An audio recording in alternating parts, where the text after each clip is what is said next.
keep on moving, we keep on moving along, we keep on rolling.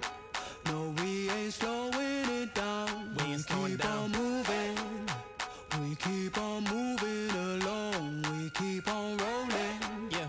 No, we ain't slowing it down. Let's go.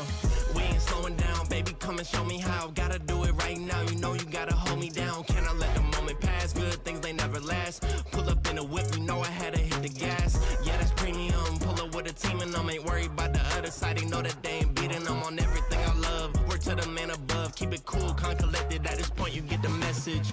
Life is hectic, but we gotta keep it rolling, though. Gotta keep it grooving, keep it moving like we stole it, though. Rolling with the punches, giving hits like we are Interscope. Even though I'm clocking, punching in, I'm independent, though. Staying prayed up, ain't nothing gon' phase us. Ain't never gon' let a lame say what they just made up. I never take a pay cut, we getting what we worth in. I never change the blueprint, cause we know it's really working. Keep on moving, Moving, we keep on moving along. keep it moving, keep it rolling. rolling.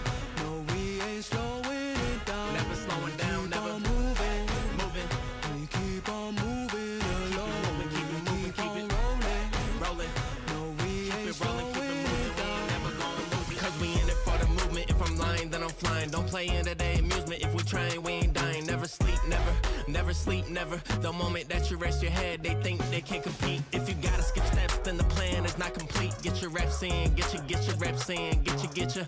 Never rest on a past success, you gotta love what you do if you tryna be the best. Keep on moving, Moving, we keep on moving along. keep it moving, keep it rolling. rolling. No, we ain't slowing it down. Never slowing down, Keep never on moving, moving. we keep on moving along. Keep it moving, keep it moving, keep it rolling. rolling. No, we Keep ain't it rolling, keep it slowing moving, we down. ain't never gonna lose it.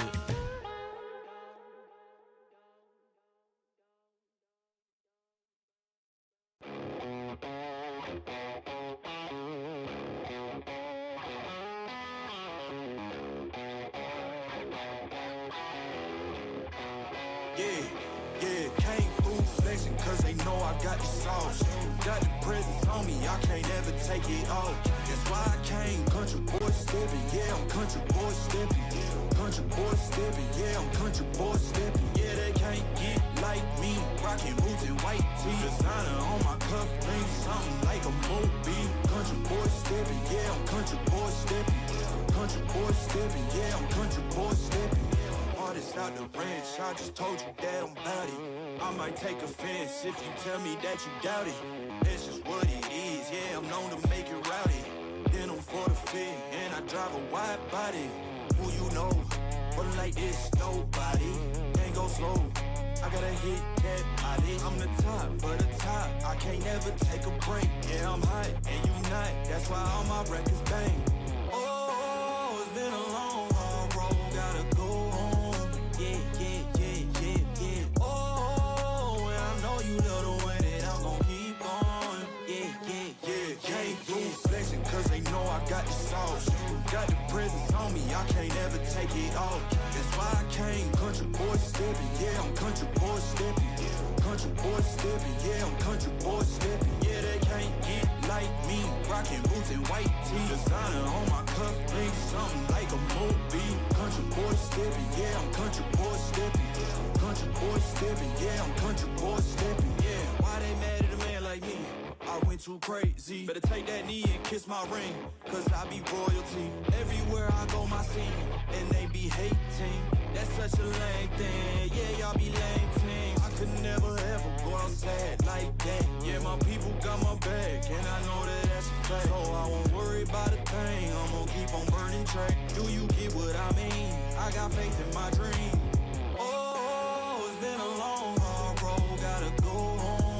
Yeah. Oh, and I know you love the way that I'm gon' keep going. Yeah. Can't do flexing cause they know I got the sauce.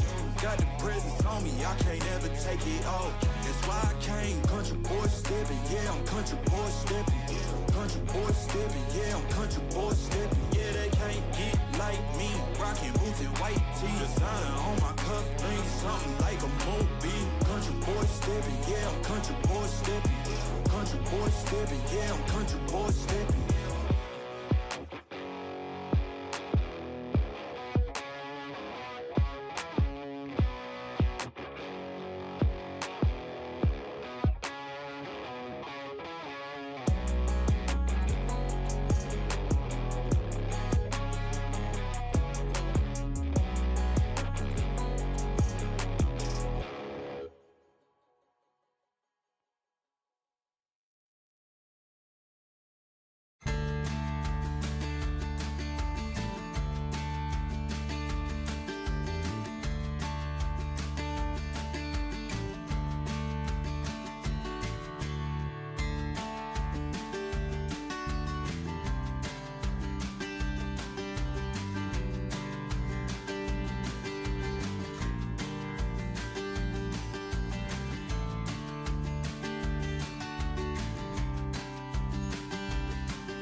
Did you wait too long? Tell him that you love him, but he's already gone, darling.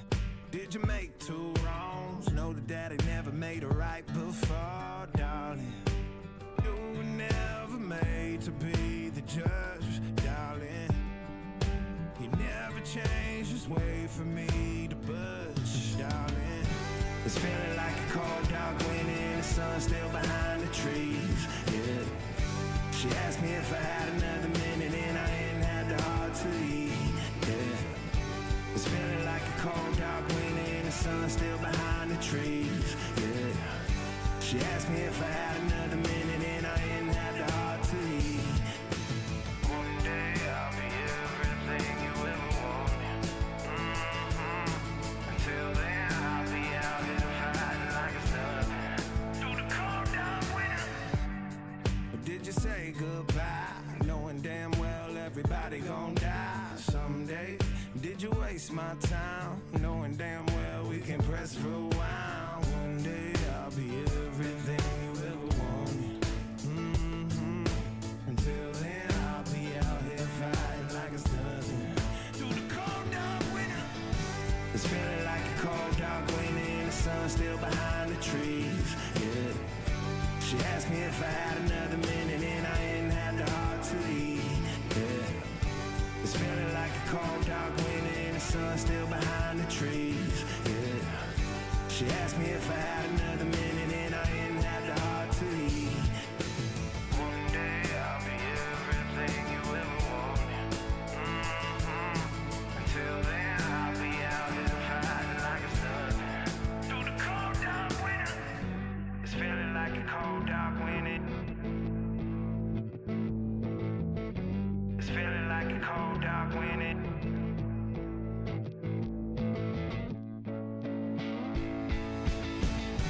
It's feeling like a cold dark winter and the sun still behind the trees, yeah.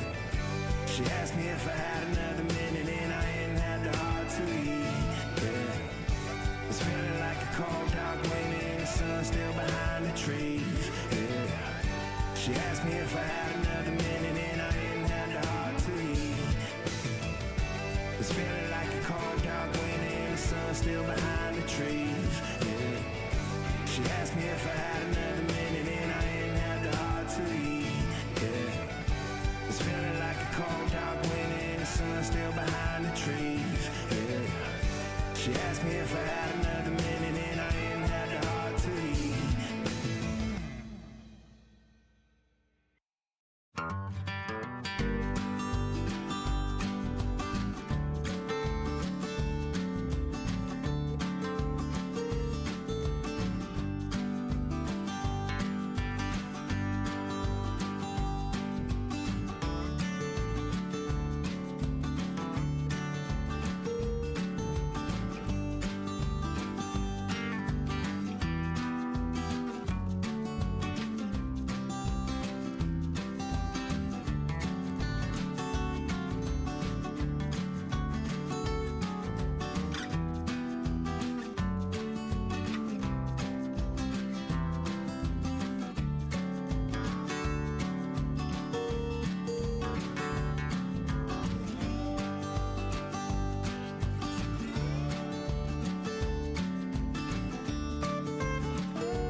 10 seconds remaining.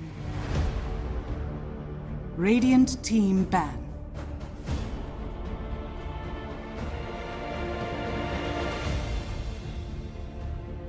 Radiant team ban.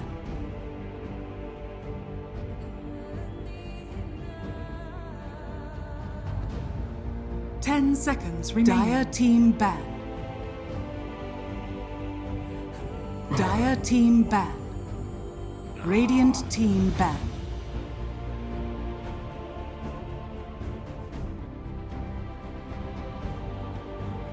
Ten seconds remaining. 5 Dire seconds team remaining. Ban.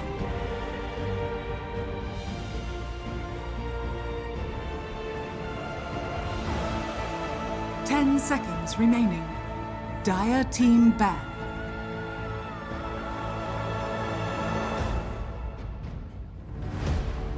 Radiant team pick.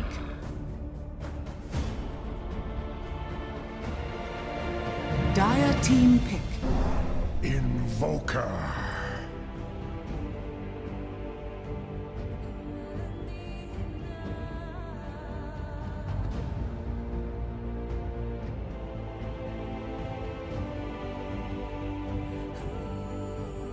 Ten seconds remaining. 5 seconds remaining.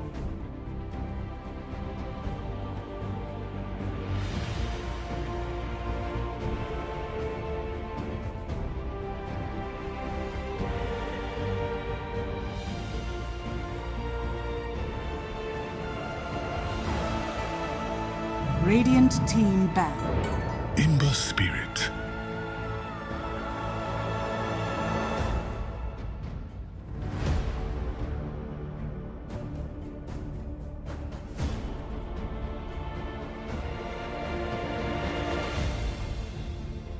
Ten seconds remaining. 5 seconds remaining. Oh, Radiant nice. team ban.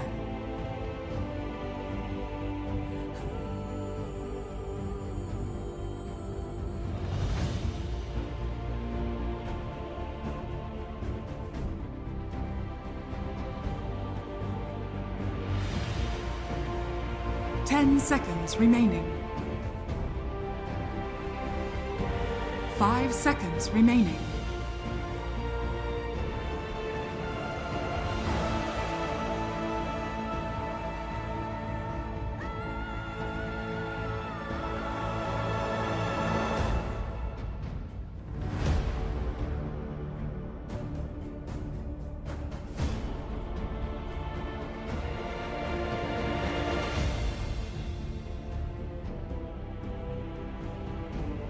Dire team ban.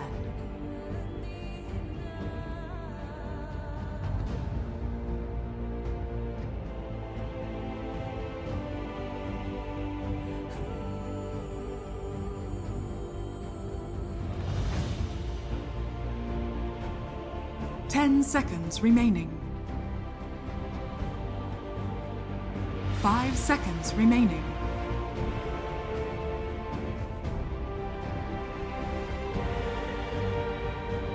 Dire team pick. Radiant team pick. Tackies!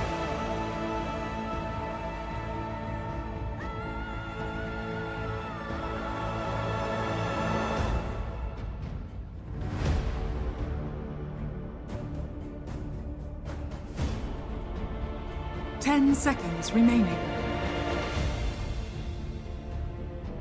5 seconds remaining. Radiant team pick. Good on you, mate. Dire team pick. Rebel coming.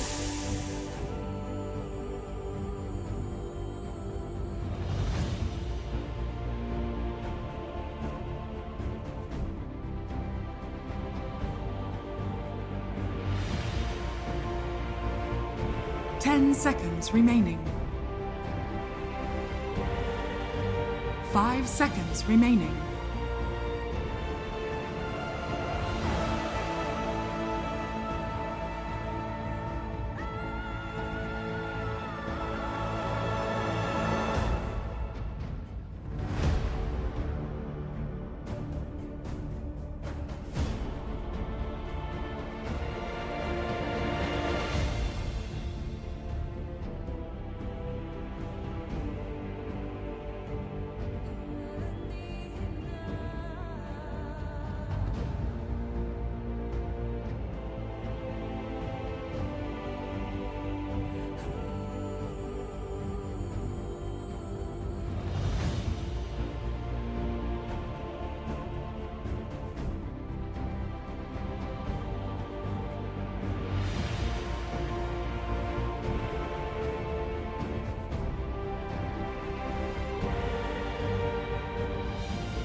Dire team pick. Axe. Radiant team pick.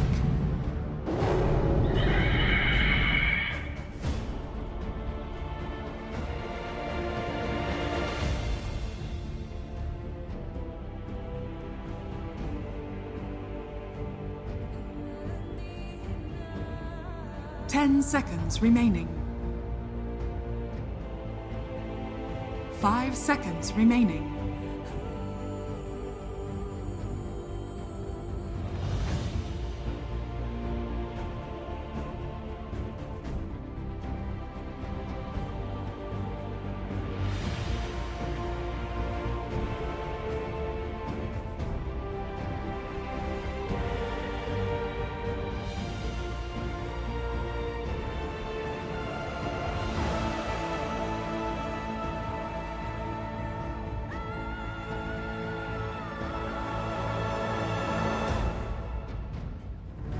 Radiant team back. Life Stealer.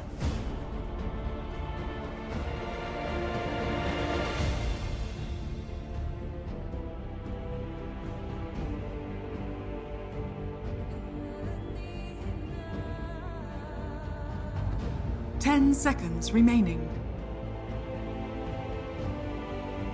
5 seconds remaining.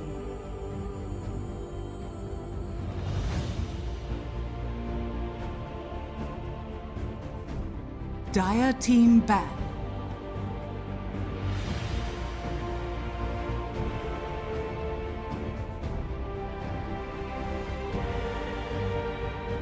Radiant team back.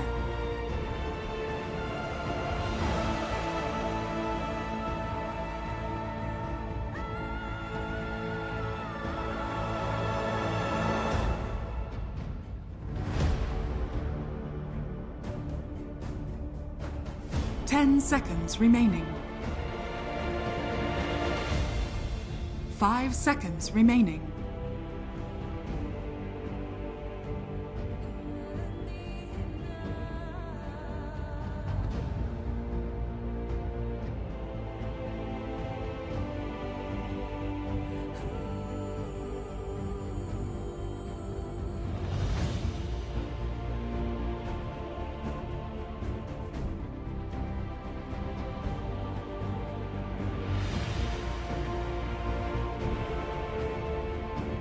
Dire team back.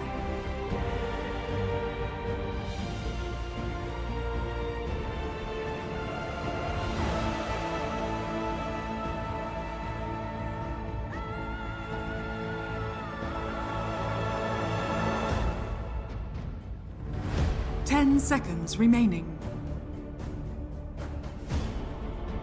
5 seconds remaining.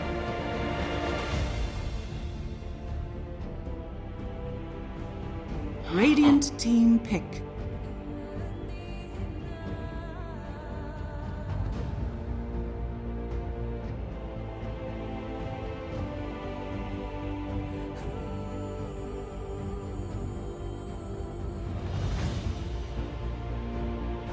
Ten seconds remaining. 5 seconds remaining.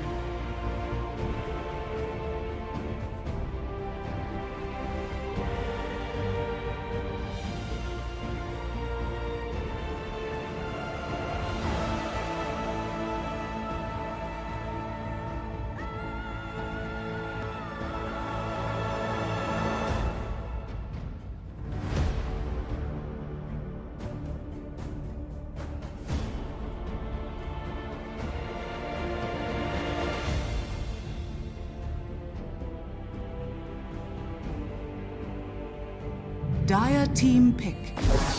Witch Doctor.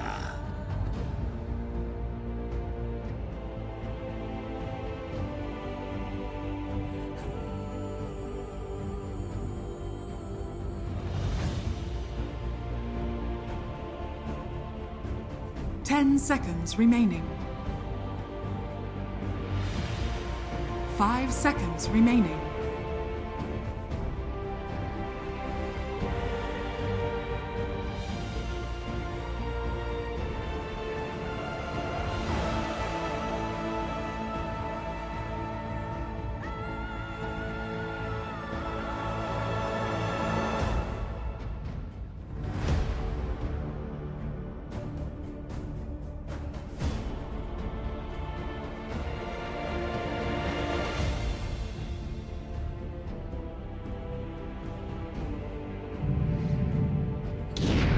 Faceless You void. may now select your heroes.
Здорово, парни, как дела?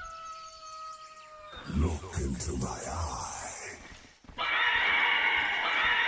Prepare for battle.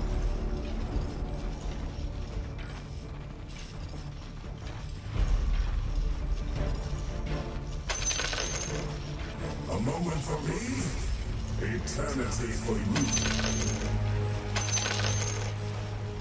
What did you learn? The Master is here.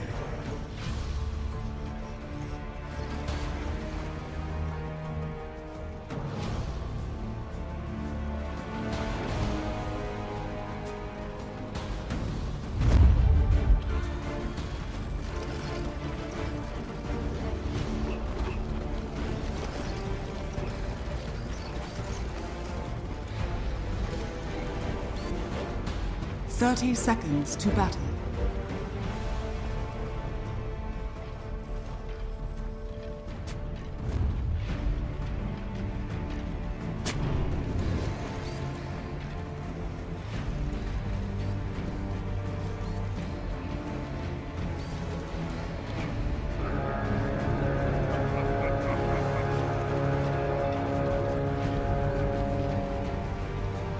The battle begins.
Radiant structures are fortified.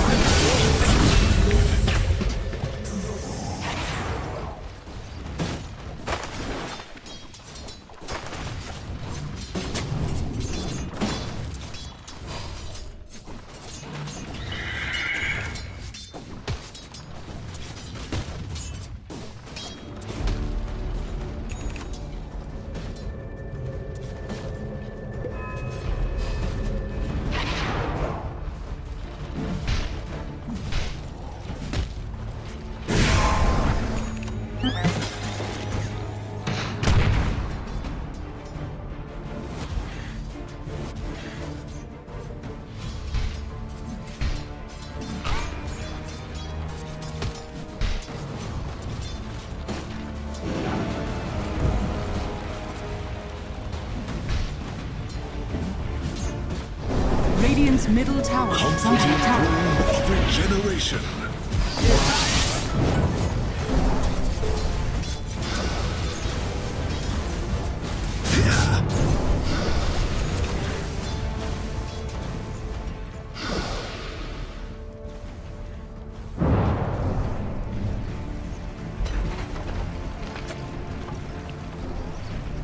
Just what the doctor ordered.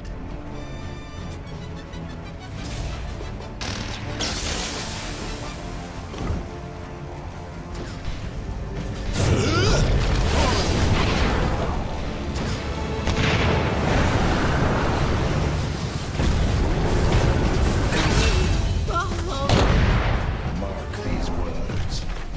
They're the last you'll hear.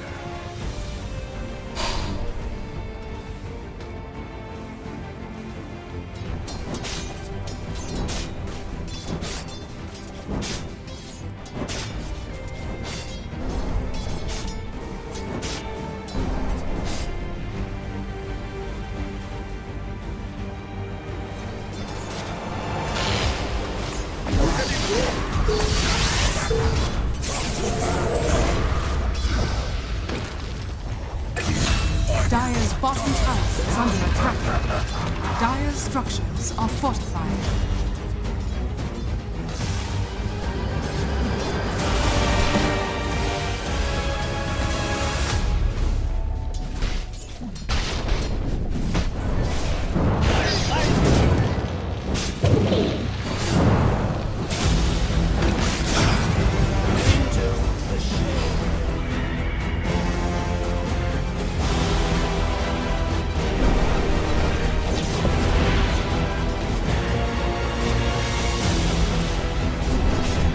Deceptive rune of invisibility.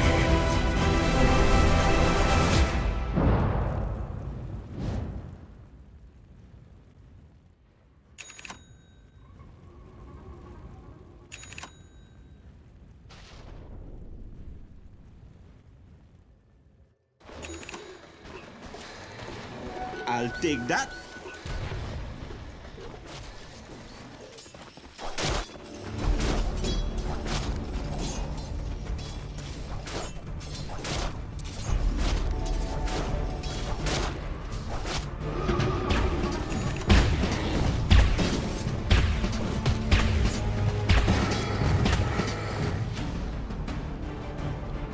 Dire's bottom tower is under attack.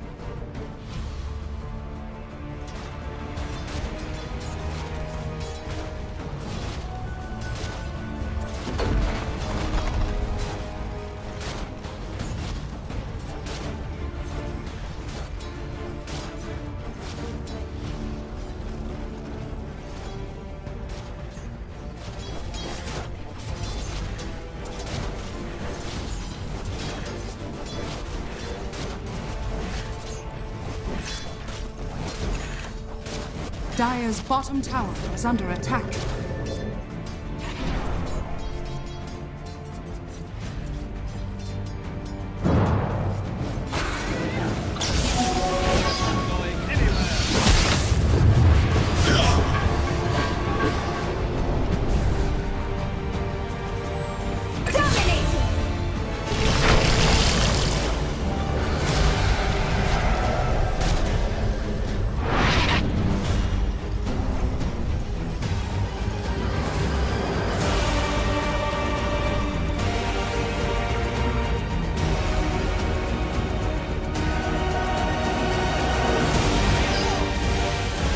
Dire's middle tower is under attack.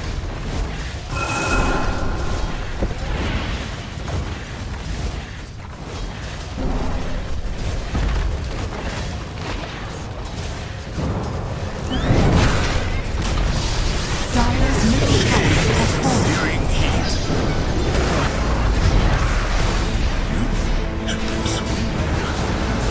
Double count! What did you learn? Crimes are tired.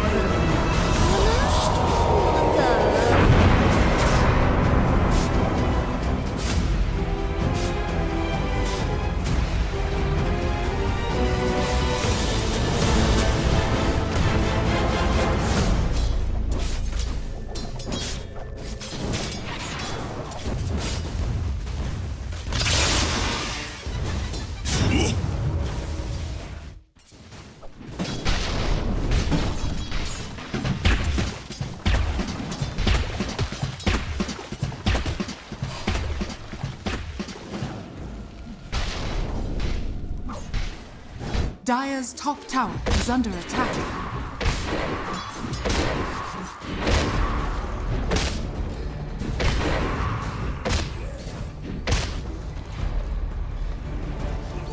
Double damage.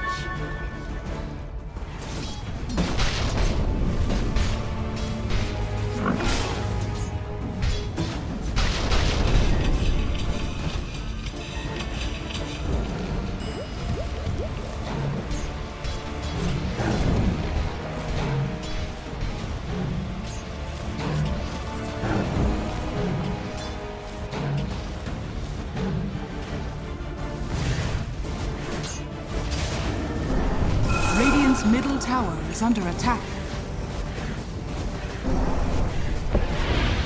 Dire's top tower is under attack.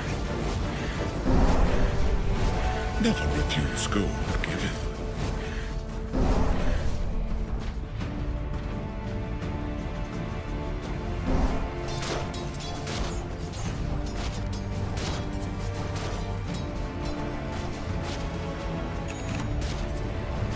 Dire's structures are fortified.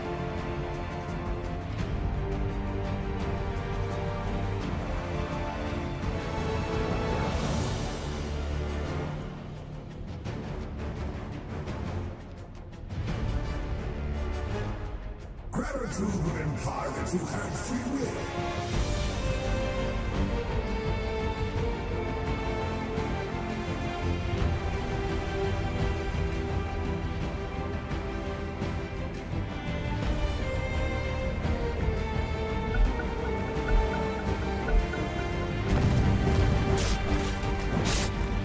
Dire's bottom tower is under attack.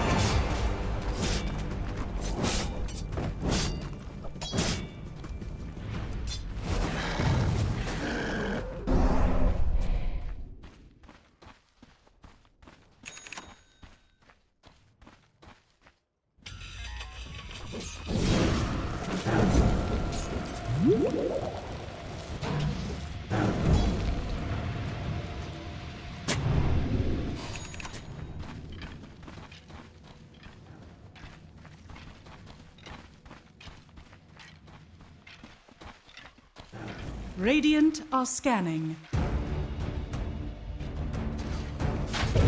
Dire's bottom tower is under attack. Dire's bottom tower has fallen. Radiant's middle tower is under attack.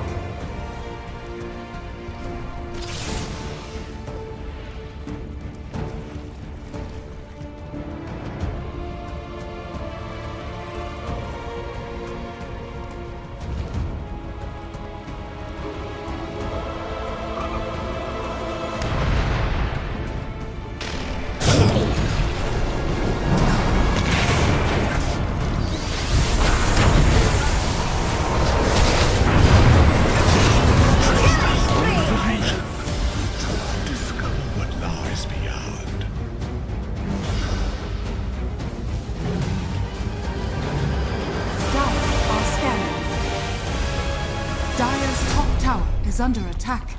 Dire are scanning.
For my master.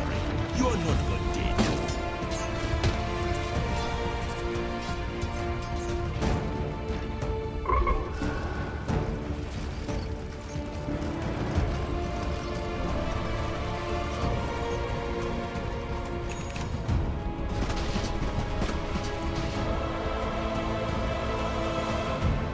Dire's top tower is under attack.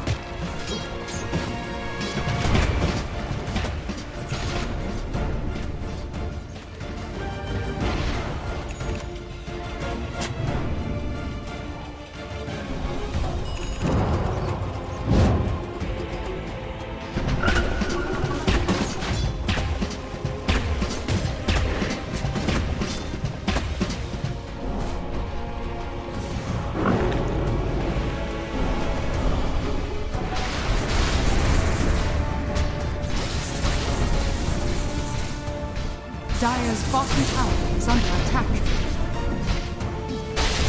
Radiant's middle tower is under attack.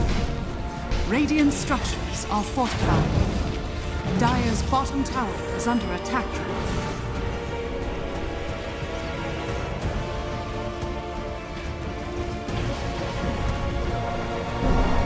Dire's bottom tower is under attack.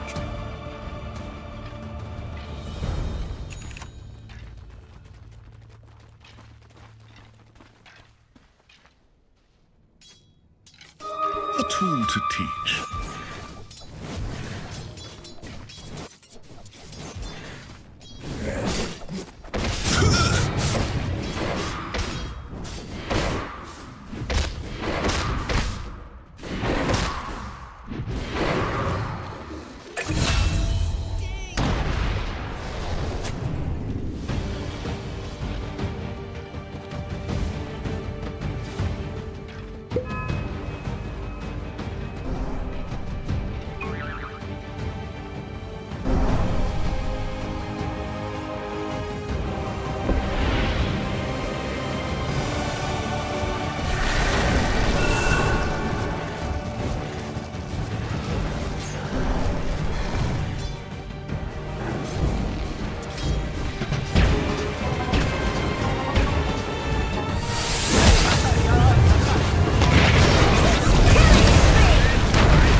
Radiant's middle tower is under attack.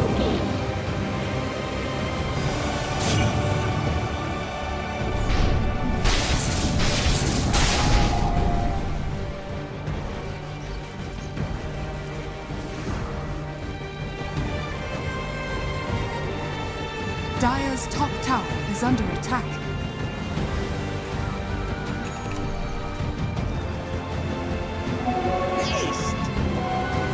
Dire are scanned.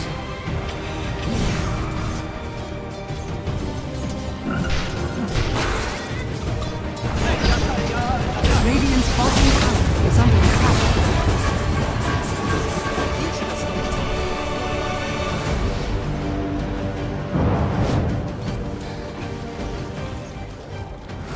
Dire's top tower is under attack. Radiant's bottom tower is under attack.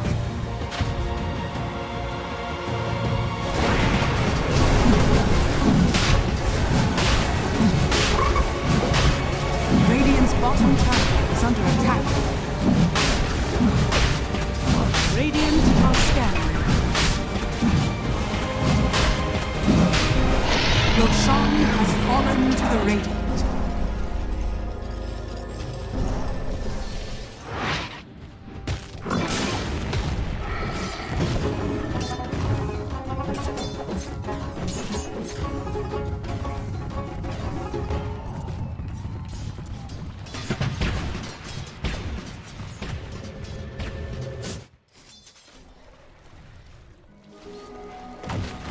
Dire's top tower is under attack.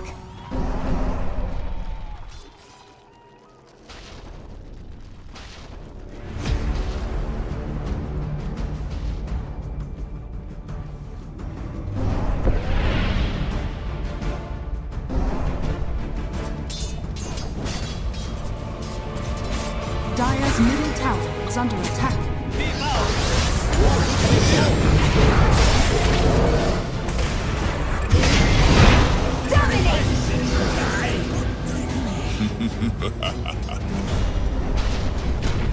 Dire are scanning.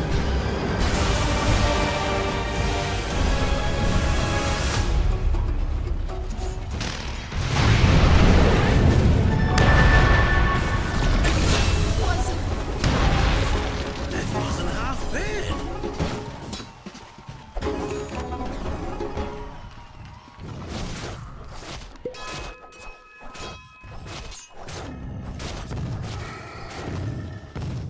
Radiant's middle tower is under attack.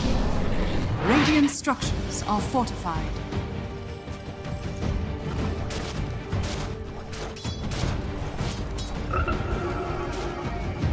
Dire's bottom tower is under attack. Dire's structures are fortified.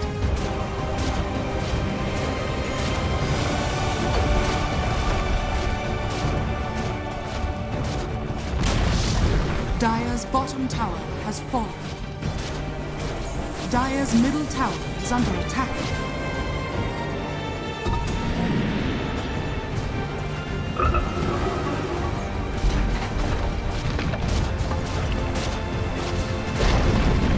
Dire's middle tower has fallen. Dire's bottom tower is under attack.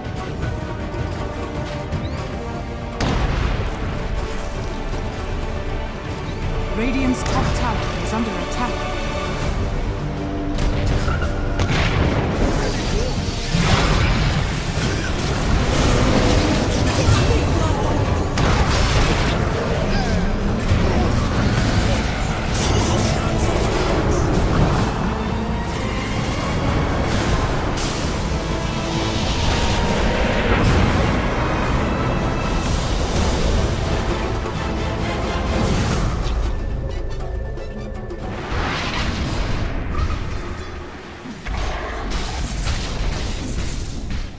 Radiant are scanning.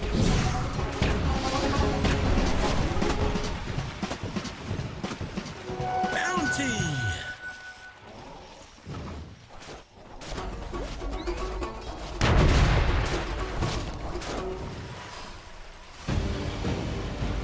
Dire's top tower is under attack.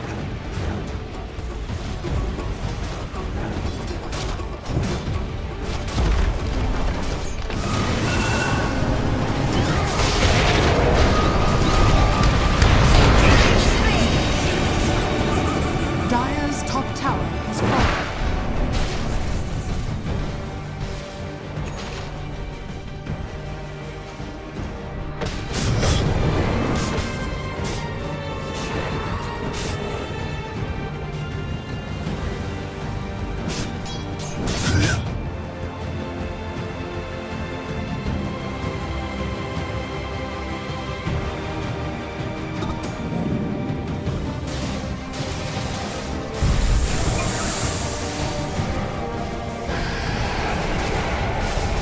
Dire are scanning.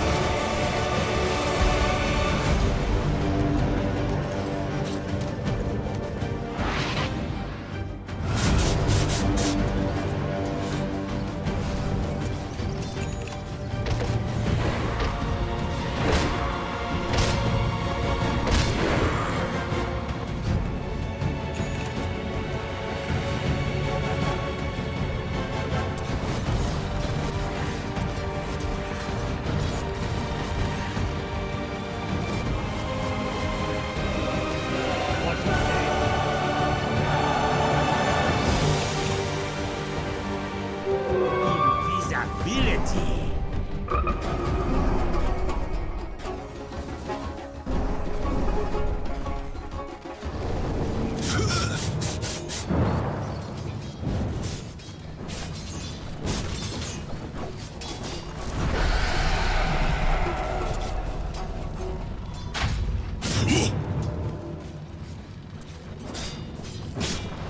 Radiant's courier has been killed.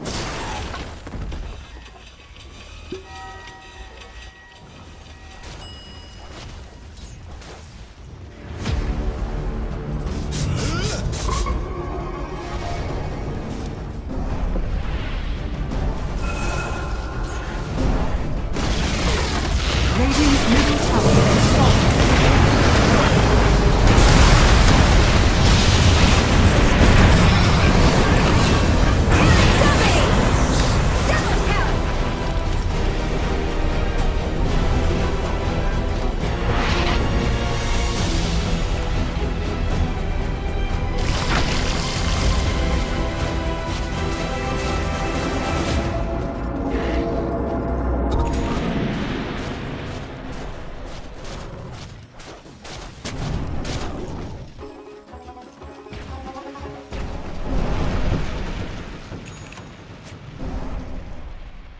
Dire's middle tower is under attack.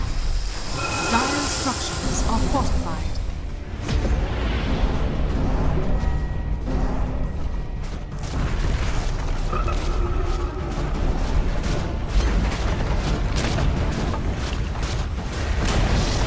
Dire's middle tower has fallen.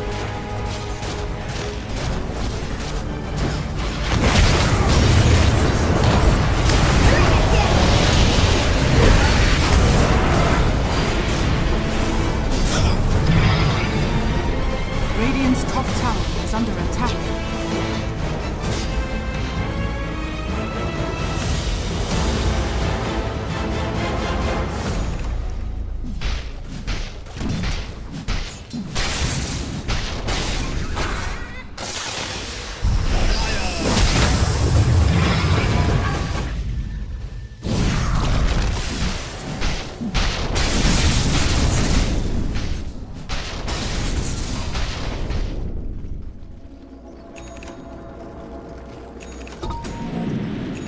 Dire are scanning.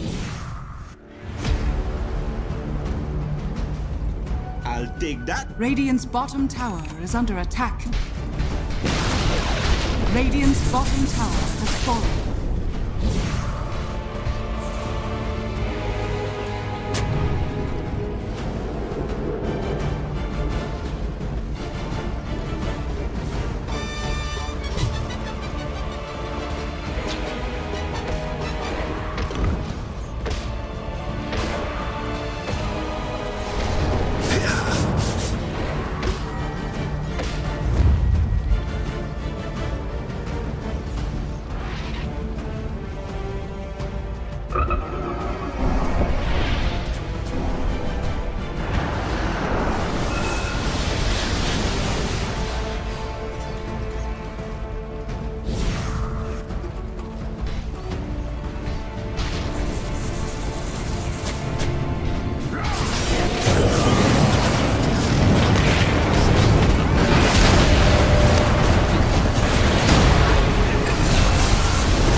Dire's middle barracks are under attack. Whatever that was, 'twas scarcely worth my notice.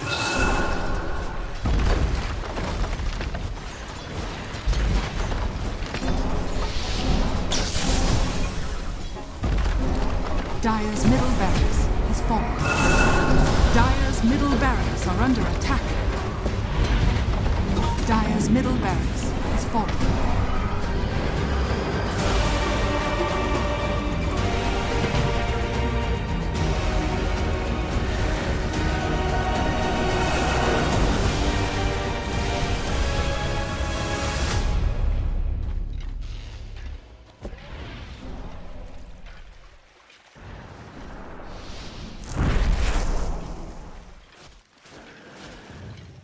Dire's top tower is under attack.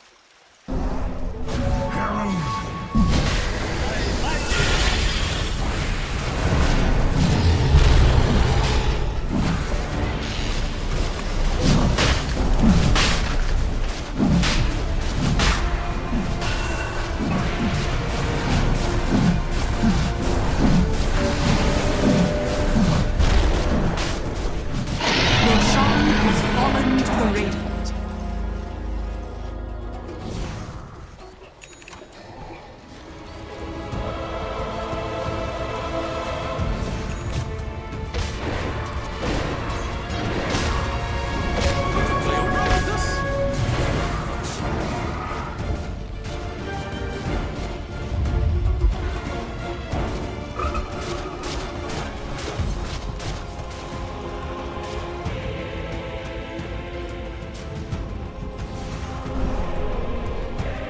Dire are scanning.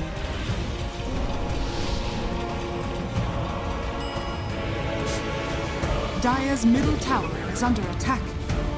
Radiant are scanning.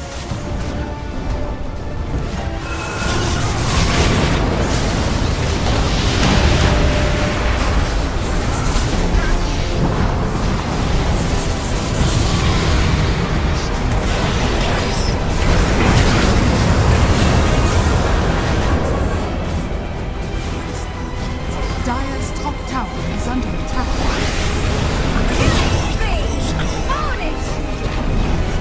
Dire's top tower is falling.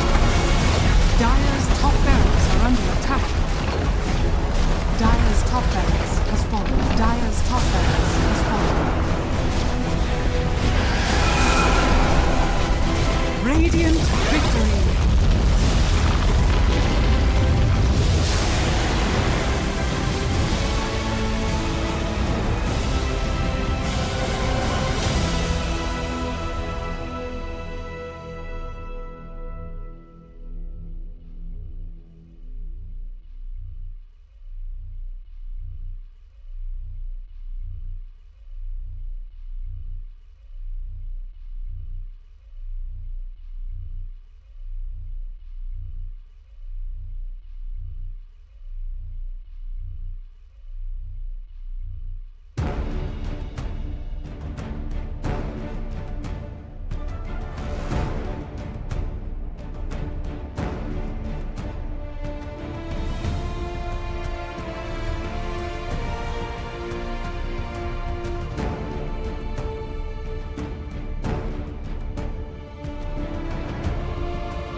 strong, crazy bets on me. Back mid-scroll, Armageddon arcade. Walking the wild, walking the wild. Don't know why.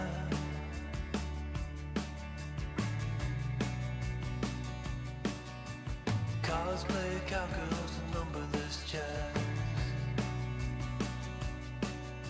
We're feeling just fine in our running hats.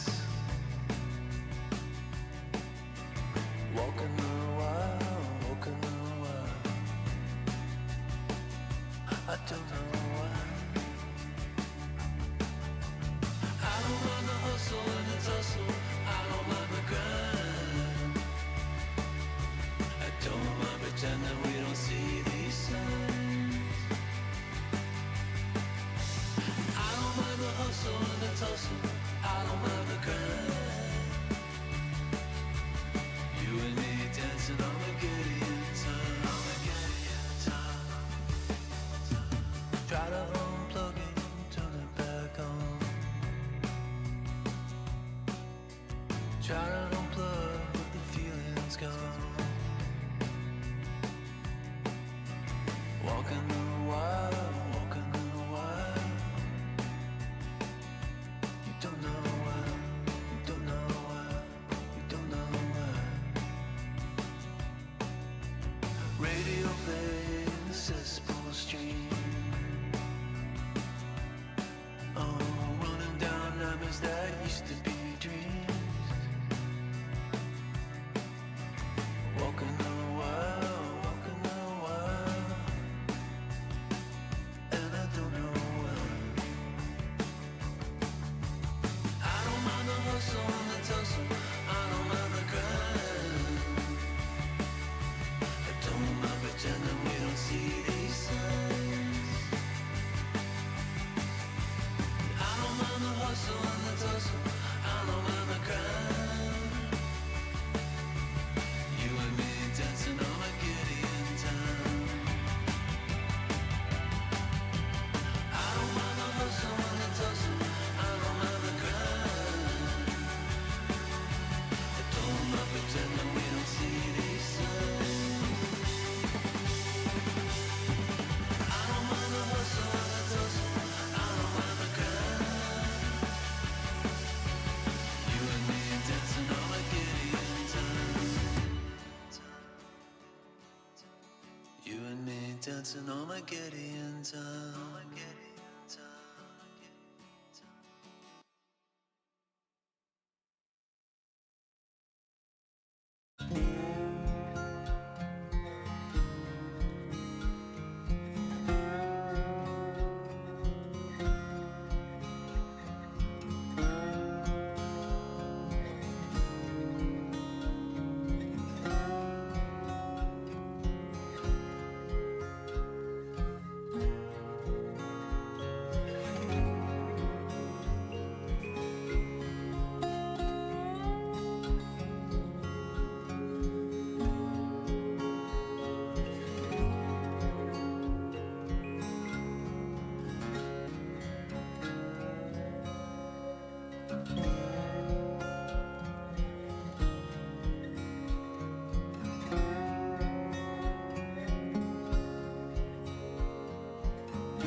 Dire team ban.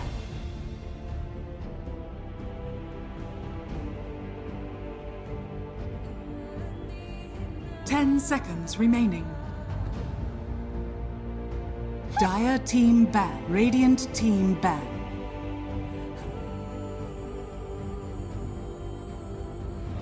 Radiant team ban. Dire team ban.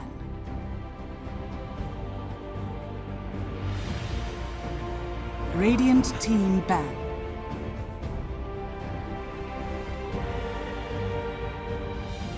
Radiant team ban. Dire team pick.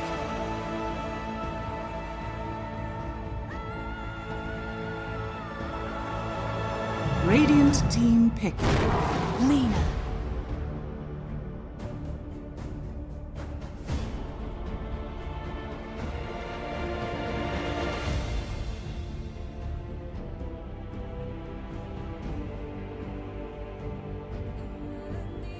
Ten seconds remaining.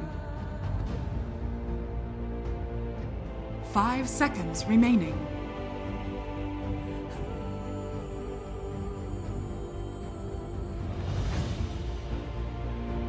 Dire team ban. Ripper.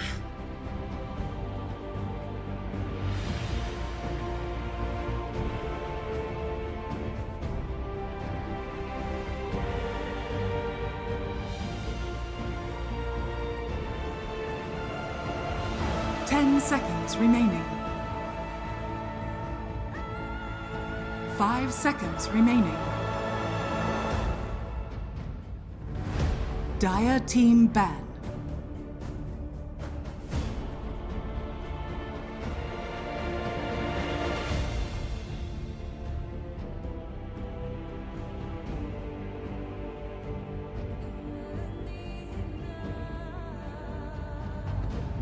Ten seconds remaining. 5 seconds remaining. Radiant team ban.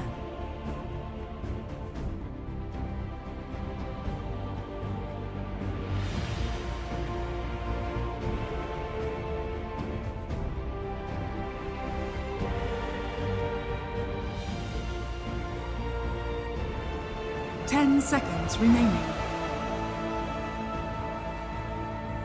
5 seconds remaining.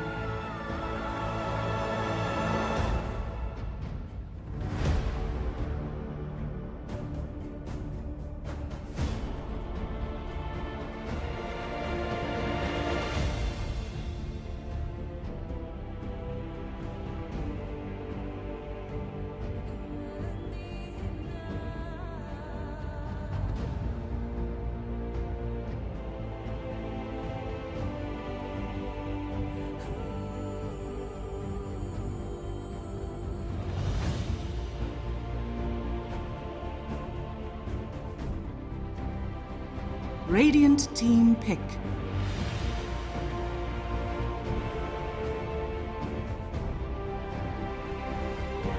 Dire team pick. Storm Spirit!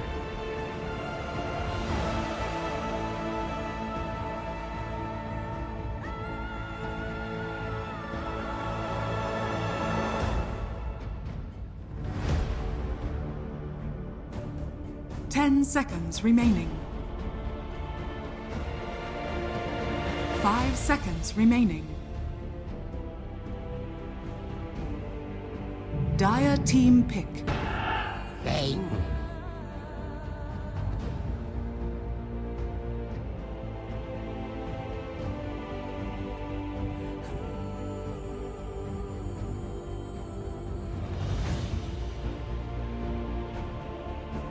10 seconds remaining. 5 seconds remaining.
Radiant team pick.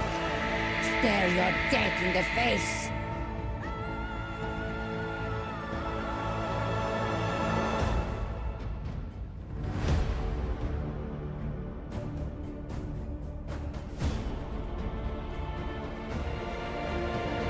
Seconds remaining. 5 seconds remaining.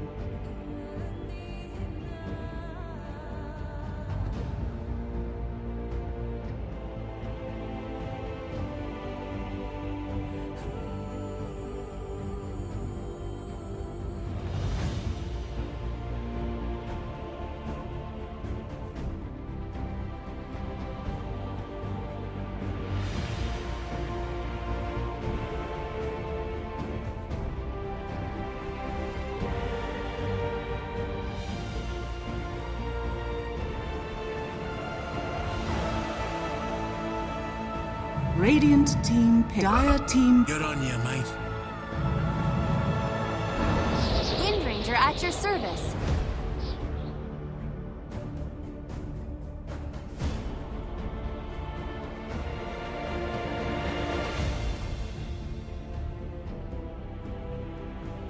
Seconds remaining. 5 seconds remaining.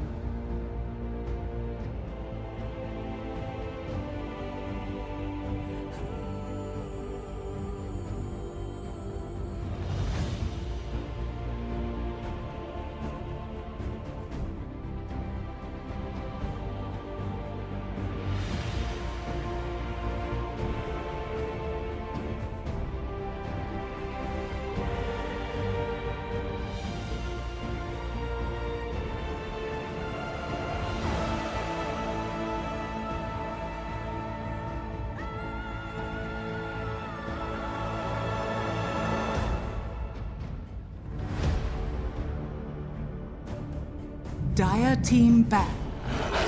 Beastmaster.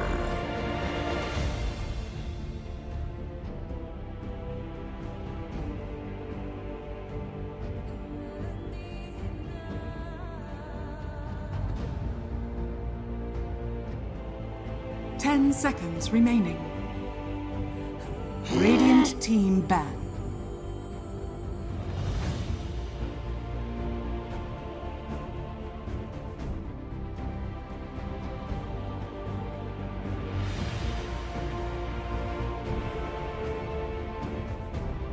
Dire team ban.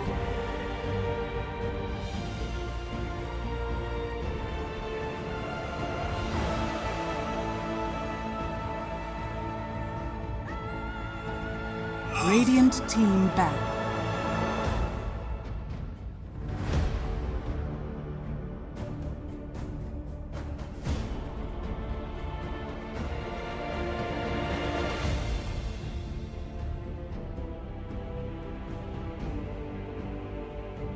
Seconds remaining. Dire team pick.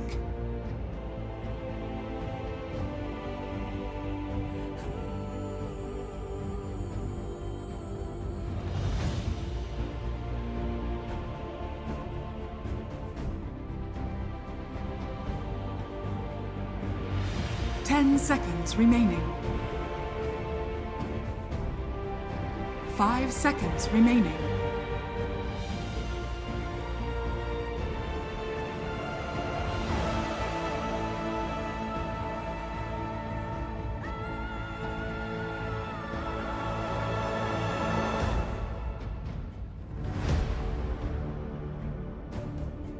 Radiant team pick.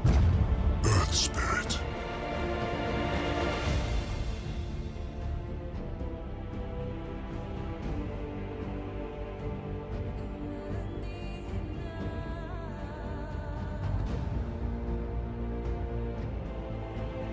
Seconds remaining.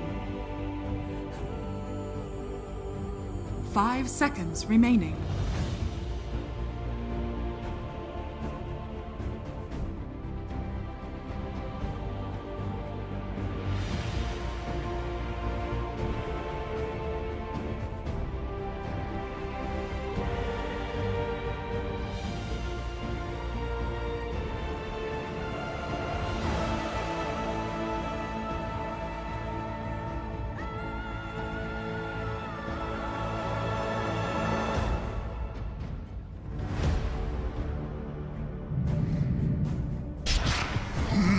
Choose your hero.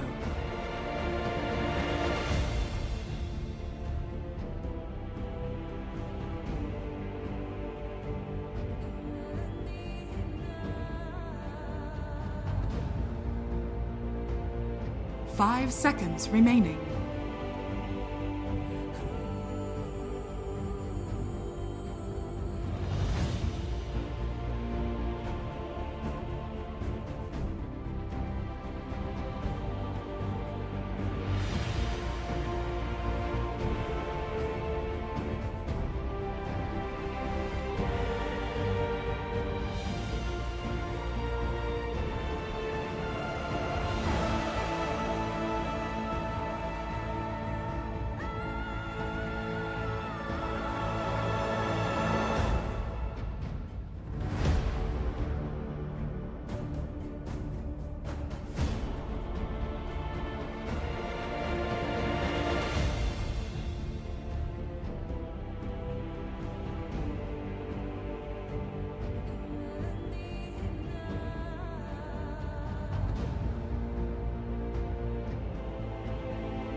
Prepare for battle.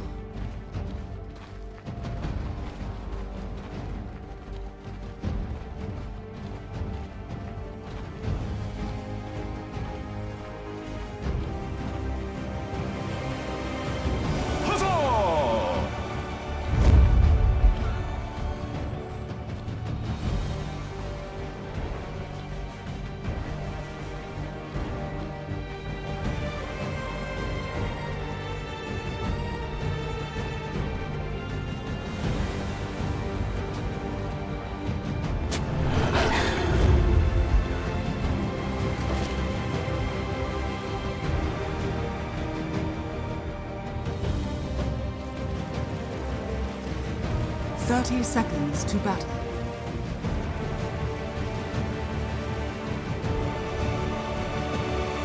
Easy breezy.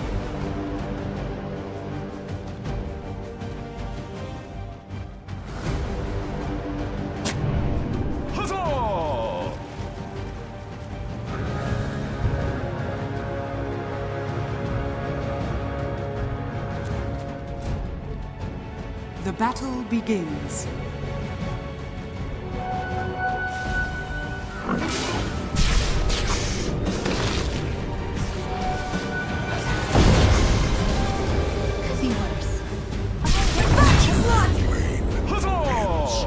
First blood. Sorry, mate.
don't think so.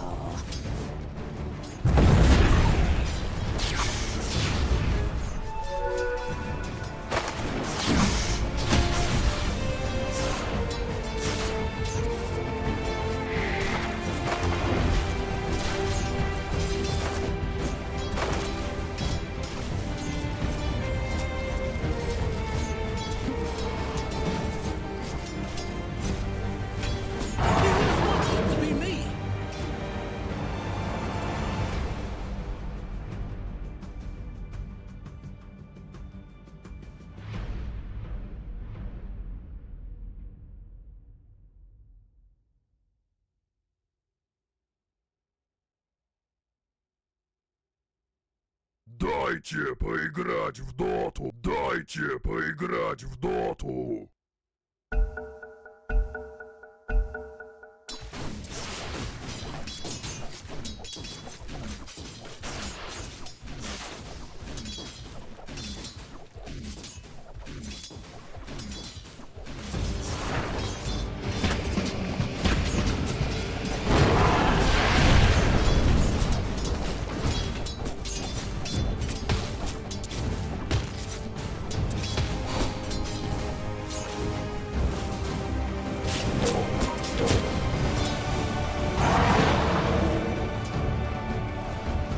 Radiant's courier has been killed.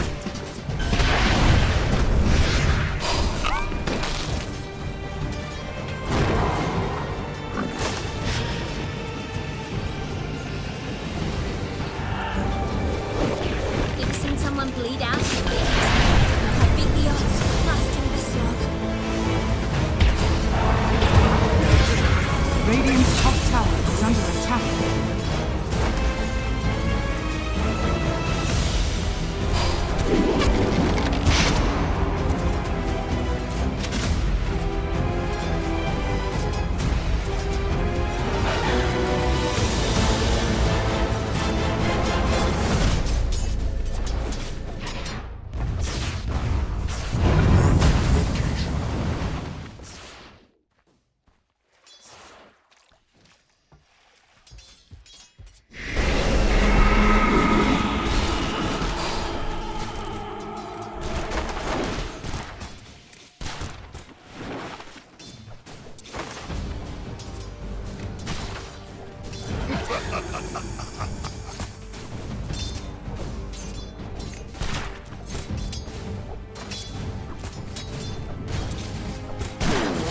To hell with you.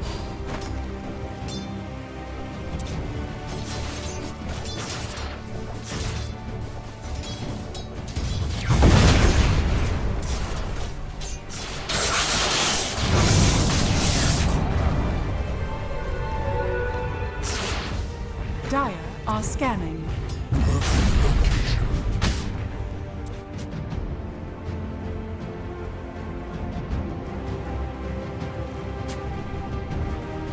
Radiant's top tower is under attack.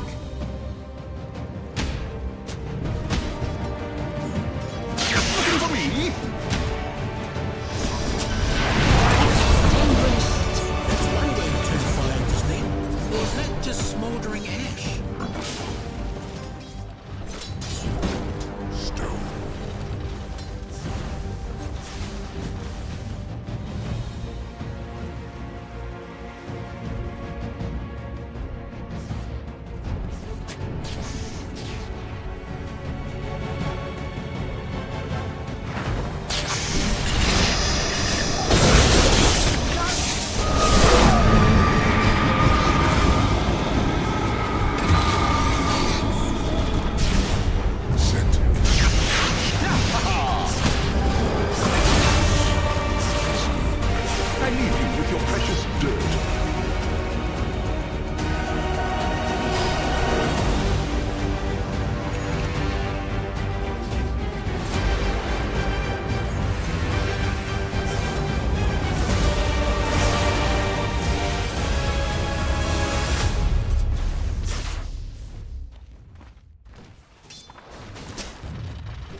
Radiant are scanning. Dire's middle tower is under attack.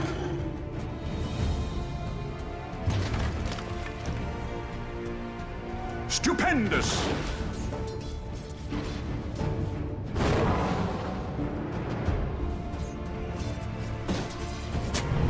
Dire are scanning.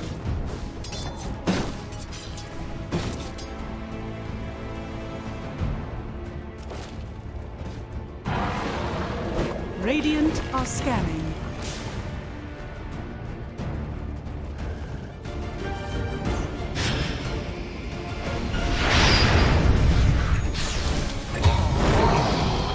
Should have thrown you on the pyre soon.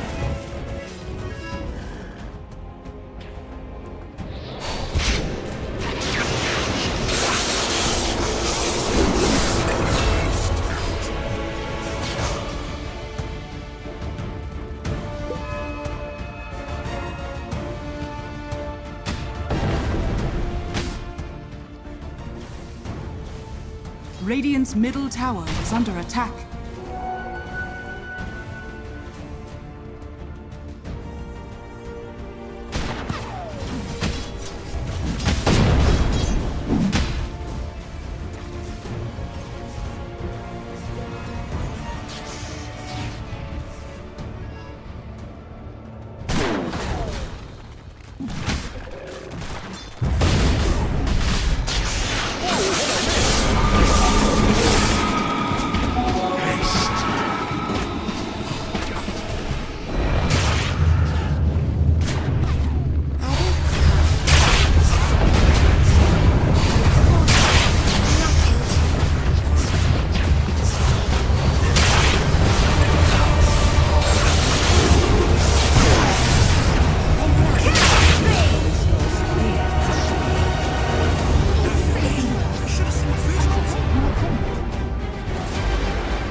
Dire's middle tower is under attack.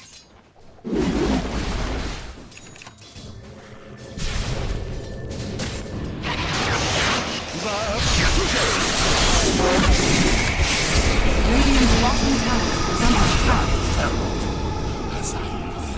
Frostbitten.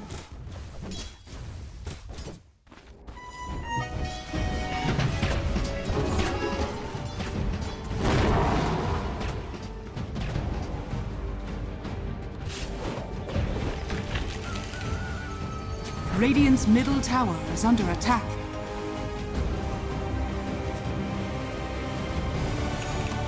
Dire's bottom tower is under attack.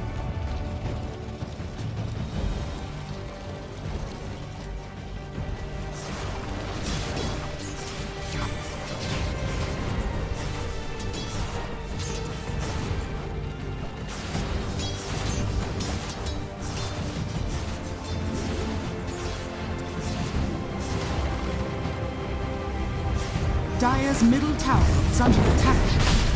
Radiant structures are fortified.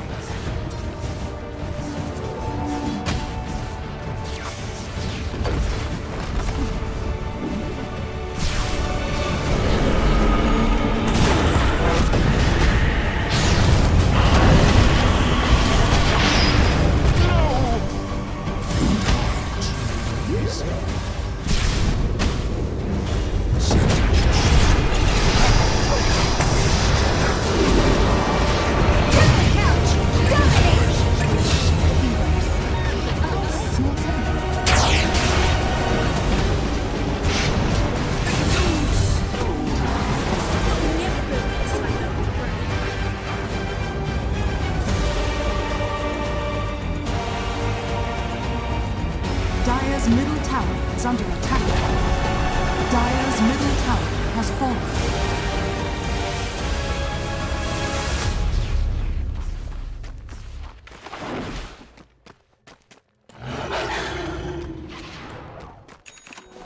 Money to burn.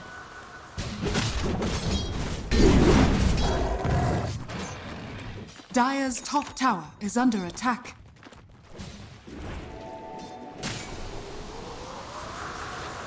Radiant are scanning. Dire's top tower is under attack.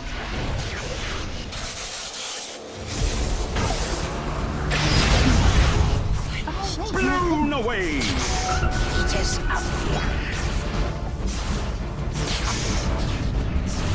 Dire's top tower is under attack.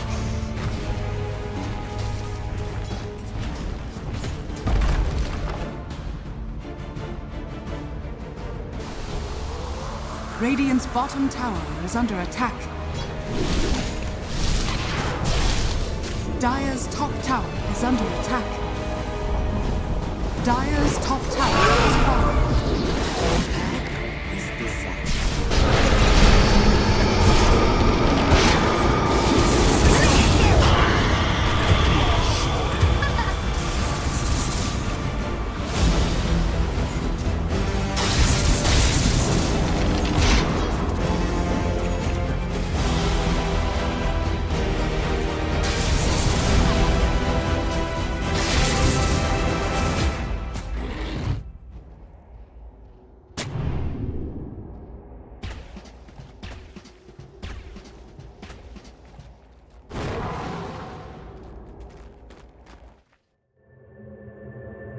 Dire are scanning.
Radiant's bottom tower is under attack. Radiant's bottom tower has fallen.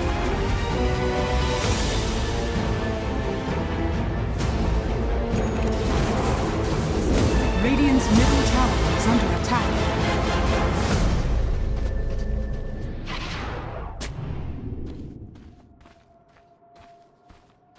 Radiant are scanning.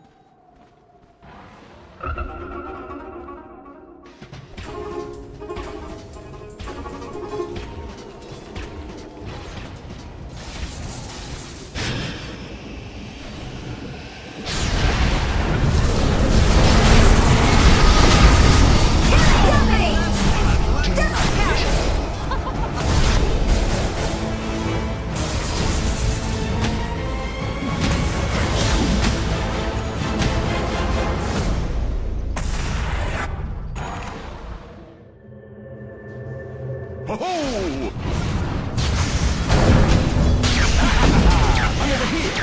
Here I am! Better than a certain point.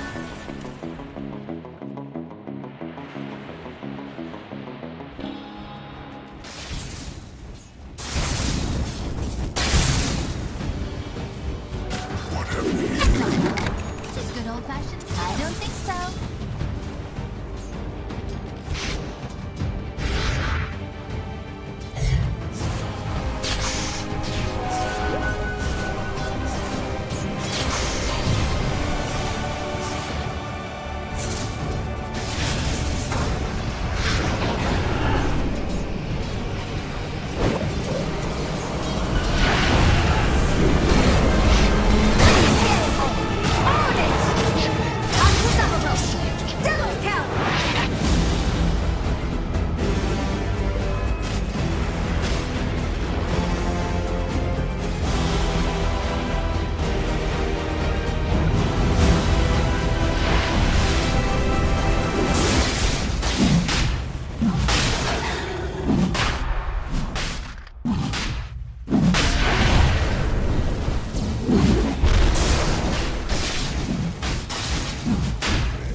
Radiant's bottom tower is under attack.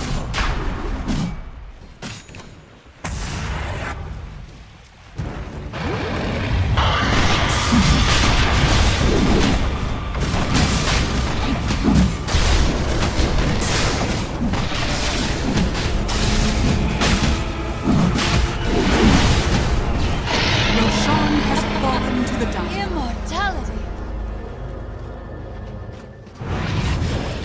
It's more fun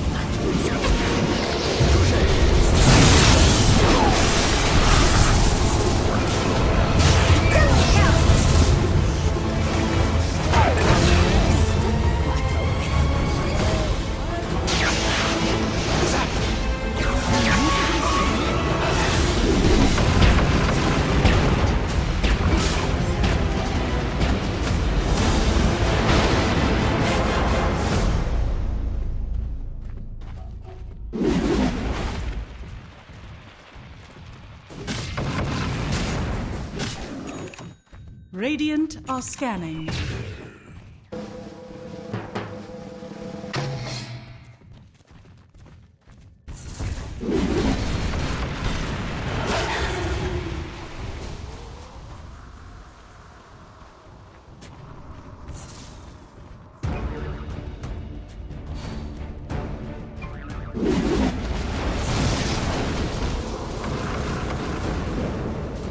Radiant's middle tower is under attack.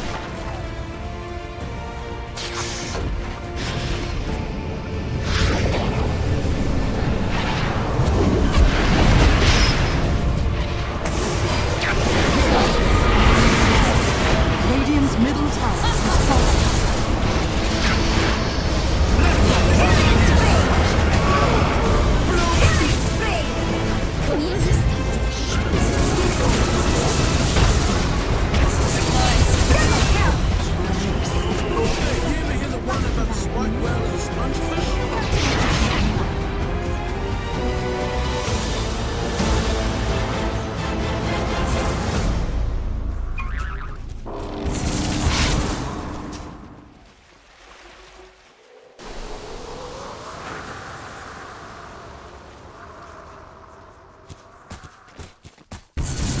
Dire's middle tower is under attack.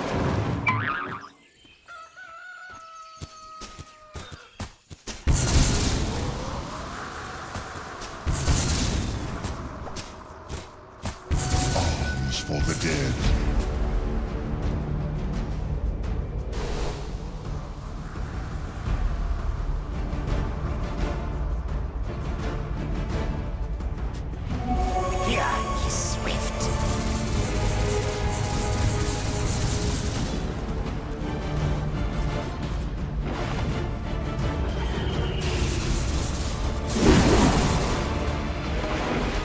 Dire are scanning.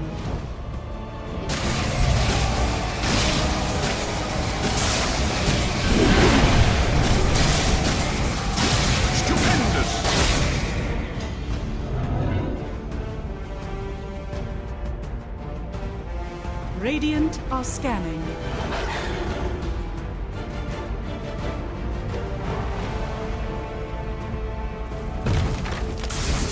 Dire's top tower is under attack.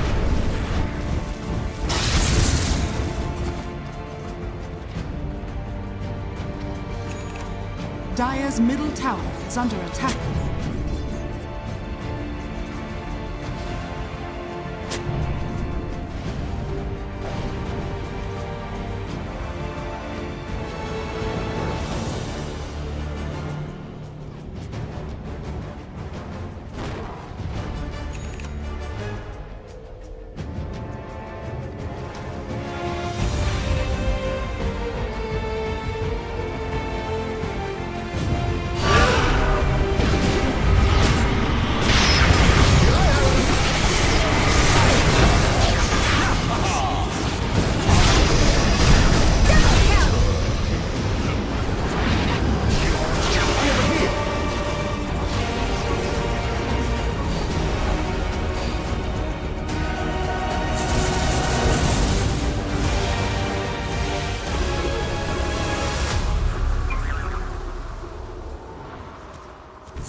Dire's middle tower is under attack. Here I am.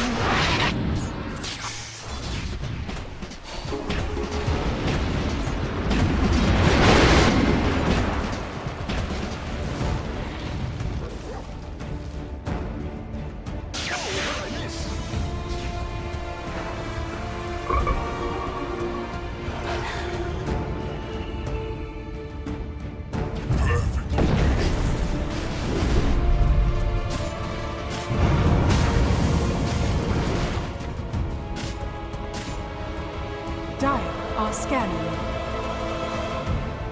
Dire's top tower is under attack.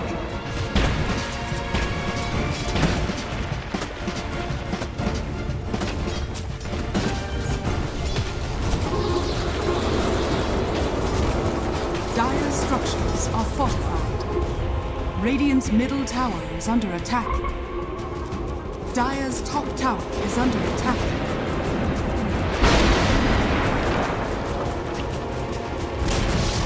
Dire's top tower is falling.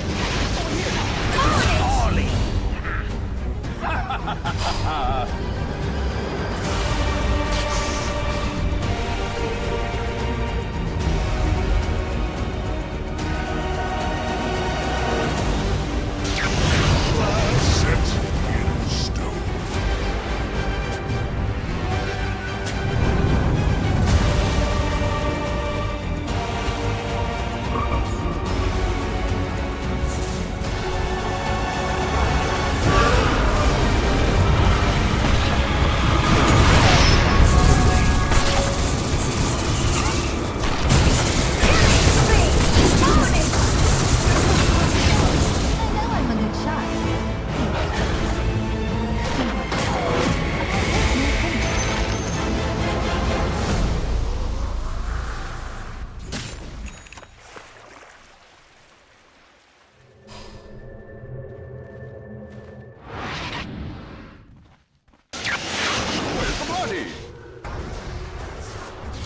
Dire's middle tower is under attack.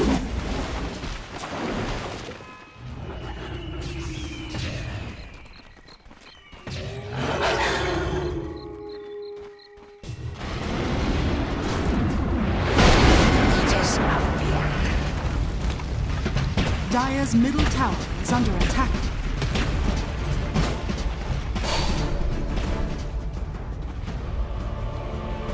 Dire's bottom tower is under attack.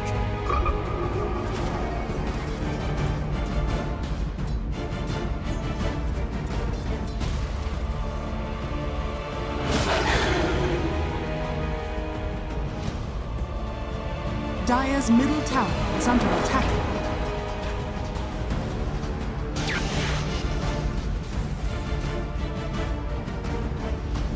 Radiant are scanning.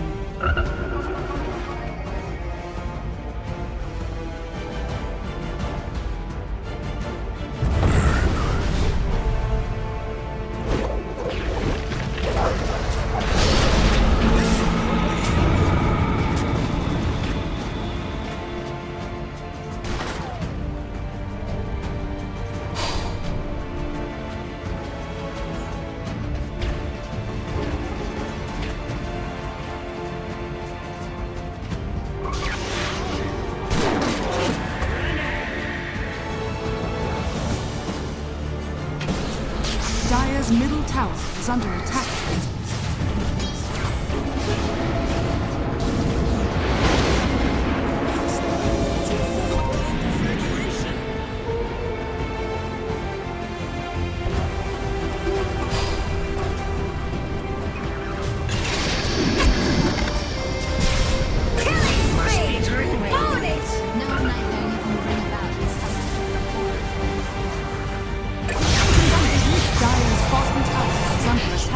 Your warning. Dire's bottom tower has fallen.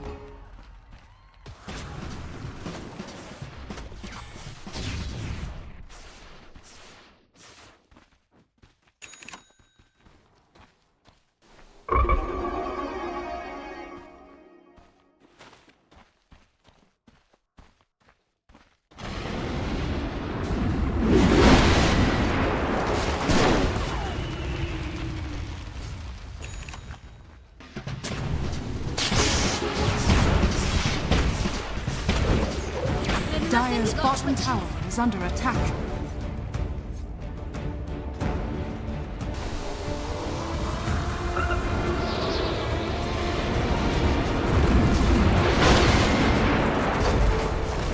Radiant are scanning.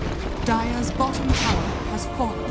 Running with the pack. Radiant's top tower is under attack.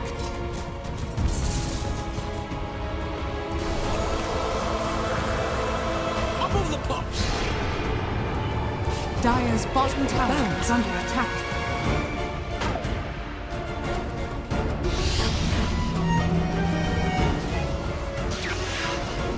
Dire's bottom tower is under attack. Dire are scanning.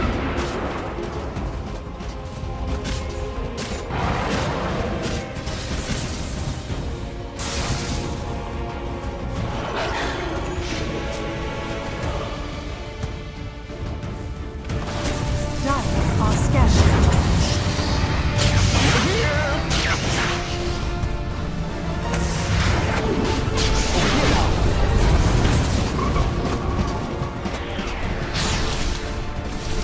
Radiant's middle tower is under attack.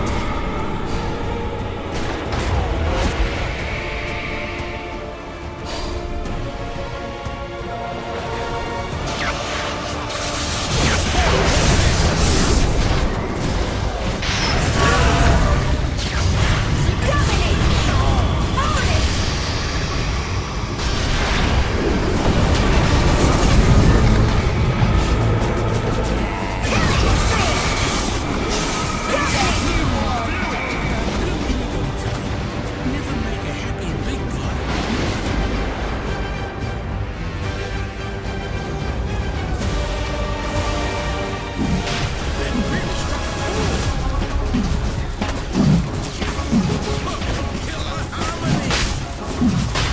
Your song has fallen to the radiant.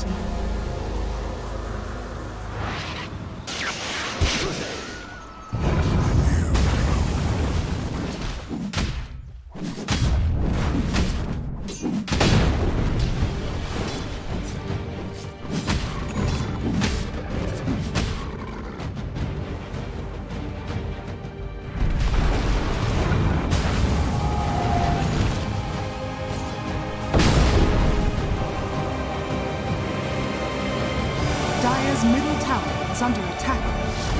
Dire's middle tower has fallen.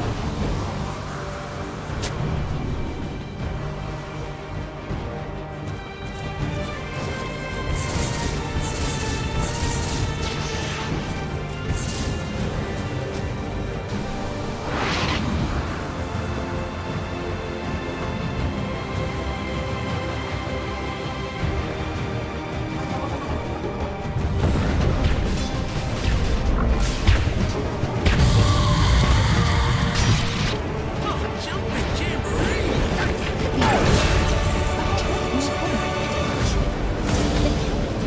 It's a bit. Does it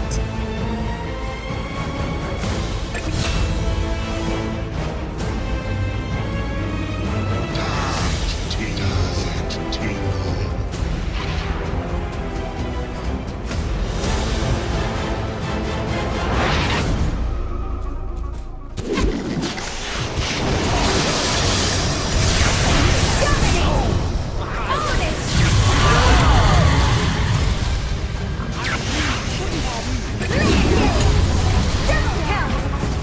I thought that one of my guts. I ain't good too. Dire's middle tower is under attack.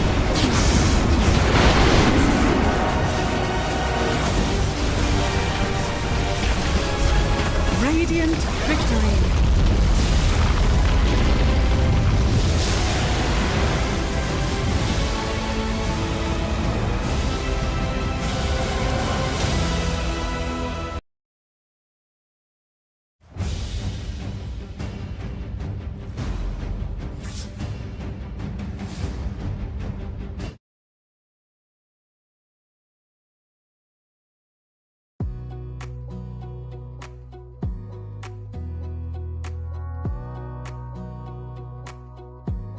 Wanna clear a bottle of Cabernet.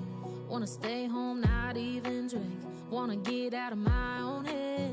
Wanna lay down, overthink. I wanna cry every tear I got. Put on a dress, be a stranger's dream. Lock up this heart of mine, wanna wear it on my sleeve.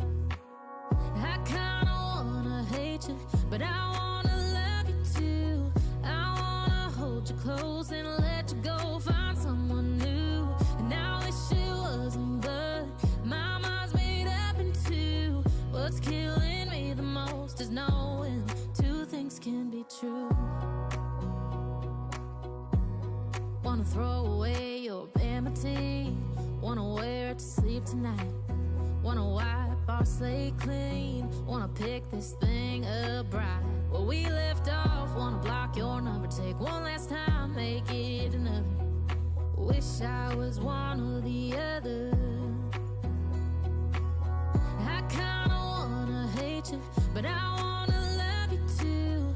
I wanna hold you close and let you go, find someone new.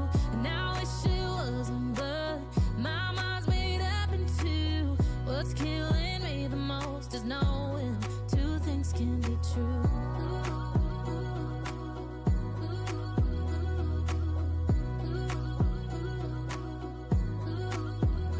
If it's black, it's white. If it's wrong, it's right. Soon as I pick one, I switch sides. I kinda wanna hate you, but I wanna love you too. I wanna hold you close and let you go, find someone new. And I wish it wasn't, but my mind's made up in two. What's killing me the most is knowing two things can be true. Two things can be true.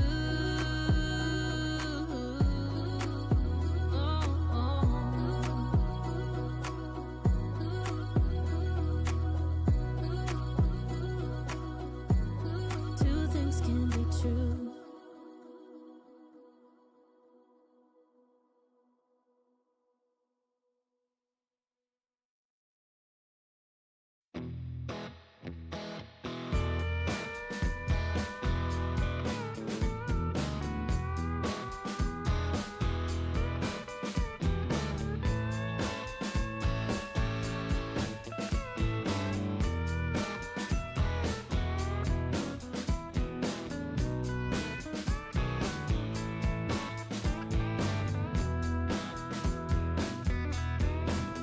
I hear you talking at work to the boys in the gym, talking at the bar till I walk in. Baby, why won't you talk to me? Can't get your tongue when we're talking about what I need.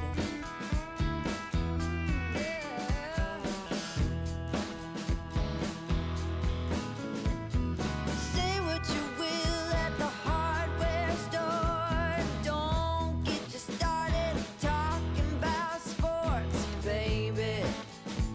Why won't you talk to me? Can't get your tongue when we're talking about what I need.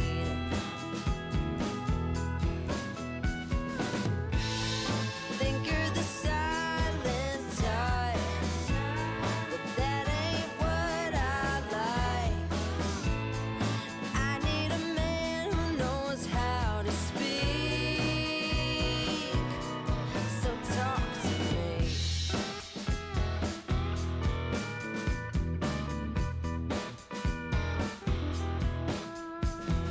Yap on the phone with your daddy till dawn. Fishing with your buddies, going on and on and on. Those fish hear more than me. Cat gets your tongue when we're talking about what I need.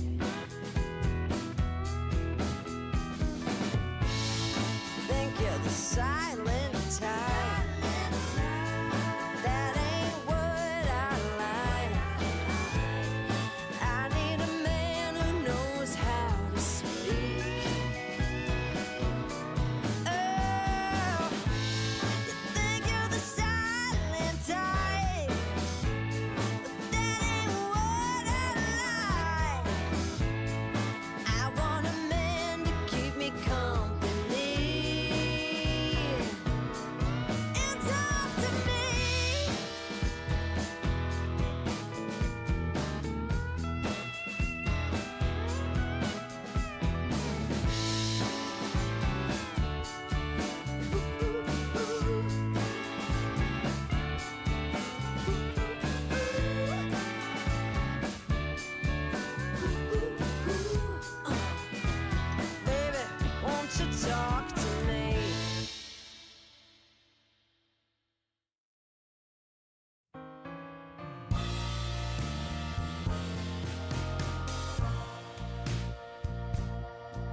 burning down for all to see. Then switch it up and treat me right. You promised sun, but you bring rain. I still love what you do to me. The highest highs, the lowest lows. You take me to every extreme. Can't get enough, please let me be. But I love what you do to me.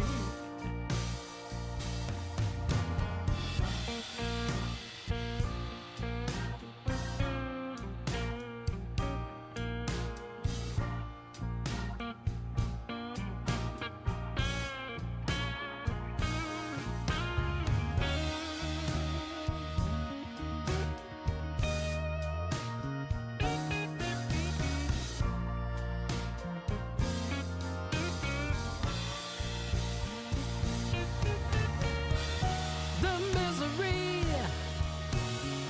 the ecstasy, the finer things you keep from me.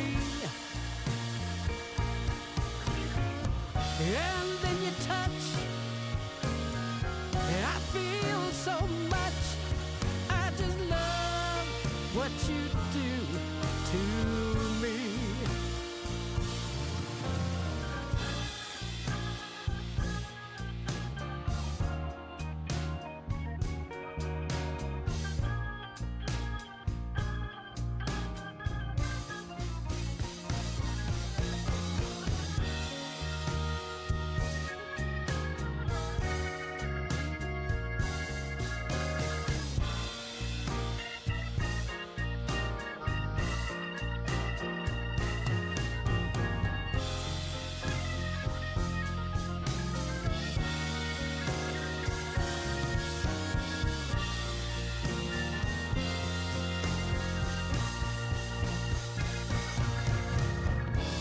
The misery,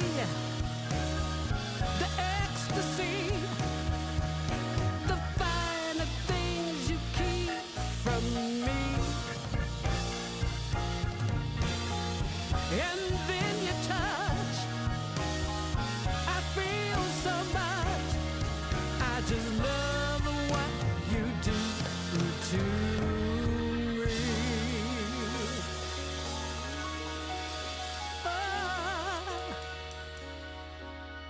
I love what you do to me.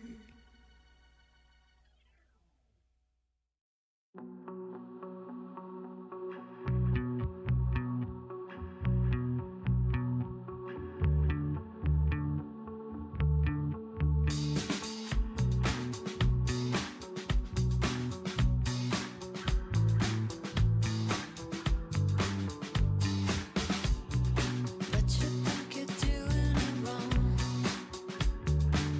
Ooh.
catch your breath.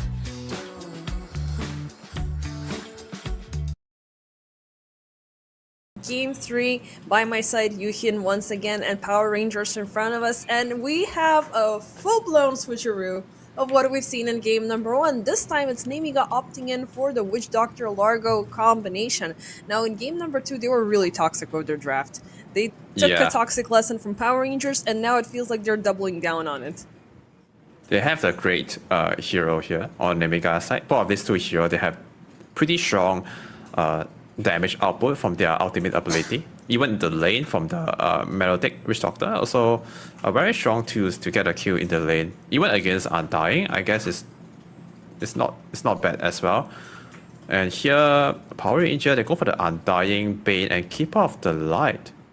I wonder, is this gonna be the Undying or the Keeper of Light core? Okay, looks like, yeah, this should be the Undying core and Keeper of Light support because of this Storm Spirit pick.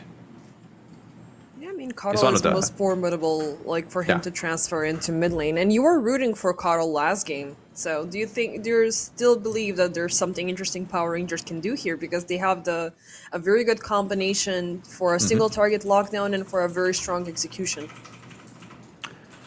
I like the Keeper of the Light pick because I watched some of Immersion gameplay and replay. He plays Keeper of Light a lot, and I remember a few months ago, or maybe last year, I think it was last year, he used to spend this year quite a lot in pop, and they have some good synergy together with the Storm and Keeper of Light. Also, Keeper of Light and Undying, to be able to refresh or lower the cooldown of Decay is pretty good, and also reduce the cooldown of Tombstone as well with the Chakra Magic buff. So some good synergy with this 4 hero drop, but they are maybe missing out some AOE spell. Maybe they might need some extra AOE spell or some extra damage to finish the draft. Maybe we could see, like, there's still the offlane. Well, the offlaning position is not open anymore. We're looking definitely at the carry last but not least, but it could be, I don't know, something bursty, something annoying. Like, I want to see something like a Sven, especially once he gets the Blink Dagger, he's able to jump into the backlines.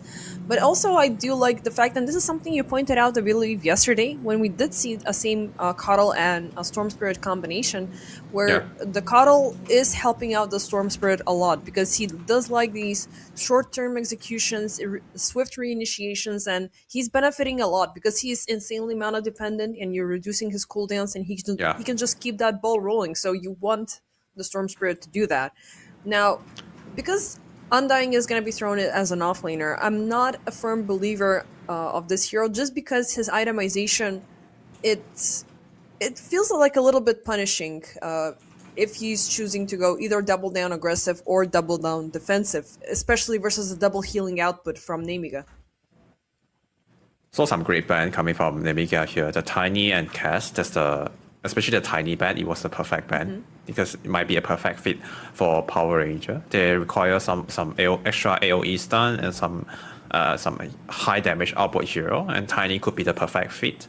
You mentioned Sven. Sven is like another version of Tiny. Similar concept. He has high armor, high light click damage with a stun, and some cleave damage too.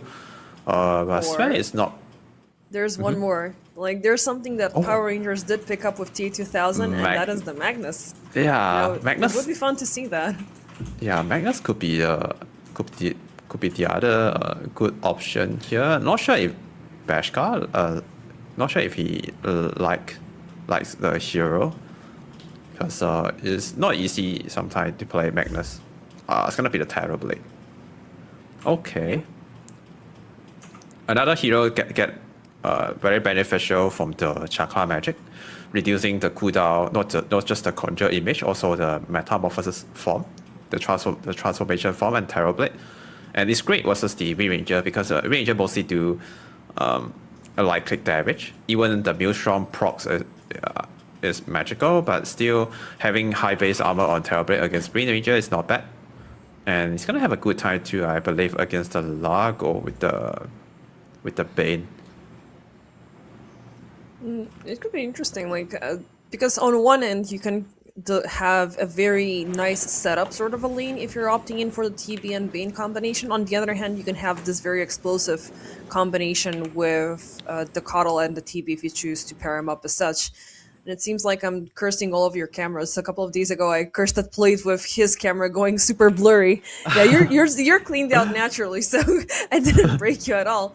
But last but not least, for Nemiga, they will opt in for Yang Ji on the Necrophos. So this is a triple threat. I'm scared of Nemiga right now. Like the way they played out game number 2. Once again, they are securing a Wind Ranger for Bune, so that gives you lockdowns, that gives you single target executions. You have 3 heroes with immense amount of healing. The way that Power Rangers played out the Witch Doctor is they doubled down on the healing. They can this time Nemiga focus on his aggressive aspect, and that is going in for maybe the scepter plays, but also getting the Distiller, getting the Greaves, getting whatnot. It is gonna make Nemiga's draft seriously impervious. Now, the one thing I have a small problem with for Nemiga is they opted in for 4 ranged, with Kovis 9 being in the front line. Do you want that to happen? And when can you initiate is also a question. Necrophos is a range hero, yes, but he also can be a tanky frontliner. So basically now they have 2 frontliner. One is the Largo, the other one is the Necrophos. So in the team fight, they have someone to frontline for the support as their like good team fight formation. And also in the mid lane, I believe Necrophos is gonna have a good time versus a Storm Spirit. So this is gonna be a very good Necrophos game for Nemiga. And currently there's only Storm Spirit who can get to the backline to deal with the. Sorry, I mean, yeah, there's no hero on the Nemiga side could get to the backline to deal with the Bane and keep off a light. That's one of the weaknesses of the Nemiga draft. So far, beside that, I think Nemiga draft is pretty solid. They might have some slow tempo at the first 15 minutes because Necrophos can't really make move even unless he go for the boost of travel first item. If not, he just want to farm his Radiance. Yeah, I mean, there's definitely going to be this huge power output, especially, like, I do assume that even as a mid laner Necrophos, you're still focusing on the Radiance first, just to make things a little bit better. But I've seen sometimes, you know, the Radiance being omitted if you have that kill potential set up for you very early on, but it does make a huge difference. It does prolong your team fight a lot more. I'm also curious about this TB. So TB is a hero that has an early ultimate packed in. You know, we were talking about the Metamorphosis. It does give you that raining barrage across the lane. The damage output is not satisfactory early on, but you could set up for a very good controlled lane and for him to just get super farmed up. But let's see first up. We're having a rotation onto Bune. He's going to get caught up, thrown back with the Nightmare. They are pushing him out on high ground. This is very nice as he's forced to take the long detour. They're going to push him out though. Immersion now taking from the Maledict as Nemiga were right around the corner. And can we get First Blood upon the carry? It is going to be the case, even though the Immersion dies down right after. But it's a bigger benefit for Power Rangers. First Blood and a carry on top. Yeah. They also got 3 Bounty runes on Power Ranger and the First Blood. That's a dream start. It's a bit unfortunate. It's the Bane who got the First Blood, not the Core. So it would be nice if the First Blood goes to the Core hero with the extra gold to start off the lane. And here middle, we see Yangju losing quite a lot of HP already on the first wave. But that I guess that's fine because he can always heal up from his innate and his dead pulse. It's like level 2 now, so go for the skill point on Heartstopper Aura. And Kiyotaka need to really be careful, like 2 more dead pulse and some light click damage. It's gonna be able to get the Storm Spirit kill. And meanwhile, bottom. About it, so like at the release he can avoid it, you know, until he gets those levels coming in. But the fact that also Necro does not need a bottle, that's 600 gold saved. Is currently double the CS of the Storm Spirit now, as we can see from the left hand side of our screen. And bottom lane, this might be another kill lane. Once I hit level 2 on Terrorblade, maybe they can go for a kill. That's a nice catch. You like instantly followed up with the little, well, not the little sure, the Scatter Blast. Yeah. As that spell is very annoying to deal with, especially when it's in point blank. Now, Terrorblade is going to be in that position for the majority of the time until he decides There to we pop go. Metamorphosis. Now, they're going to try to throw him back. Bashka is receiving a lot of damage, and it's not looking like he's going to survive even with Kovis 9 being struck on the side. Now, maybe till the end can get the kill. So, even though Bashka is going to be taken down, now Kovis 9 is going to be forced to fight with that additional 5% debuff from the Icar of Nektasha. So, on the long run, it might destabilize the Nemiga lane a little bit further as, you know, TV comes back to full life. Yeah. But a kill's a kill over here, you cannot deny that. Yeah, I would say that was a good trade for Nemiga because they also put the transformation spell on cooldown on Bashka.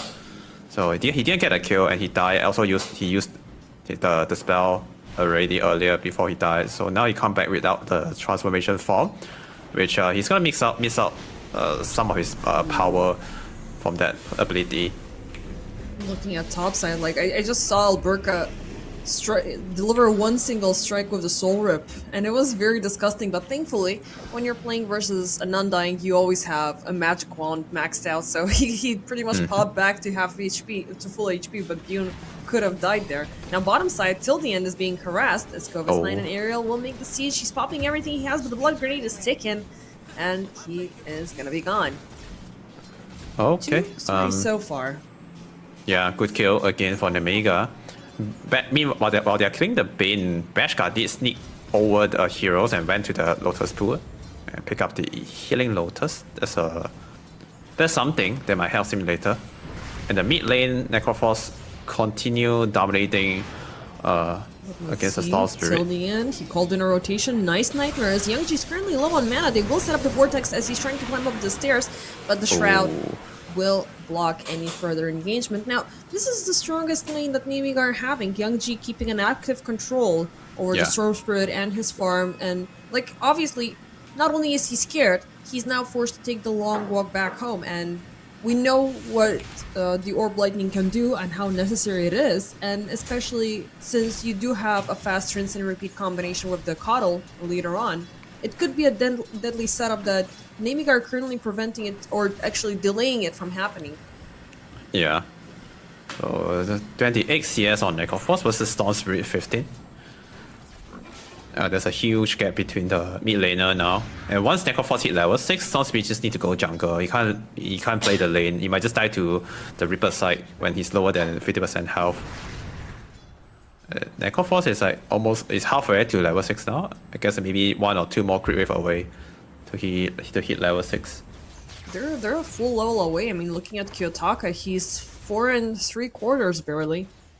With this great lane, he's gonna, get to that level 5, but still the advantage is there. So I do anticipate this, ongoing back and forth as the game keeps on, happening. If you want to get a lock on to the Storm Spirit, there is instantly gonna be a group waiting for you at the other side, but the group is not present just yet. We do have somewhat of a success across the side lanes for Power Rangers. Alberca is getting a decent amount of farm, even though we haven't really seen this full initiation yet. TB as well looking quite decent. Oh, Bane. So there's a chance of hope. Bane, nice catch. Oh, this could be a big kill. Kovis 9, there's the Metamorphosis. Cookie in the wrong direction. Oh, this is not that good, but it's still, with the Frog Stomp, they will force the illusions to lose contact, and it's gonna be okay. It's a big trade-off. Again, the Metamorphosis was popped for nothing. Yeah, that's what I'm about to say. So they forced out the Metamorphosis, and they didn't manage to get a kill with it. So they might Nemiga offlane Largo might lose some creep wave, might lose some creeps go, but I guess that is okay. Free Vortex of Janter under the tower. They're trying to force Youngji to get a little bit closer, but this was a crucial mistake because with that, the Storm Spirit needs a quarter experience for level 6. Oh yeah, that freebie just gives some free XP to the Storm Spirit to reach his level 6 a bit faster. Now he get one of the best rune, which is the regen. Okay, that Rich Doctor death actually, it's gonna help Storm Spirit to recover.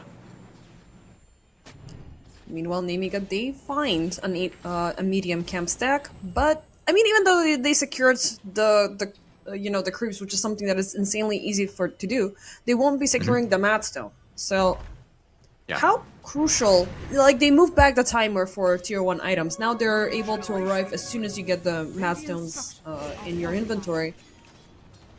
How important they are, like transitioning from no item to tier 1 and then from tier 1 to tier 2.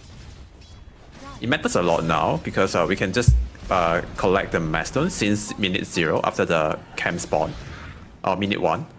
It matters a lot to the support because when they do a lot of pulling, it's very easy for them to pick up the milestone. The extra early item might help them to win some fight. The extra enchantment as well, giving the extra stat can be helpful. Kind of bad. He did appear way too soon to go in for the wisdom contest, but Kiyotaka jumps in from the backlines. They're gonna get a lock onto the Necro, but Bashka is still having dangers as the Sunder is not available. Area still has him within reach, and with his Counterblast, he's gonna take the carry kill. Yeah, Bane and Sorcery, both of the heroes trying their best to drag the Necroforce to the other side to prevent the Reaper side on Terrorblade. That's a pretty good good play from both of the hero, but Terrorblade still died at the end. But it's okay. At least they didn't give any free regen to the Necroforce. Burka with the Tombstone. This is a big setup. This is a very big commitment, but it's most likely they're only gonna be getting Janter, as he does take down the Tombstone before he perishes. But Bune latches out, runs away with the Wind Run. They definitely needed. I mean, for Power Rangers successful executions, you either gotta bring Kiyotaka or the Bane in play, because they are the guys with the lockdowns, and you know, Wind Ranger, as you know, we just saw, she's gonna run away. Yeah. Get a good kill on the top, and they're about to get a tier 2 tower. Very good movement here from Power Ranger. And this is what we like to see from a carry player. Instead of just sitting in the lane to farm, we could utilize the Twin Gate to make the move to the other safe lane. Even sometimes we don't get a kill, but we can get some damage done on the building, on the tier 1 tower. That is pretty significant as well. Now they open up the top tier 1, allow Alberga to get more access to the neutral camps. And that's gonna help him to get more net worth later on. Yep, we've spoken about the Necrophos for way too long, but it seems like the enemy carry is not that in that good of a position, and I'm talking about Nemiga. Bune is actively being pushed, and he's having a tough time picking up the pace. And the TP, not only did he, you know, went in for the push and he's being this very proactive carry, this is the second tower that they're taking at, like, below the minute 9 mark. And yeah, actually, we are also looking at, well, mid potential is actually quite slim because Necrophos has been winning that lane. But if they combine their might, there is a very strong chance they could take one more, you know, at a very decent timing. Bashka, though, that's still at level 6, though, because he got taken down twice. Now, that is a little bit of a problem. And again, he's got these limited initiations. The Sunder is not available, so, you know, he's always going to be picking and choosing when he wants to join in. Yeah. Again, top lane, a good TP out from the Undying. The top lane is doing really great so far. They're trying to go on him with the Melodic and Focus Fire. They have the damage, but they don't. They also used up all his disable earlier before the Undying TP out. Maybe they could maybe they could wait for the next Terrorblade meta before they push the mid tower. Right? If they want to go on the mid tower, they need to bring most of the heroes there because Necroforce is pretty hard to kill. If they don't chain stun him, if they don't stop him from using the Ghost Shot, he might get a lot of HP back with the Ghost Shot and Magic Wand. Smoke up from Power Rangers, but they will be dividing the supports across mid lane and bottom. Bottom Bane is going to be with the TB as Kiyotaka is looking to push in mid. Now, this is a little bit of a dangerous, you know, step in as you're all by yourself. But if Nemiga call in the aggression, Power Rangers, now they're pushing it forward and they can make the swift rotation between bottom and mid lane. So far, Nemiga, they're not giving them the pleasure. They're just trying to fortify their tier 1 tower. Let's see though if till the end. Oh, he's spotted out, even though he's gonna get that extra 144 gold from the Observer. They will lose their element of surprise, and at the same time, they're not pushing in mid any longer. So, just safety is the play right now. Okay, pretty good so far for Power Ranger. Nemiga, they're waiting for the Necroforce Radiance timing. And Power Ranger, they actually have the bigger map control. They're farming some stack in the Radiant Triangle with the Tombstone. They're also able to farm some of the... Oh, Keep off the line. Nice catch. Good chain Shackle shot stun. with the Maledict immersion. He's trying to push them out, but there's the Soul Orb. Actually, that's going to be a very big assistance as the Maledict is indeed hurting, but Bjorn for a second time walks away with the Wind Run. Now, good punishment about onto the Witch Doctor because he is 20 experience away from getting the Death Ward.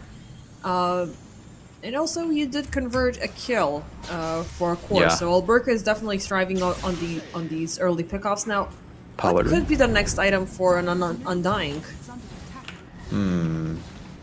Good thing about Undying, this hero is very flexible on his itemization. You could literally buy anything from Crimson to Meteor Hammer or even Dagon. I don't hate it too on Undying because like, the hero is just very flexible. If he owned the lane, he has so much gold. You could literally buy anything. But for this game, looking at the dire heroes here, I feel like a Crimson guy is not bad. Some Aura is not bad, but he went for the Blink. And top lane, they're about to go on the Wind Ranger. Nice catch. It's gonna be a nightmare instantly dropped upon Bune with the Fiend's Grip. They have her completely surrounded, and Alberca gets the kill. Now, the Scythe is going to appear a little bit later. They're throwing that alongside with the Murderous Kisses for Alberca, and that's going to be a good traded off kill as Janter gets the killing spree gold. Okay, but it's going to respawn after the 3 ages. And the distraction And- from mid, so that's all Yeah. 3 tier 1s taken away. So they use Reaper and Starfire ulti to kill Undying by respawn instantly, and they also lost the mid tier 1 tower. Another good map movement, very good allocation of the resources from Power Ranger. And right now they're actually having 2000 gold advantage already at 30 minutes on Power Ranger. If this game keep going with this pace, I do feel like maybe Power Rangers will have some advantage. This trade Something farm. to bring about the advantage though. Oh. Kiyotaka, nice find. Can they get the execution? Ooh, nice calculating. Yeah. But Kovis 9 almost revealed himself. They were a little bit short-handed, but the kill is there. Janter topside will be caught up. Dune trying to fight off Focus Fire with Alberca. It could have been good if he killed them now because the Ceaseless Dirge is still on cooldown, but till the end he's committed. He wants Dune. He gets the Nightmare. He's trying to push him back, but it's gonna be enough. The Brain Sap. It's still not enough damage at level 3. Now till the end on the run, but Kiyotaka decides to join in. Beautiful Vortex. Bune is dead. Okay, 1-for-1 trade. Or 1-for-2, I should say. Yep, I Yeah, mean, in flavor you're for the- actively punishing the carry. That's a good one. They're still going, and they have Chakra Magic for the Storm Spirit. He has unlimited Let's mana. go. Why not? Let's double Yeah. down. We have Coddle, we have Gandalf, we have our blessings. Thankfully, Kovis 9's healing is starting to get a little bit stronger, so they're not gonna commit for the giant bullfrog yet. Okay, 40-minute Radiance on Yangju. Not a bad timing, but let's see how it's gonna like play the map now. They have all the tier 1 tower get taken down by Power Ranger. Mid lane, Starfire getting going on here. Oh yeah, they're gonna find for aerial. Kiyotaka jumps in. They're gonna throw in the scythe as well for him, but they're not getting the execution. Tombstone drop down. They're pushing them out. There's gonna be a shackle of Burka. They're trying to push him out as Janter is fighting off in the middle, trying to take down the Tombstone, but he's completely surrounded by a zombie apocalypse. Him and Janter are gonna die down. Kovis 9 still under chance. Kiyotaka, beautiful vortex back. He's gonna find the giant Largo, and he's gonna be gone. They just got that Radiance on Necrophos. They still want to farm. And also, the way he uses Reaper, I think he was trying to use it to save his allies. That is okay, but I would prefer if we could use that to get a kill. In that situation, that defensive Reaper is so effective. And that's a big cooldown ability, so he needs to use it wisely. And right now, fighting against Undying, when they have Metamorphosis off cooldown, they are so strong with the basic ability from the Undying Tombstone and the Metamorphosis.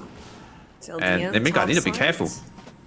Yeah. Well, it's either naming or Power Rangers, but the behavior has been really interesting from Power Rangers in these past couple of initiations. Like, they would jump in with with the support crew and with one of the course. They will go in for the execution, then they're gonna be waving their hands around. It's like, oh Storm. no, I'm trying to get the hell out of here. You know, I'm in danger. And then either Kiyotaka jumps in or the TB jumps in.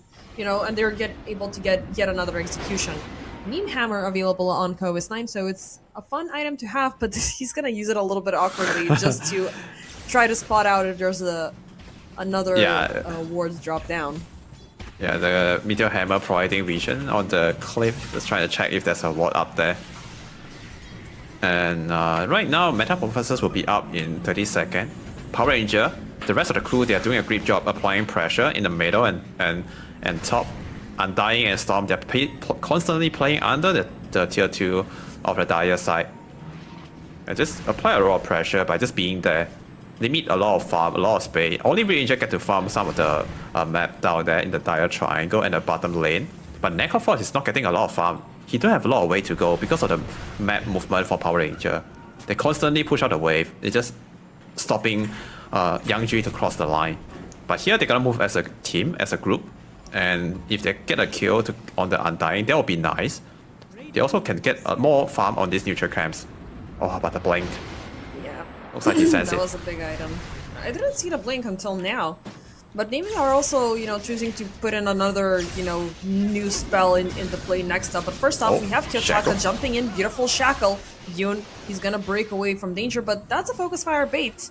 And Storm Spitters is gonna retreat, reset, freshen up in the fountain, and be back in a couple of seconds. But they're gonna reveal the Voodoo Switcheroo for the next one now. What is always seemingly an easy kill onto the Witch Doctor, if you're not able to break, if he's able to break out of the silence, he will instantly pop the Voodoo and just throw everything back at you. So they gotta be careful on approaching the next team fight, but so far things are looking very decent for Power Rangers. They have double the kills, 18 minutes in with 5k net worth difference, so it's great that the Necrophos is farming. That's, something that Nemiga can rely on.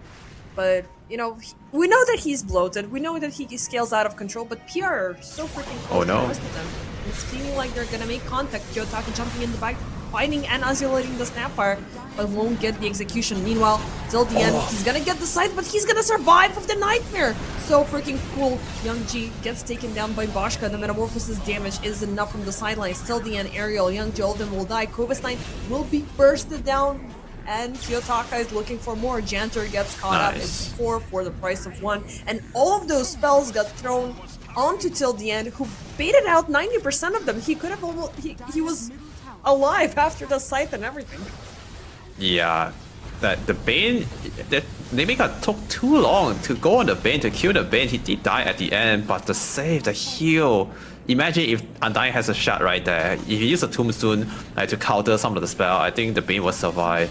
But there's so much healing, saving potential coming from Power Ranger. And overall, there's a 1-for-4 trade in flavor for Power Ranger. They also get another tier 2 in the middle. Next objective might be the Roche on the top Roshan pit or the Tormentor, but I'll prefer Power Ranger to get the Roshan first because it's closer to their side. Or they can even push out the top lane or the top tier 2 tower before that. Looking so good so far for Power Ranger. And I do like the itemization on Undying this game a lot. The blowing into the BKB. And he's queuing up the Nullifier next to counter the Necroforce Ghost Shroud or any potential Glimmer Kate or saving item. Top lane. Oh, top lane, we do have a skirmish. It's going to be Kiyotaka once again initiating. He is a little bit short-handed, but he is committed, he is determined. Youngji will force the Pulse to just jump out of there. I mean, we did speak earlier during the drafting stage about the healing output coming in from Nemiga. But in practice, let's see just what happens. First, Kovis 9 is going to be dragged back. They pop the Death Ward onto Till the End. Again, as all of this focus onto the Bane, as he's not dying and all of these ultimate switcheroos and everything is being popped up. Janter's super low. He's going to get sniped. But yeah, there's this huge healing output from PR that we're actively seeing during team fights, like the Soul Rip, the Keeper of the Light healing coming about, now improved as well with the Holy Locket. It seems so freaking good, but also Nemiga's prioritization is really bad. They will make a jump once again as Youngji. They're looking for the grip, but they're gonna miss out. It's gonna be Bune instead as he forces out the Shackle, but he's only got 2 supports. And Bashka keeps on breaking free, keeps on fighting. Mortimer's just flying across the lane, but it's not anybody dying. It's gonna be yet another Illuminate connecting. Still the end. He's still alive somehow, even with the urn ticking, with the fire above under his feet. Alberca pops the Soul Rip to come back up, and that's the behavior reveal also for the Undying, so you're not getting him as easily. So do you want to chase him? You could go for the Tombstone, but the Tombstone is gonna expire naturally, so you got absolutely nothing out of this. Bane hasn't died for... Like, this is the third time they're initiating onto Bane, and this guy does not budge, does not move. Yeah, the Soul Rip and the Holy Locket here. Also, the Illuminate Blast after the Spirit Form activated. The AoE heal is insane. It's so strong, keeping everyone alive. And now, most of the heal that were very low HP just now on Power Ranger, now because of the heal, they're almost back to full health after the fight. They don't need to go back base, they can just keep going. They can even get some mana back from the Chakra magic, and I feel like this can be the reason why Keep of Light is so popular now in this meta. Nice cookie for the save, but Kiyotaka still has him within range. Vorta's gonna push him back. They're trying to expire the duration of this wind run. Last resort shackle with the focus fire is gonna backfire for Bune. Next up, it's gonna be Jantor. He gets put to a nightmare, puts to sleep, and he's gonna go to bed back into Fountain. Kovis 9 looking like target number 3, as Kiyotaka is like his biggest struggle is choosing who's he's gonna execute first. It seems like Uriel is gonna be the target. Grandma tries to jump away, but it's gonna be a godlike with a triple kill streak. A bigger improvement on the Storm Spirit compared to the Air Spirit last game. Yeah, it feels like a different player now. And thanks to the Arcane Rune, thanks to the Keeper of Light, he get to keep the ball rolling without don't have to go back base at all. Now they got pop the meta, take down another tier 3 tower here on the top. Why not? I mean, it's only the fortification that can put a temporary stop to it, but you know, imagine Kiyotaka at the end of the game is like, I want to thank my teammates, I want to thank my map for the arcane runes, I want to thank the region runes for helping me out, and everything else is just easy for him. Yeah, right now, it's like... It's feeling way too easy. Yeah, okay, now they go for the Roche. Get the Aegis on Storm Spirit, he can just do whatever he wants. I really want to see one more surprise lingering on the side of Power Rangers, and that is the good old Will-O-Wisp. So even though you are having that ability built in with the Ringmaster, it's not something that is queued up, so I'm just having wishful thinking, but it's such a nice way to keep, you know, a very locked down draft even more so locked down and keep them into place. I like It's gonna be the shard upgrade first, so more healing, more double solar bind charges. Yeah, I like the Will-O-Wisp, but right now in this situation, this feels like a luxury to keep up the light, because all he needs to... Speaking of luxuries, it's feeling like Bune has the luxury to farm. Second he appears, instant grip till the end. Like, this is the best Bane game I've watched here at EPL. He sets up, everybody else follows up, and you know, like the good old quote said, they're all dead! Yeah, absolutely perfect spell casting from the Bane, up both of the kill. And definitely, Bane, to be honest, is one of my favorite post-fight hero in this meta. I love to have this hero on my team because it's just so underrated. He has so much potential, and he has this piercing BAB single target control. Just so strong against most of the mid spirit hero now in this meta. Tier 3 down. They still have some time left on the Metamorphosis. They can even go for another set of Rex here in the middle. Why not? Or the Bane. Over here, why don't we just clean up house now? Till the end is gonna be initiated upon, but doesn't matter as Kiyotaka jumps in the back, just deletes both Kovis 9 and Ariel off the map, as that will lead to GG to be called out. As Nemiga once again, they will push the series all the way to game number 3, but ultimately it's gonna lead to a loss. Power Rangers, friendly reminder of why they got a direct invite into the group stage instead of being forced to play with the play-ins alongside with the rest of the peasants. I didn't want to put it as, you know, pumptious as that, but they're a good team. They're insanely solid, even with the double substitute coming in. As we did mention, they have 2 players playing in for Games of the Future, but it doesn't seem like Boschka and Kiyotaka are shying away from, you know, the overall team synergy and strike and annoyance and whatnot. Nemiga, they tried to copy what they saw in game number 1, but it's they overlayered to it, right? You know, they had the healing from Necro, healing from Largo, healing from Jantor, but who are you gonna heal when everybody is dead? You know, and Power Rangers were like, if we're gonna bring your health to 0 faster than you do that to us, we don't care about your healing. Yeah, and in this game, the game plan for Nemiga, they are very passive. They buy time for Neko to get his Raiders. He does get a Raiders at pretty decent timing, which is 14. But it took him like another 6 or 5 minutes to farm another item. He did buy a shard in between, allowed him to fight, but still the team fight potential from Power Rangers is too strong. The Tombstone, the unlimited heal and mana heal from Keeper of the Light, and also the control from the Bane Grip. They don't have a really good way to stop that. They don't have a global silence. They don't have a long range feature or something that very valuable to stop the channeling from the Bane, and just make it so hard for Nemiga to enter the fight. And Kiyotaka also, he just steal the show in this game 3, just zipping around with unlimited mana buff from the Keeper of the Light, and it's not a match for Nemiga. Yeah, I mean, they walked away with a wombo combo, added up the Terrorblade to the mix to made it even more so impactful. Like, I do love a good TB game just because, unlike most of these carries, you do have these 20-25 seconds when you do have the execute timer that early on built into the game. And at one point, once we get the Scotty, which was the case, by the end of the game, it's ever more so devastating. So the power output, the illusion play, and the fact that you're both converting between range and melee, you're getting the best out of both worlds. And Boschka, like, he wasn't suffering that much during the laning stage. He had till the end by his side, so they were able to deliver the pressure onto Kovis and I instead. And everything seemed like an illusion that the Necro is doing great, but that's one hero. You need everybody else. You need 5 heroes to be doing great. Yeah, that's true. And coming up next, we have another great series coming, which is No Hook Wink. That's one way to to get a team name. And then versus PuckChamp. What do you think about that? PuckChamp, they've been a little bit underwhelming. This is going to be their 3rd match, and they're having a back-to-back series after this one, so it's going to be No Hoodwink first and KW afterwards. And they're already in a dire need to get points. Now, their strategy is always on relying on Uragi. They definitely need to move over that. They need to, like, we've seen some good games played out when you give, either a Nature's Prophet or something of that sort, but I don't know, they're having a very tough time ending these games. Like yesterday, we were watching them playing against Level Up. Game number 1 was Ultra Stumpy ending in 22 minutes. Yeah. Game number 2 was lasting for 15 minutes, and they were not even able to take down the throne with a Beastmaster and Nature's Prophet side by side. So I really want to see them pull off a miracle here.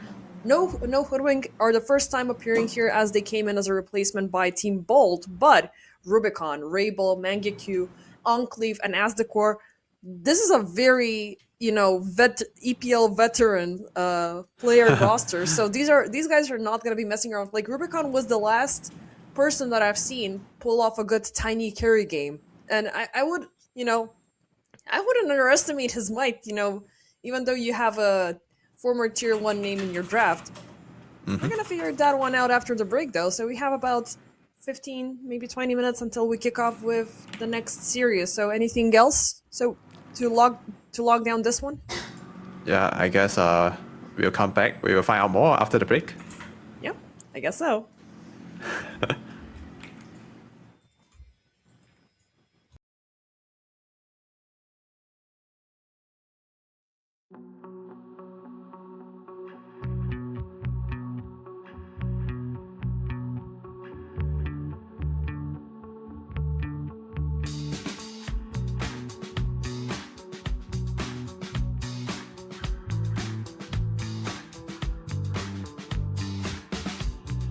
What you think you're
catch your breath.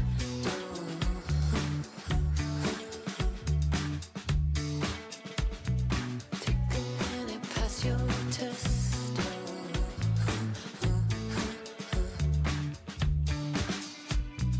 Take it easy, take a step.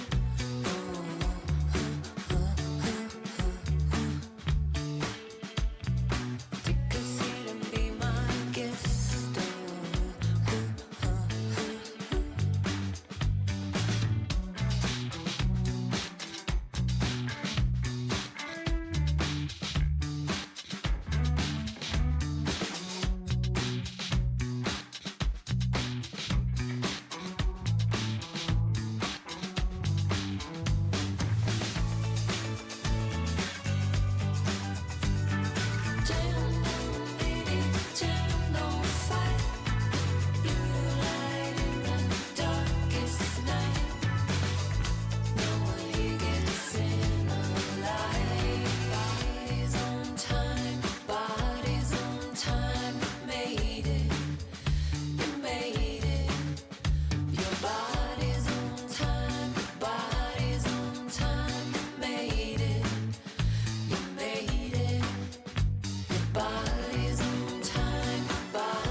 Looking for a piece of mind. I've been trying to redefine life. I can see the signs. Word is going, see me shine. Fighting for my soul's sake. Whipping fast, no brakes. Nothing's ever been a waste. Now that I've been wide awake, Luke's trying to pull me back in. I was stuck for a minute and forgot the passion. Since the lights turned on, it's been camera action. And you start to see it all like a chain reaction. Watch it happen, yeah. Swear that I'ma find my way.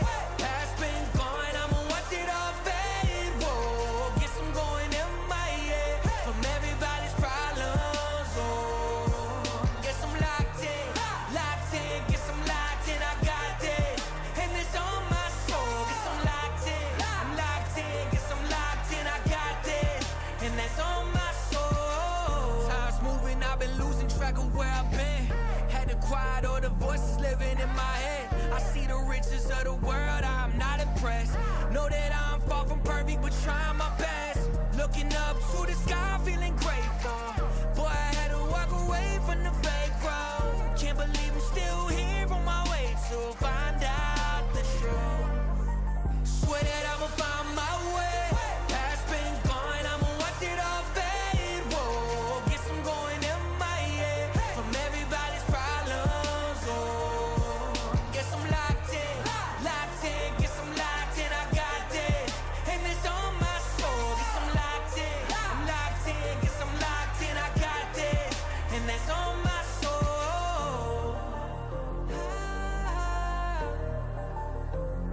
got me up on a late night. You steady playing on my mind. Oh, I can't get you out my head.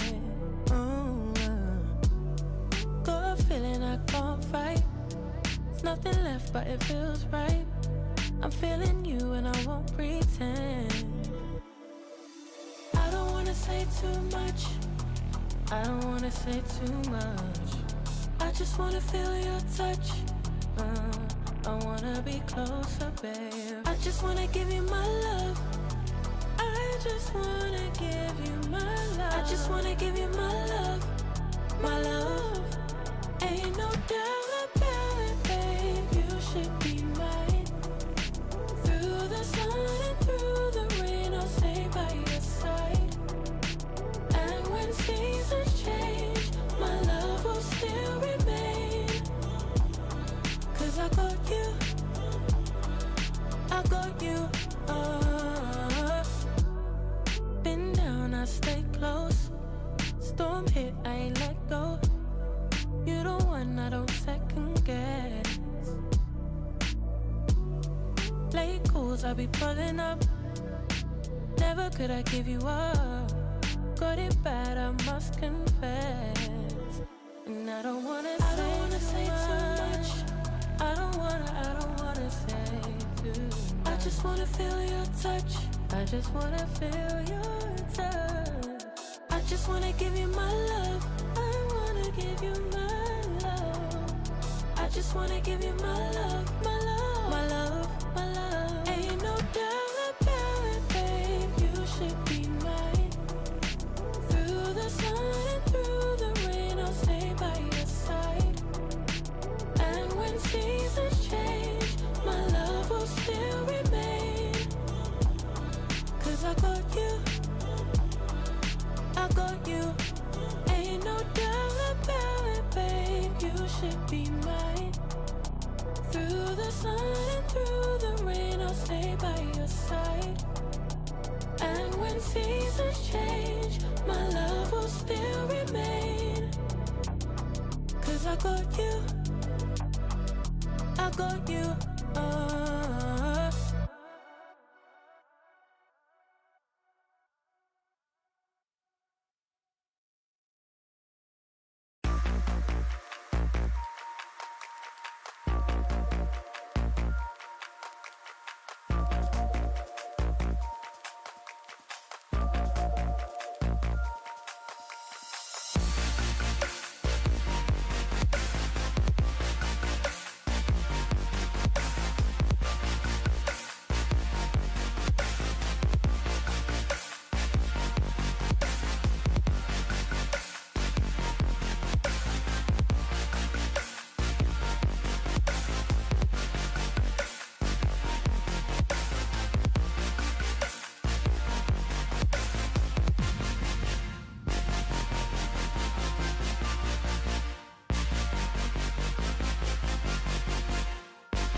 asking about me, where I've been and where I sleep. It's hard to find me if you really want to. Turns past that takes a cool sign. Same ball cap, same moon boots. Trying to outrun the thought of you. But understanding the truth don't stop. You can't leave in a town this small. You can change your mind, but not your past. Every mile just feels like moving half. You can change my name in your phone. You can't leave in a town this small. I moved on, but not too far. Just down the road from who we are. You can change your hair, change your street, but you can't outrun the memories. Nah, I ain't mad, I just laugh sometimes. How love can fade, but this town stays mine. They say small towns just don't forget. I guess you're right about that. You can change your mind, but not your past. Every mile just feels like moving half. You can change my name in your phone. You can't leave in a town this small. Every red light still knows your car. Every porch light still breaks my heart. You can back it up, girl, burn it all. You can't leave in a town this small. Don't go too far when it's written in the counting stars. I try leaving, tried it all. You can't leave in a town this small. Yeah. Ooh.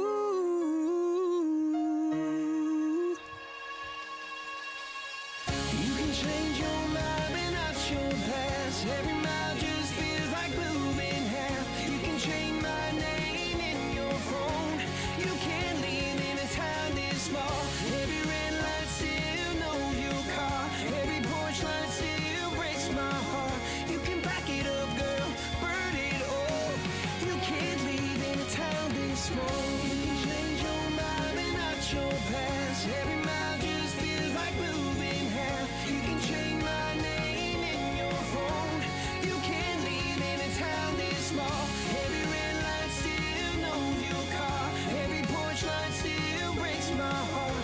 You can back it up, girl, burn it all. You can't leave in a town this small.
And ladies and gentlemen, welcome back to the second series of the day. Cheers to you and his beautiful cup. I actually love the cup. It's very, very nice, and I would rather talk about it just because it's very funky.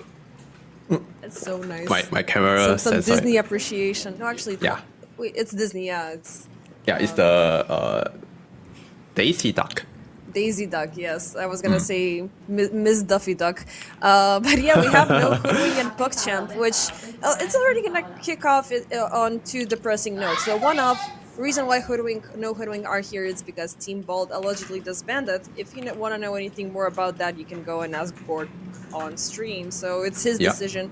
Not sure what happened. It's the second time in a row they do this to us. So we're really hoping for to see them. And I was personally hoping to see Mangekyu here, but instead he is gonna be swapped out with a more familiar player, and that is Infernal. An insanely strong offlaner, not gonna lie, but it's always coming down to how aggressive of an offlaner he gets. Now, PuckChamp, they have an interesting combination they're bringing into the mix, and this is a team that's been a little bit shaky, as we kicked off with the group stage, and they're opting in for a Luna this early on. So what do you make of this?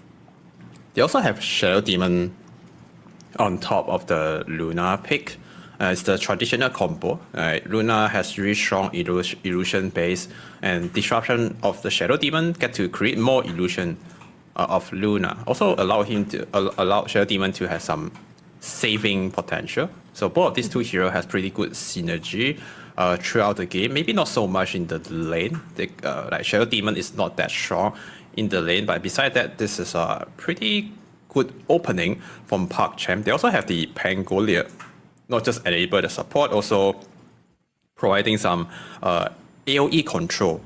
And with the shot on Pangolier, roll up and his Rolling Thunder, he also has this spell immunity during his low lane, which is pretty good against most of the no hoodwink heroes. Against like Invoker, against like Keeper, he might be able to even solo kill the Keeper of the Light after he complete the Diffuser Blade and Arcana Scepter to be just one Rolling Thunder. He get to delay at least like one support in the team fight. Looking pretty good draft on PuckChamp. And no hoodwink, based on the draft, they are pretty defensive type of hero. I would love to see some like aggressive type of hero a hero pick here from their side, because all these heroes, they don't have a proper setup. The spell, like most of the spell, they are follow-up abilities. And most of the keeper spell, they need someone to like stay at the front, set up for the blast. Same likewise on Invoker. A Bird Mother ban on PuckChamp. That's one of the Monkey Cure signature hero.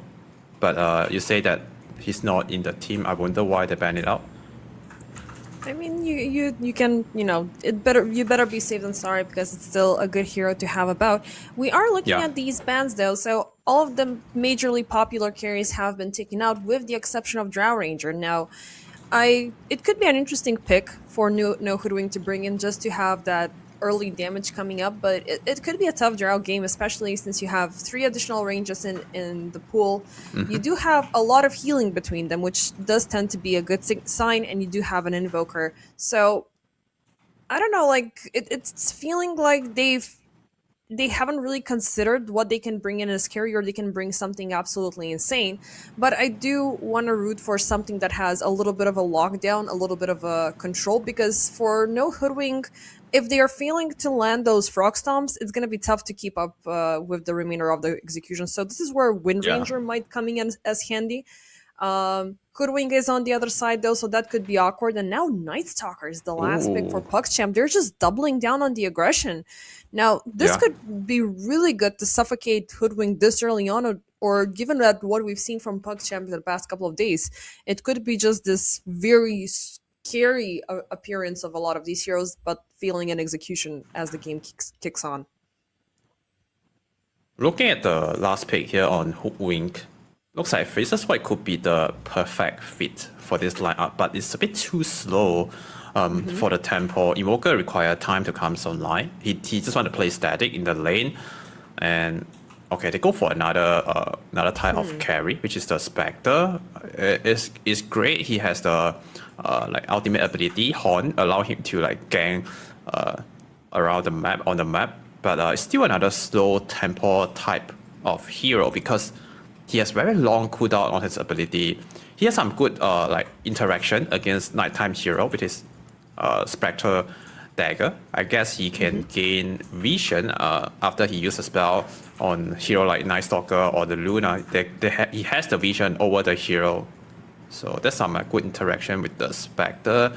But besides that, I don't think this is a good Spectre pick coming from no hook wing because of this like full lineup. They are very slow tempo. Might get run down by this Night Stalker and Pango and even Luna. He just requires like some items, some good team fight. He can speed up the tempo. He can take down buildings very fast after winning a big team fight. And by just looking at the draft, I kind of worry for no wink. Yeah, I mean, they have yet to show us what they're made of. This is the first game as a part of the EPL Masters as they got a direct invite here at the group stage. For PuckChamp, I mean, this is a scary combination, especially since they're pairing the Night Stalker with a Hoodwink, who does thrive for aggression. And come about level 2, once you get the Acorn Shot, once you have the Bushwhack, once you have the Void with the Crippling Fear, you're able to get close and personal to your target. And in this scenario, Spectre is a melee hero who does not have a lot of self-defense. She does not have a lot of ways to compose herself. Hoodwink, they're very... they're playing a very risky game with this draft because all in all, they're going to be depending on their slows, they're going to be depending on their damage, their lockdown potential is minimal. Yeah, so that's right. Once we see PuckChamp initiating, especially with Pango who's in the mid, he's going to get that rolling boulder very early on, so it's coming down to how well our dear friend Invoker is going to be able to keep things well. In this case, it will be a fun world play. Not able, but able to keep up with this mid lane. Okay, they're gonna use a good smoke to wrap around with the night vision advantage. Daya might be able to get the first blood first over the Keep of the Light. First, catchy instant lockdown, very nice catchy leg for the save. Infernal, he's gonna save, but the Lucent Beam will connect with the Swashbuckle from XNE and the nice high ground vision. Insanely easy kill for PuckChamp, and I would root for them to keep this going, because the more you're suffocating the no Hoodwink heroes, the more likely you are gonna make their healing impossible, because Enchantress, she does thrive on levels. She wants to get those Nature's Attendants at level 4 as soon as possible, because that could be that negligible effect, and to stray away PuckChamp from the focus of attention, because again, they want to be aggressive, they want to play a 4 protect 1 strategy so Luna can outfarm everybody else in the meantime. Yeah, and Spectre it's is gonna be slow the as well, so that's also a problem. yeah, 2 bounty runes for both teams to start off the game, and getting the first blood for Gothic, which means it's gonna have a decent Urn of Shadow timing. Can be crucial for position 4. The early he get the Urn of Shadow, he might be able to make some get some good kills with it. And this mid lane matchup should be 50-50 maybe, depending on the Pango play style, because Pango he does have some good trading ability with the shield crash. And for this bottom lane matchup, what do you think about this one? Hookwing with Night Stalker against Enchanted Spectre. I would be genuinely scared of this combination. Like, you know, just because when level 3 comes about, there's already way too many aspects for you to worry about, and you don't have anything to put a stop to it. Now, as the core, he is trying to right-click as much as he can and keep PuckChamp and this Hoodwink especially baited out so Rubicon can have a safe time. But yeah, I don't know, like, either, like, it's kind of funny, you know, you have a team which is called No Hoodwink and you allow Hoodwink to slip by on the other side, and he can just make your life devastating at level 2. So either they know how to overcome the support's pressure, or it's gonna be the one making their bottom lane suffer. So yeah, I don't know. I'm really scared. Like, it would be great for No Hoodwink to call it even, because there's a very high potential for PuckChamp if they're able to recognize it. Yeah. For the top lane, Luna with Shadow Demon against Keeper of Light and Largo. This is gonna be another farming lane. Yeah, Shadow Demon and Luna, they have some setups, some kill potential, some magical burst damage, but it's not going to be that easy to get a kill in this lane unless somehow they mess up their positioning. And for this bottom lane, I want to talk about the Night Stalker. Ever since they removed the facet, the Night Stalker will always start with the daytime in the landing phase. And because of that, I feel like this hero, he cannot apply a lot of pressure. So he might be giving a lot of space or a lot of free farm to the Spectre. And both of the core in this lane, they just trade for the farm, trade for the level, Currently, Night Stalker is like a bit ahead in terms of denies and last hit. So that looks pretty good for PuckChamp. Maybe after not Shadow or a higher level on the Hook Wing, they can try to attempt for some kill. You might see some 3-minute timings here on the Lotus pool. So maybe the heroes will try to fight for it. Let's see. I think Hugo's gonna back off topside. He's gonna let that one slide. It is, just free resources for no hoodwing down this lane, because when you have the Coddle, you don't really need to worry about clarities, you don't really need to worry about the mana not being enough to initiate, so it could be good, like if Infernal lands in a very good catching league, but you always have that disruption on the other end that can ultimately backfire. But regarding the Night Stalker and what you said about the facet, like regardless of the fact that they completely removed it and we're back to the normal day and night cycle, PuckChamp used up the early nighttime very productively with the Coddle takedown, so maybe they are just laying low for another minute and a half until the next nighttime shows up and they do have that kill execution. Now it's a good time for Hoodwing to take it easy this early on, but they should be very careful. Now in general, like, Night Stalker can also be... Let's see what happens here. They're gonna pop the step with the Blood Grenade, but they're turning things around on Rubicon, but the Sunstrike, there's so many units, they're gonna split the damage. And it's gonna be ultimately fine. Now, it pretty much adds up to the point that Night Stalker can easily backfire, because as strong as you can be at one point in the game, you gotta be careful not to overstep, especially with an Invo that is just waiting for somebody to drop below 10% HP. Yeah, good play from Night Stalker. He know that there might be a Sunstrike coming. He just walked toward all the creep wave and also the healing Lotus from the Hook Wing. Just confirm that Night Stalker won't be dying there in the lane. He almost top CS on the CS ranking right now. For the Night Stalker. Yeah. Yeah, we almost saw the Pango dying on stream, but the Sunstrike was on the other direction, so it could have been a little bit of a problem. The fact that Exony needs to pour a little bit of extra resources to keep up the uptime is a little bit tough, but tougher it is for Krolgash, as he is gonna be Sunstricken. Well, not Sunstricken this time. It's gonna be Aztecor landing in the hit, but a beautiful Bushwhack double follow-up, but no follow-up, actually, since the poor squirrel cannot do anything until she gets the sharpshooter. Across all lanes, PuckChamp, regardless of their minimal losses, they are leading by CS. So Pango is moving fast, NS is moving fast, Luna of course is going to be moving fast. So yeah, great kill again for Spectre down there at bottom lane. Not just to get the Night Stalker kill before the first or the second night time, they also get some earn charges, 2 earn charges for the Spectre now. That might help him to keep snowballing or sustain. Allow him to keep farming in the lane, and there's no need for him to go back to base. Also can be helpful later once he hits 6, he could use the earn charges to get some kills. Now looking at the middle. Seeing some aggression on Raybold as the Swashbuckle will connect, and Gothic coming in from the side. Well, no level 6 onto the Coddle just yet, so that is not going to be any healing. Exony pops the first Rolling Thunder, gets a lock on Aztecor, and the poor Enchantress will fall as a package deal. So 3 kills already for PuckChamp. They're utilizing this early advantage really nicely, really swiftly, and when they've been losing with Krolgash, they are definitely compensating it upon the Invoker. Now, Krolgash, we've seen, this is the second time we're seeing him altogether since they played yesterday, and he's always been on the suffering end, but he does have this, post minute 10 aggression that just bounces him back in the game. So is that going to be enough for PuckChamp to ride this wave? Because ultimately, I want to say that they're on a timer. Luna, she can get overpowered, get those damage way too early, but she's still this super squishy hero that can be easily isolated by the Spectre with her Haunt ability. Yeah, that's very true. In this carry-to-carry matchup, Spectre to Luna into the Ultra late game, Spectre's gonna have the advantage over the Luna for sure, because he has a very good way to get on top of the Luna.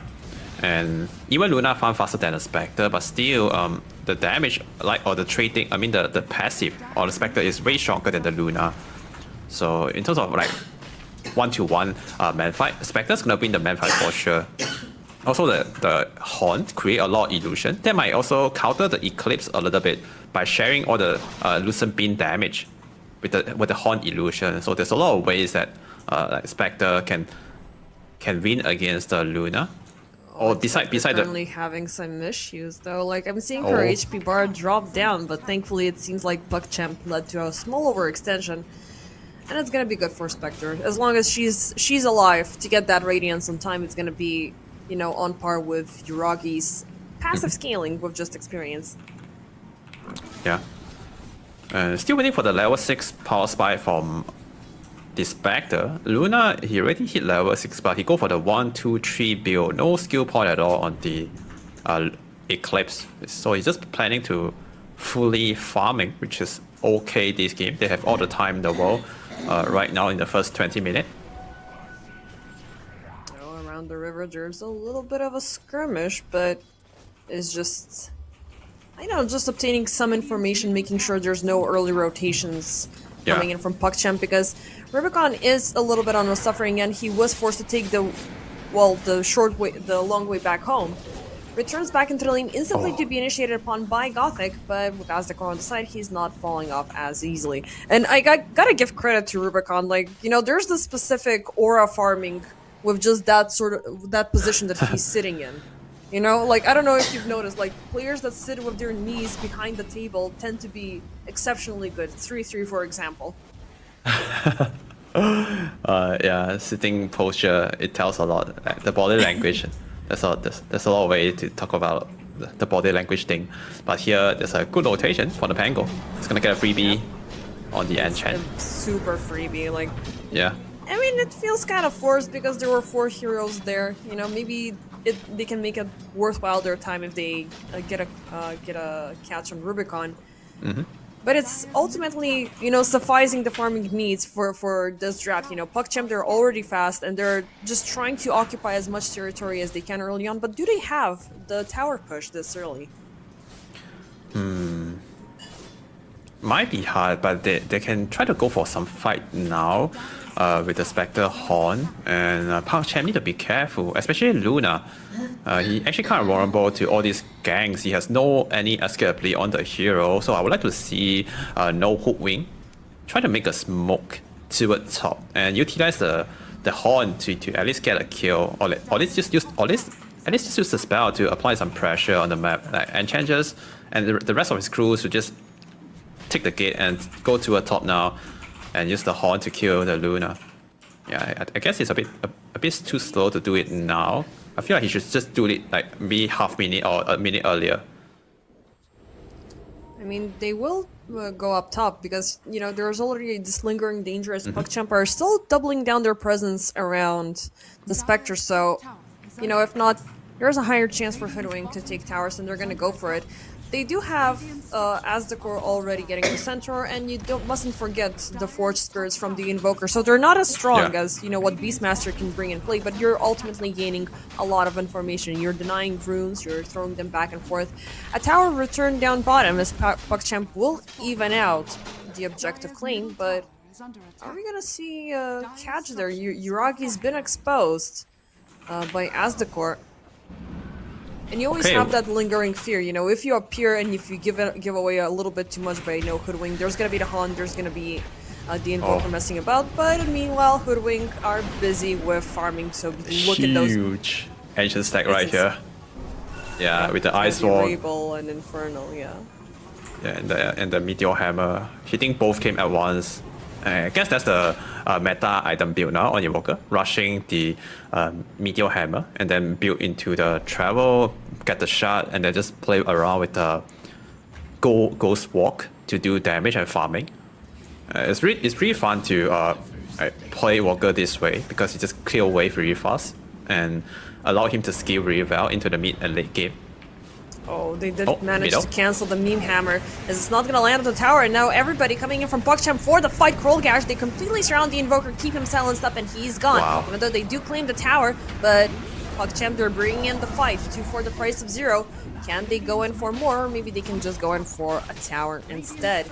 Nicely done, but you know, they committed everything. They committed the Eclipse, they committed the Dark Ascension, they even threw in Demonic Purge just as a counter reaction, but it is worthwhile their time. They're bringing also Luna into the team fight, which is not an opportunity that Luna is granted so easily. Yeah, that's a great defense coming from PuckChamp. they didn't lose the tier 1 tower, but they also take the Radiant tower in return. They use almost all 5 of their ultimate's ability, and they managed to secure like some of their advantage in the early game. There's the first hunt being used up. They have a full lock on Gothic, and that's a very big streak thrown back to Enclave.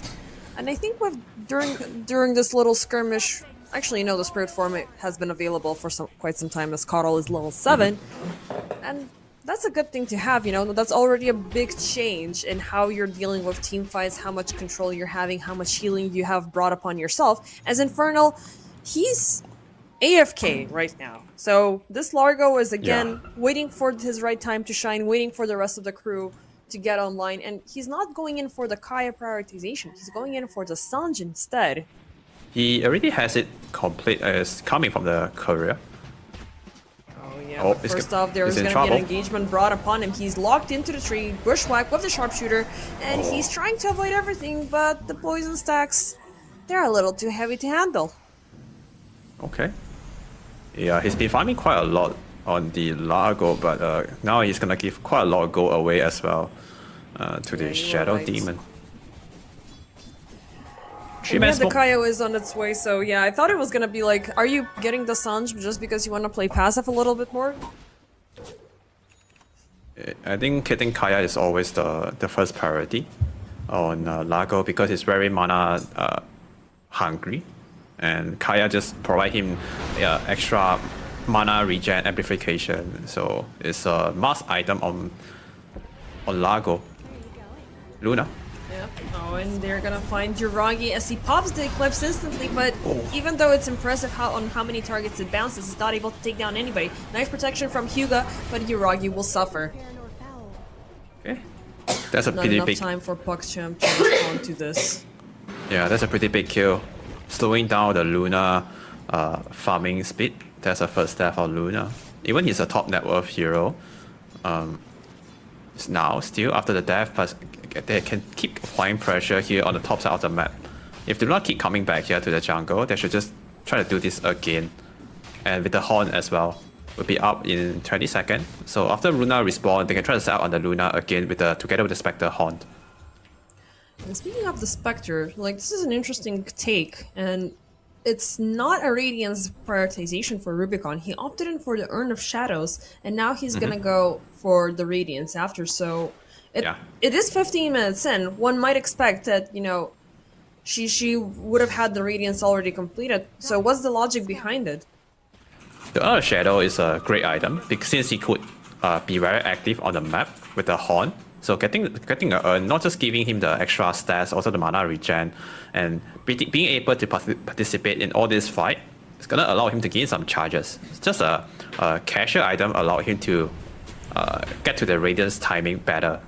You can just save up everything, just get a naked Sacred Relic or naked Radiance, but without the Urn of Shadow, he won't be able to contribute anything at all before the Radiance. So it's better he gets some small item like Urn of Shadow to help out before the pre-Radiance timing.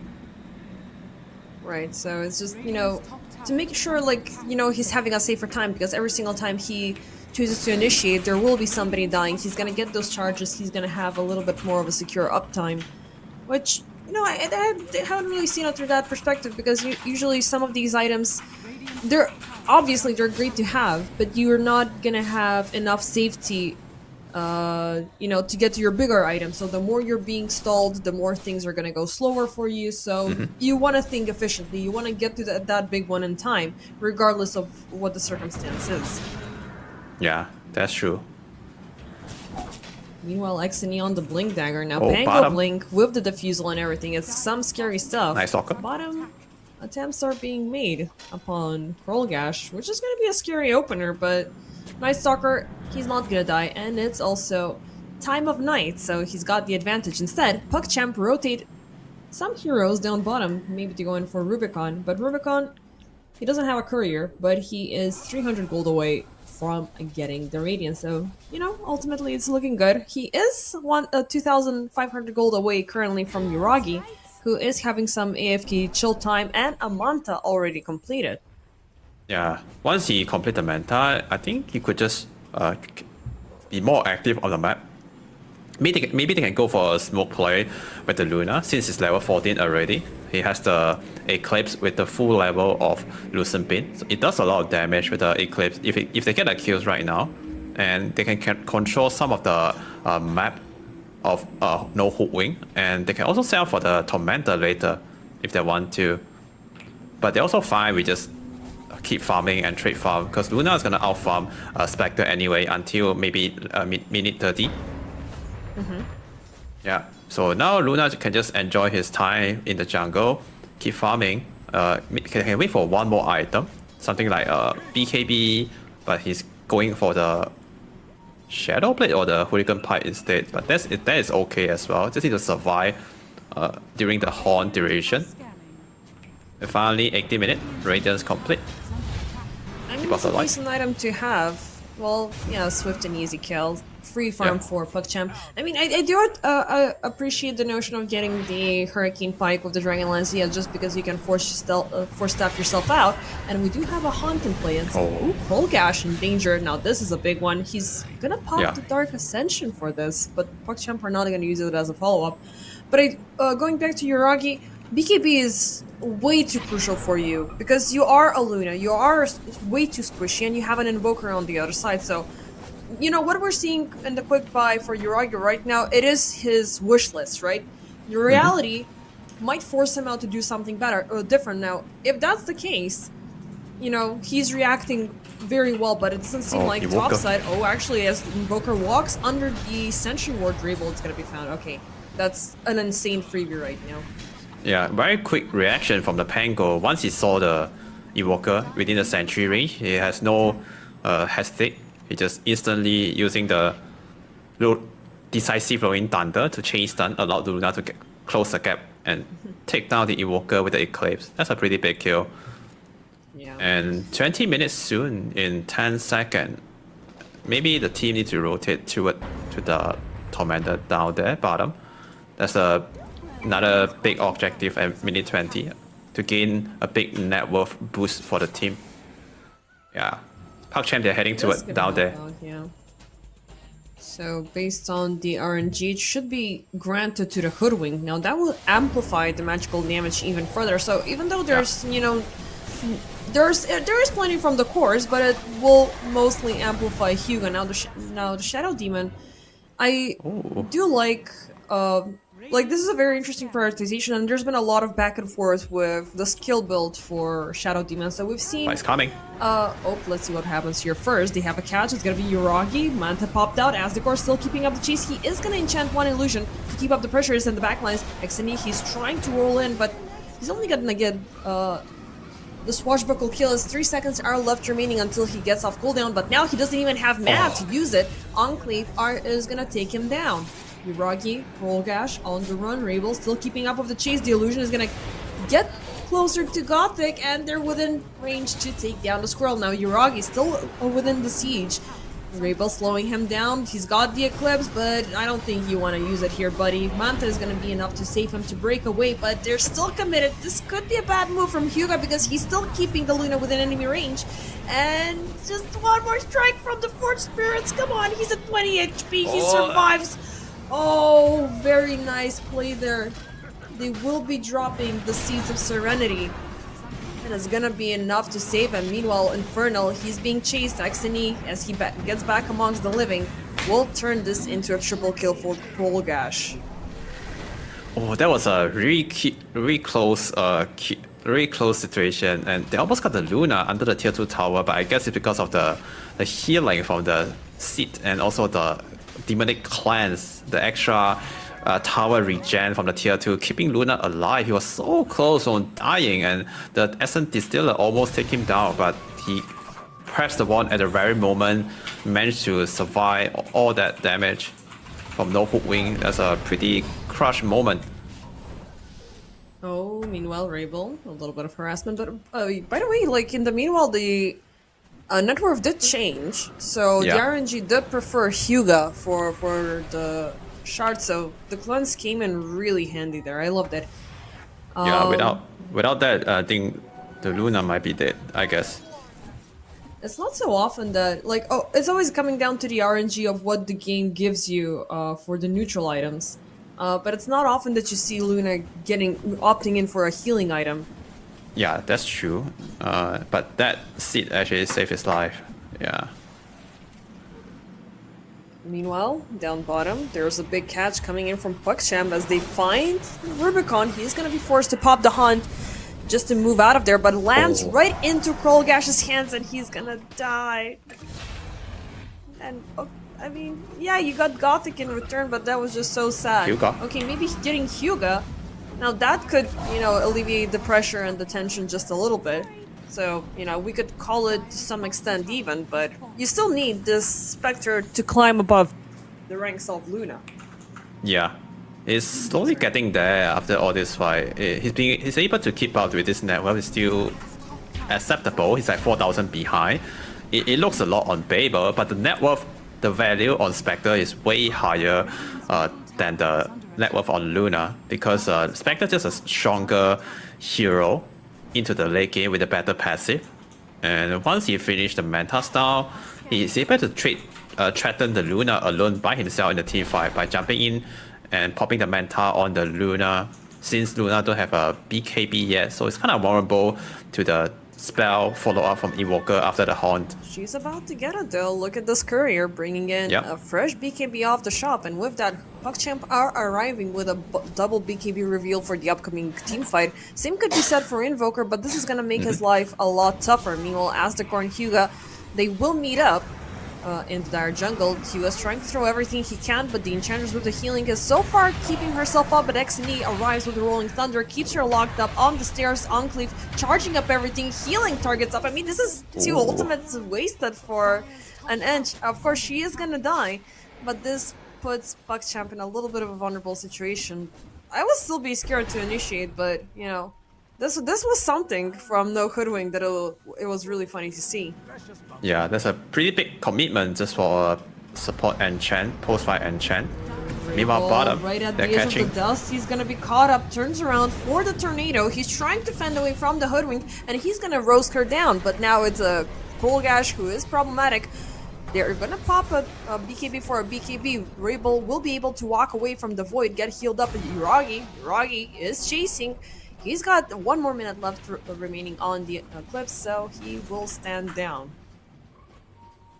Okay, Roshan's still on the menu, but the Spectre ulti just come off cooldown again. So maybe it's time for no Hoodwink to strike, because there's no Night Stalker ulti as well. That's one of the big key teamfight ability for the PuckChamp side.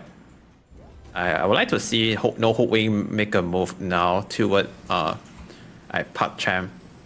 Yeah, they use a BKB on Evoker, but that is okay. Largo can just charging in. He has a BKB on his own. He can just body for the Evoker. But they are not making any move right now. Maybe they're still afraid of the Night Stalker nighttime. I don't know. I mean, you gotta be ultra careful unless you're willing to throw in a support to make sure you have control over PuckChamp and some information of where they're going. This could be a decent time for them, you know, to go for Roche again. Like, even though there is the Haunt present, they're slowly getting those big ultimates off of cooldown. Those BKBs are returning back.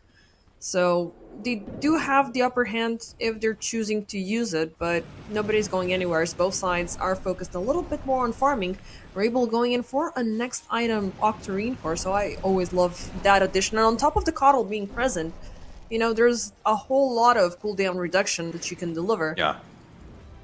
Octarine Core definitely. Yeah, sorry. Yeah, Octarine Core definitely the good item, one of the best items for Evoker. Lower all the cooldown of his ability, also the items. After they nerf the refresher op, being unable to refresh the items anymore, I feel like Octarine Core just gained more value now. 3 Aegis? Yeah. 3 Aegis and a Scepter as well completed for the Mango. Now, those are problems adding up from the PuckChamp side. So far, though, it is 27 minutes in. No Hoodwink. They're not allowing PuckChamp to lead in any way, and they did drop the net worth advantage from 3k back to 1k just by doing nothing, and that just proves to show that there is this lingering power of the Spectre getting stronger and stronger. And also, ever since the Invoker got the shard, he's able to farm a lot faster. As Decor, once again, causing shenanigans for PuckChamp. He is doing a great job out healing himself, even Coddle arriving from the side. They will force out a double ultimate for him. The Eclipse is still standing. Now the focus is on to the poor old Coddle, and Enclave won't be able to out-heal himself. And this is a perfect timing for PuckChamp for the 28-minute Wisdom Shrines. Yeah, so they got 2 kills with the Rolling Thunder, also with the Luna, while they are fighting top, and some of the Hook Wings hero, they're also able to force out the BKB TP from the Night Stalker. And overall, in that minute, it's a better trade for the Dire side. But Spectre is not making any, not getting any big kills in this mid game, which is not a good sign for no Hook Wing. Even they have a good carry matchup, they still need to like utilize the Spectre Horn to the fullest, because right now they're not really utilize the spell that well. They're not trying to like look for a fight whenever the spell off cooldown, which is not a right way to play Spectre. For sure. I mean, they're trying to keep things balanced out. You know, they're trying to keep this game on slow cooking because they know that things can get out of control if they allow PuckChamp to have a full team wipe per se. So Rubicon during this time, he's kept on the sides. With that, the recipe for the BKB should be around the corner, so that could be, you know, a change, because with what Hoodwing have been demonstrating in the past couple of minutes is they have a tremendous amount of healing, that they are forcing out overreactions from PuckChamp, which are, you know, like you're fine with trading supports, you know. Yeah. But it is downtime for Spec. And what else she's gonna go for? She's gonna go for the Orchid. Now that could be a very funky item to have. Whereas for our friend the Invoker, Rabel, he did complete the Octarine core, so he can be 10 times more spammy. And another argument would be that they're slowly cutting off the effect of the BKBs. We already saw the TP out from Night Stalker. This was the second time. It's already down to 7 seconds. And they should be forcing out the BKB from Yuragi as well, which is currently at 9th. And looks like PuckChamp, they wanted to make an aggressive push down here with this smoke play. If they get a kill, should be at least a high ground force here. And keep off a light. I mean, Largo is a good target to start off. Infernal, yep, they're gonna pop the Rolling Thunder, but the healing is coming in from the side. They're doing the best. Infernal will have the chance to pop the BKB and run away, but now Krolgash with the chase. He wants the Coddle, he wants Gandalf, but Gandalf hides behind the wall. Krolgash now with the deep dive. This is courageous. He pops the BKB to fend away, but he got nothing out of this. I mean, yeah, it's a BKB from both offlaners, but Krolgash should not do this again. He's just lucky that there was nobody else in that given moment. I just realized the Night Stalker Dark Ascension allowed him to fly through the gate on the river. I didn't know that until now, because I don't dive base like how he did. I mean, I saw the game treats it as an object, you know, and he can fly over other assets. And he can fly over heroes, or no? I wonder if other heroes could do that, like Bat Rider or some other hero with flying movement. Winter Wyvern as well. Oh yeah, after Arctic Burn. By the way, Enchanters just pick up a big item, the Arcanum Scepter, unlock a spell called Little Friends. That's a pretty strong ability. Oh, yep, big fight coming. Well, we're gonna see it. Rubicon decides to jump in for a very successful hunt. He's looking for Hyuga. He gets down the Shadow Demon first, and in air jail is Yuragi. He is disarmed, and he's gonna pop. That's life number 1. Rabel on the run with the BKB Exony. Eventually, the Rolling Thunder will expire, but he's pushing forth. He is trying to isolate the Invoker, but he might be baited into a very awkward position. Jumps in back and forth, and it's gonna get destroyed. Sharpshooter. It will hit on to Gandalf, but not kill him. Gothic, nice Sunstrike, and it's gonna be 3 for the price of 0. So, you were talking about little friends. I guess Hoodwing have little and big friends at the same time. Yeah, that's a pretty good fight for no Hoodwing, and they have very clear game plan or targeting to start the fight. Spectre jump in, instantly look for the Hoodwing or the Shadow Demon, and Shadow Demon should be the first priority for Spectre because there's a potential he could save someone with the disruption.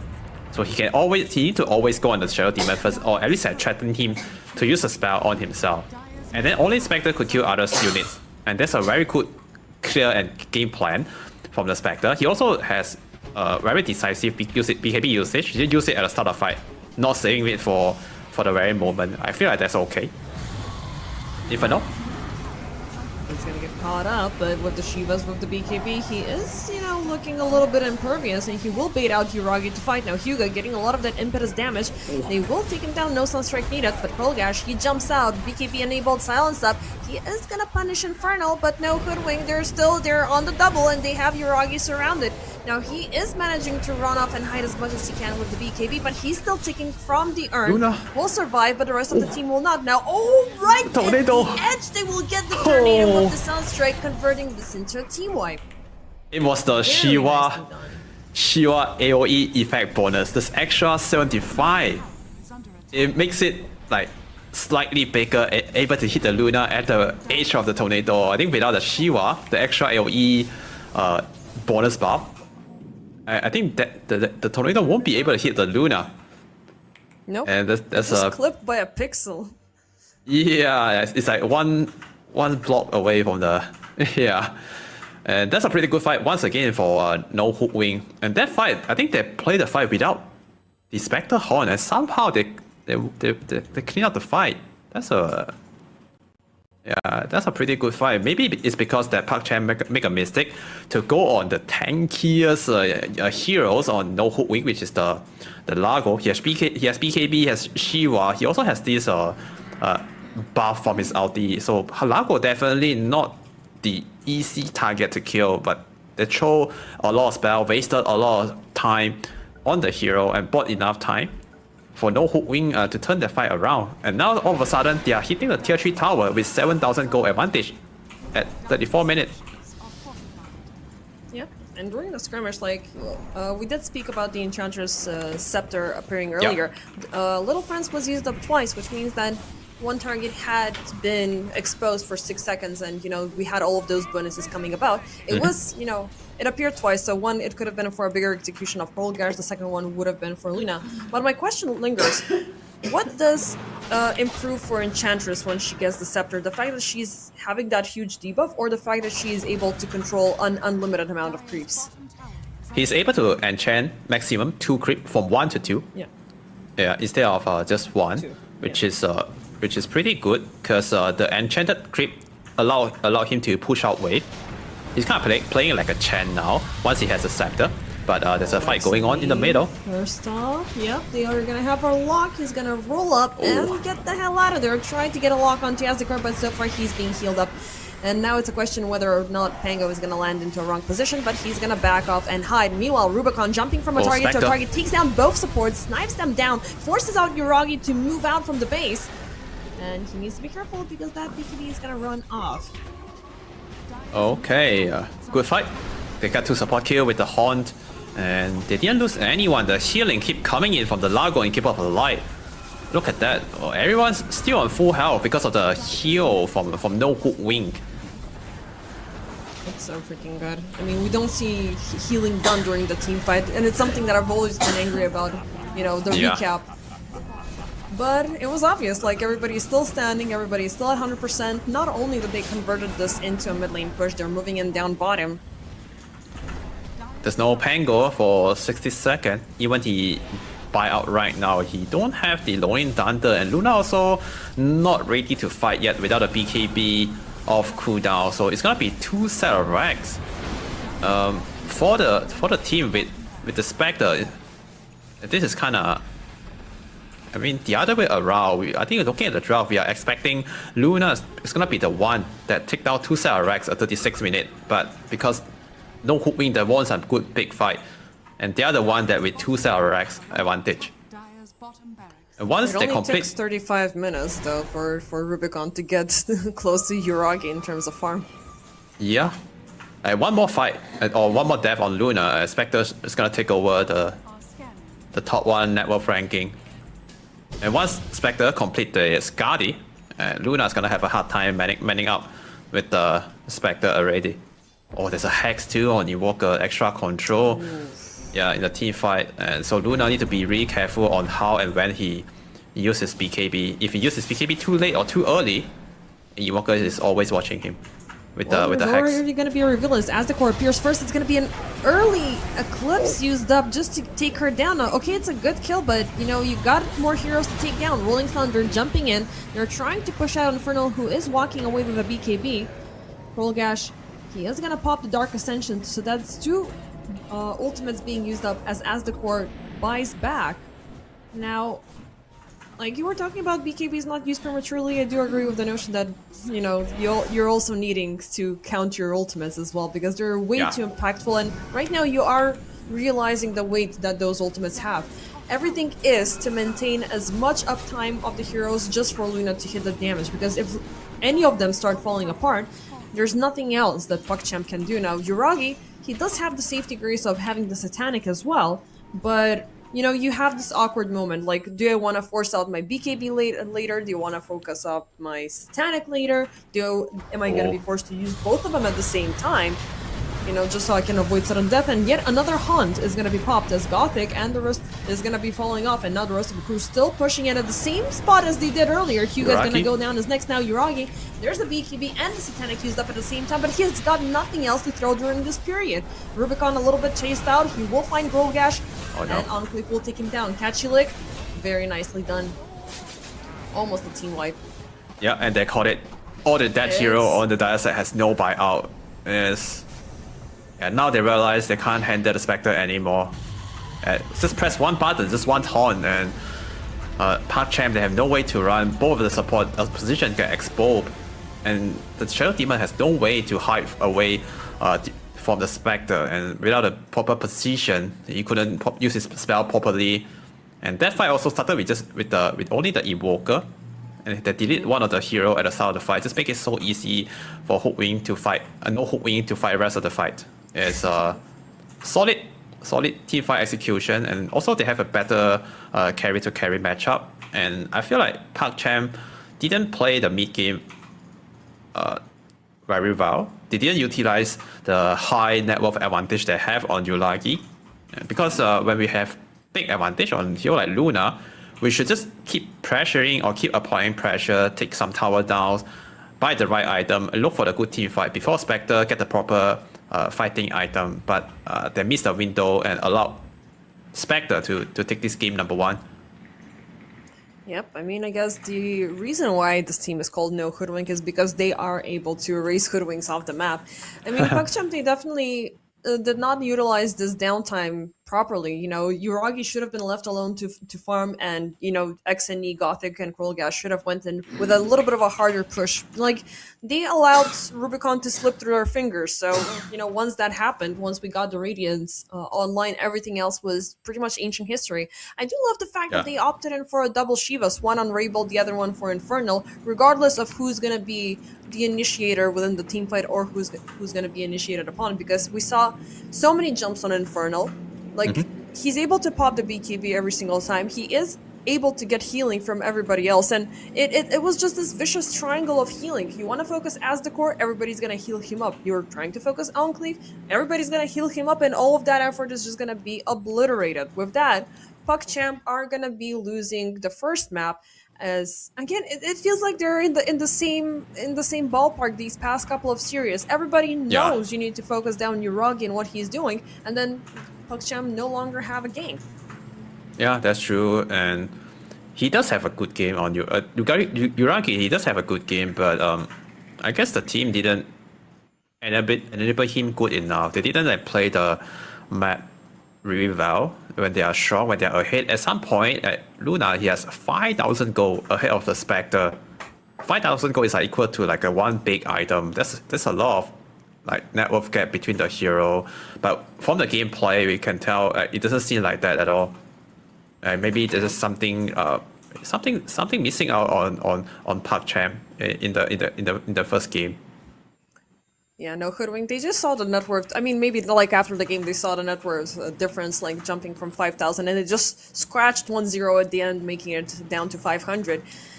Yeah, well, Yeah. that like they definitely. I don't know. We made this meme with Plate the other day. Like there's always been this one strong lockdown mechanism to keep Uragi out of it, and it's been this crippling mechanic. You even if it were the Doom or if it were the Ravage or something like that, and we were just yelling during the entire stream, Uragi, Uragi, where are you? And the second he appears, he's gone, and everybody else swipes the entire map with the remainder of the players. Now let's see if PuckChamp have learned their valuable lesson, because it's gonna be tough to keep up with the series with one map loss, but it might be subject to change. We shall find out after the break.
I've been going out of my way for us, and I'm not okay. The sun ain't gon' shine all day. Can't wait to see it on your face. Girl, you know, gotta do better than walking out and dodging the surface. Every day I've been out praying my baby not hurt. Ay. All of the weather we doing, I promise it's worth it. Ay. Open the curtains, ay. Baby I'm certain. Ay. I want it all, we come in, it's a coupe, and we gon' ring it right back. Tell him, man, you know I'm shooting, ay. But I ain't never gon' slack. I had to study the map, I had to find where I'm at. The legend, a symbol of that. Symbols, I ain't gonna crash. Catch me in the cut, hun. Something like the duck running. I ain't coming with nothing. I know what they want from it. I can spot the fake loving. Rolling up the gates on it. Ain't no debating on it. It got legs like cake, honey. Us, I'm skate on the beat. I done seen the play cross the feet. God drive like 6 V's. Flow sick, give me 6 feet. Mountain climbing out to hit a peak. Bunch of snow in my seat, it ain't the same no more. Life is everything but a beach, like a chain. I'm a lean with your lady for sure. Gotta do better than walking out and dodging the surface. Every day I've been out praying my baby not hurt. Ay. All of the weather we doing, I promise it's worth it. Ay. Open the curtains, ay. Baby I'm certain. Ay. I want it all, we come in, it's a coupe, and we gon' ring it right back. Tell him, man, you know I'm shooting, ay. But I ain't never gon' slack. I had to study the map, I had to find where I'm at. The legend, a symbol of that. Symbols, I ain't gonna crash. I've been going out of my way for us, and I'm not okay. The sun ain't gon' shine all day. Can't wait to see it on your face. Girl, you know, gotta do better than walking out and dodging the surface. Ay. Every day I've been out praying my baby not hurt. Ay. All of the weather we doing, I promise it's worth it. Ay. Open the curtains, ay. Baby I'm certain.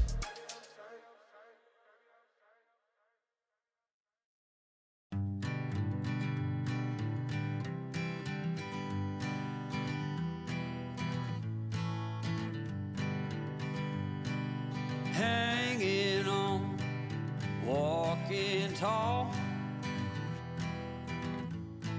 Some days I got no use for it all.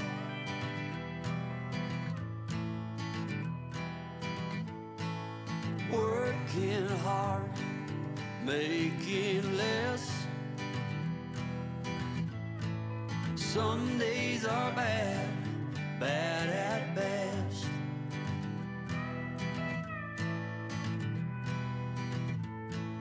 Foolish notions, foolish lies.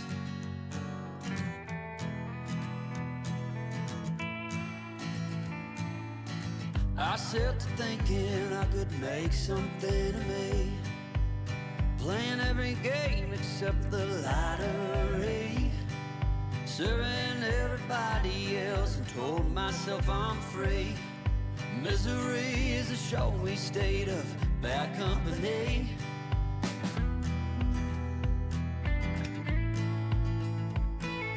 Foolish notions, foolish lies. Foolish notions, they cut me down to size.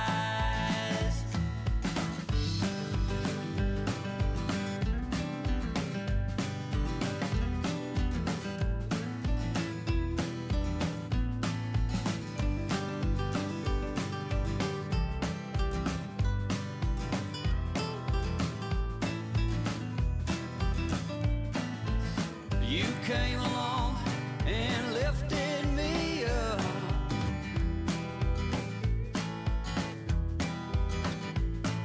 The going got tough, but the tough got some love.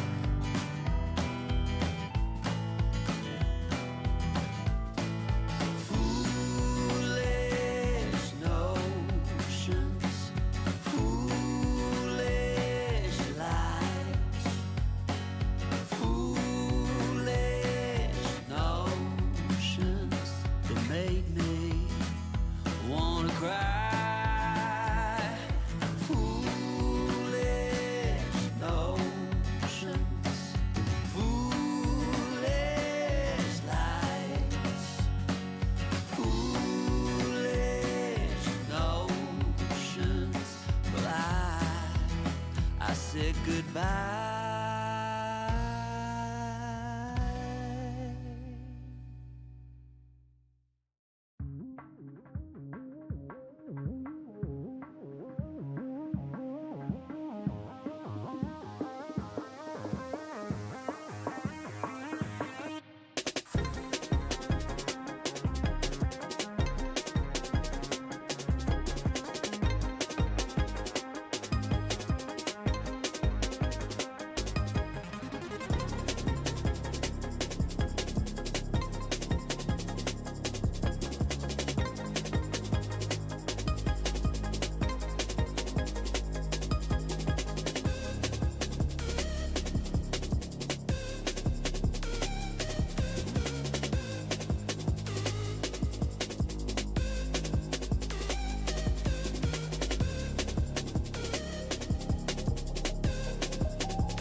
Do you hear that?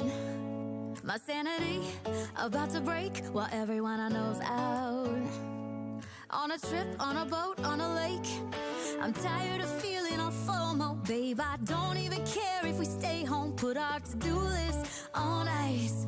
Crank the AC to 79 and make a little island right here. And there ain't a palm tree in sight, but there's not a cloud in your blue eyes. If we need a drink, I'll be the bartender. I got a fifth of Patron and a blender, baby. Slipping on a swimsuit is overrated. We don't need a beach to get a half naked. Life's too short, let's not waste it. Cause paradise is wherever we make it. Paradise is wherever we make it. Till the sun's up Monday. We'll tell our phones, do not disturb. I got my straw hat, babe. And you can finally pull the tags on your Tommy Bahama shirt. Blue crush up on the 85-inch sound machine. When we wanna hear the ocean, I think everything we need is right here. And there ain't a palm tree in sight, but there's not a cloud in your blue eyes. If we need a drink, I'll be the bartender. I got a fifth of Patron and a blender, baby. Slipping on a swimsuit is overrated. We don't need a beach to get a half naked. Life's too short, let's not waste it. Cause paradise is wherever we make it. Paradise is wherever we make it. Oh, this view of you, it's got everything I need. Yeah, the rooms, they're cheap. And if we don't wanna, we don't ever, ever, ever have to leave. Yeah, there might not be a palm tree inside, but there's not a cloud in your blue eyes. If we need a drink, I'll be the bartender. I got a fifth of Patron and a blender, baby. Slipping on a swimsuit is overrated. We don't need a beach to get a half naked. Life's too short, let's not waste it. Cause paradise is wherever we make it. Paradise is wherever we make it. Paradise is wherever we make it.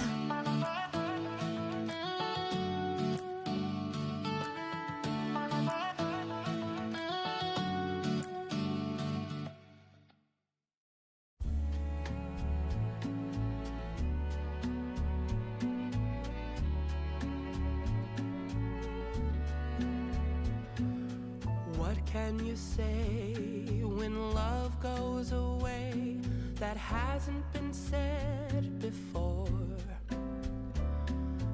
I have no rhyme that's different this time. There's no words to sing anymore. I haven't a clue why you went away. I only know you are gone. And I sit alone, my heart by the phone. And so I just listen to rain as it falls to the ground and washes the day away. Nothing to show and no place to go. So here in my room I stay.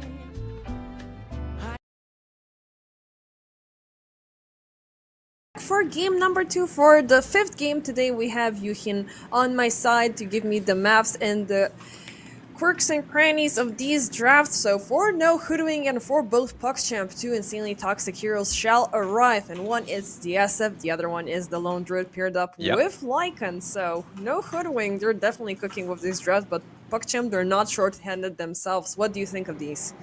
I love this first pick, Lone Druid. They leave it in the pool and they have the first pick, they must pick it, and that's the respect pick. And after they pick up the Lycan, PuckChamp go for the Winter Wyvern, which is one of the best pick into the Lone Druid and Lycan. Because of the Wyvern curse, he can turn all the units to attack no Hoodwings heroes or any units. So which means they can counter the zoo or all the minions a little bit with the Wyvern curse. Also, the Cold Embrace is also such a good spell against full like click heroes like Lone Druid and Lycan, and that spell is pretty effective against most of the physical output damage hero. And also, I love this starter and SF draft. That's the minus armor strat, a ton of minus armor from the Corrosive Haze and the SF present of the Dark. There's a ton of minus armor, which is really good versus a high HP hero like the Spirit Bear. So that's how they kill. Like that's how they speed up the Roshan kill. Right, Roshan has high HP pool, but with minus armor, it's kind of like I remember a few years ago, BSJ he make a video about minus armor. Like every one minus armor equal to like 6 or 7%, or maybe 5%. I don't know exact amount, but it's pretty effective against a high HP hero. So with these two SF and starter pick, it's just so good against a Laundry Spirit Bear. But Laundry Spirit Bear is still a broken thing in Dota 2 right now in this meta. Even PuckChamp has the right to deal with it. It's not going to be that easy. Yeah, for sure. Last pick is going to be support for No Hoodwink. Now, I have two questions for you regarding what No Hoodwink have. First off, how confident are you going to be with picking up Ember directly into the Winter Wyvern? Because Winter Wyvern is like, if he has one big target to punish, and all of these units, in this case, you want to punish the highest mobility target, and that is going to be the Ember, who can facilitate in exposing the supports and finding DSF as well very early on. So, true. Is this a good pick for Hoodwink? No. For No Hoodwink, that is. Definitely, if you have a choice for the Wyvern to pick a target with to cast the Wyvern curse, definitely it's gonna use it on the Ember Spirit.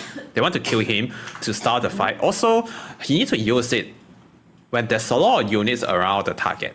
That's the best time to use it, right? But Ember Spirit, normally he don't stay with all those summons unless he got caught in a bad position. And Ember Spirit actually so good versus hero like with the Wyvern and Hoodwink, because he has the ability to get to the backline to assassin the support first. And that's why this Ember pick is so good versus the Wyvern and the Hoodwink. But in the lane, he might up against maybe the Slaughter. Yeah, I assume it's gonna be the Slaughter. That's another tricky matchup. I've seen this matchup to go both way. Oh, looks like we're not gonna see that. Spread. Yeah, actually they're gonna go for the Storm Spirit, which is maybe better in this matchup for both of the Spirit Brother. This matchup also can go both way. It's a very high skill matchup. We'll talk about more later in the landing phase. But right now, both teams complete the draft. Hoodwink go for the Hoodwink, go for the last pick Mirana, which is I love this one. Not gonna lie.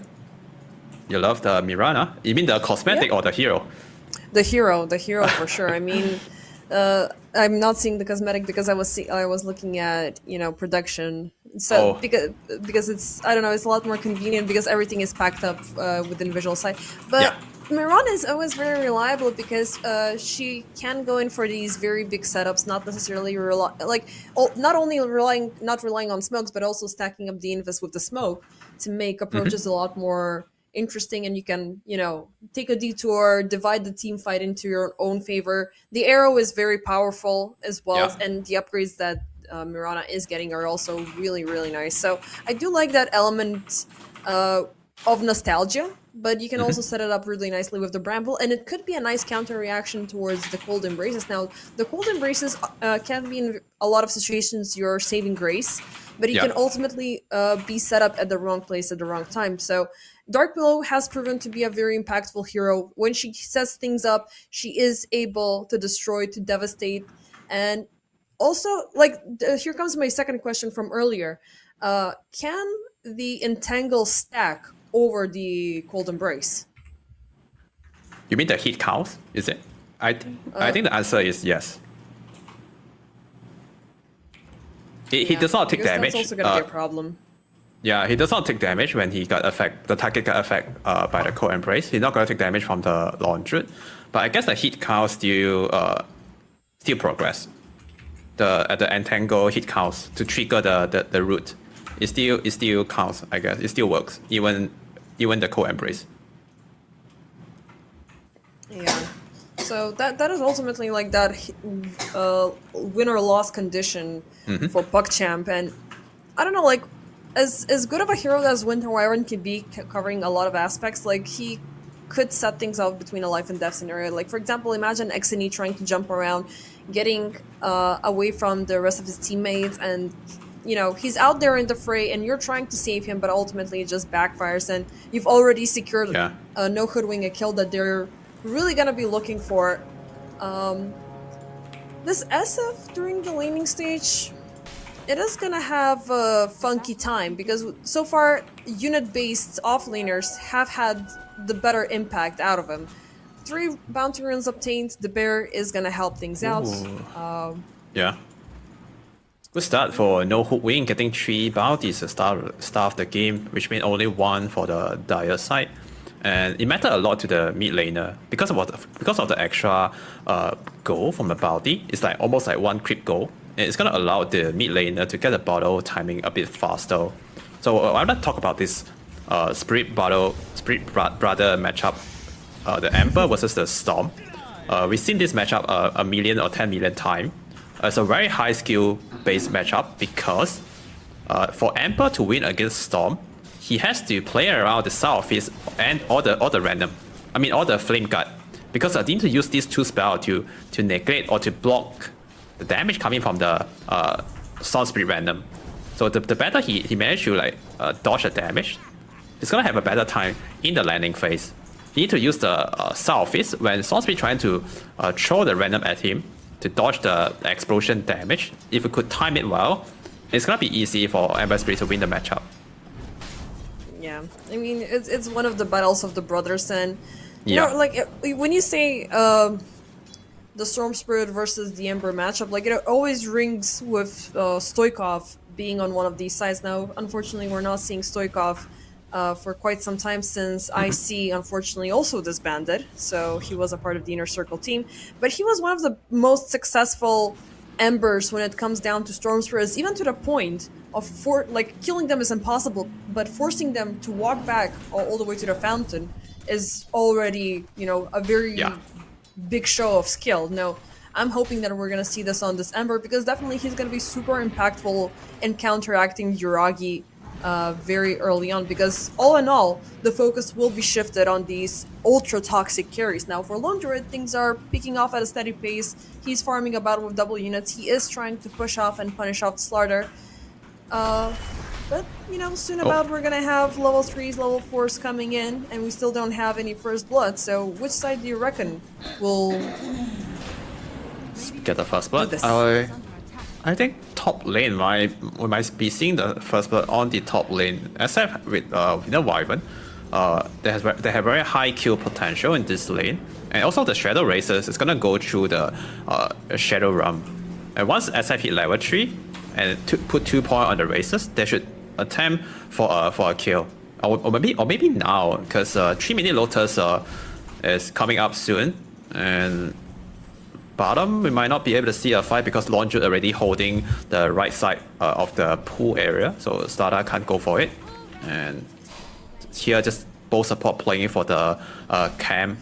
So the first part is gonna happen top. Yeah, level 3 already on SF with the healing Lotus. He definitely want to play mega aggressive here on the heroes. It's really interesting, you know, to see that this Mirana hasn't skilled a single spell. Like, she's staying at level 2. The quiver is not something that you're skilling, right? It's something that you're gaining passively from your innate ability, and that is the Celestial Quiver. So, finally, we're gonna see the Sacred Arrow being skilled. But that means that you're going in for the kill potential, which, you know, you want to set things up with the Entangle to line things up, but the damage output is still insufficient, and you cannot keep those lockdowns up enough for a long time. Yeah. So we'll see. Maybe mid lane we'll see something else, because the double support rotation is coming in. Yeah, both Radiant support. They are here for the Water Rune. Looks like Ember asked for some help. He's slightly behind in terms of denies and last hit now. 7 denies from Storm Spirit. Nice. That's pretty impressive against melee hero Ember. Also, I saw there's a Grandmaster badge on the Ember Spirit. It's not an ordinary, Ember Spirit. It's a Grandmaster. Oh, bottom. Down A kill might bottom, happen. we have Golgash jumping in. They wanted to look for first blood onto Rubicon, but the swift rotation coming in, they will get Gothic instead, but Rubicon will still suffer from the Slithering Crush.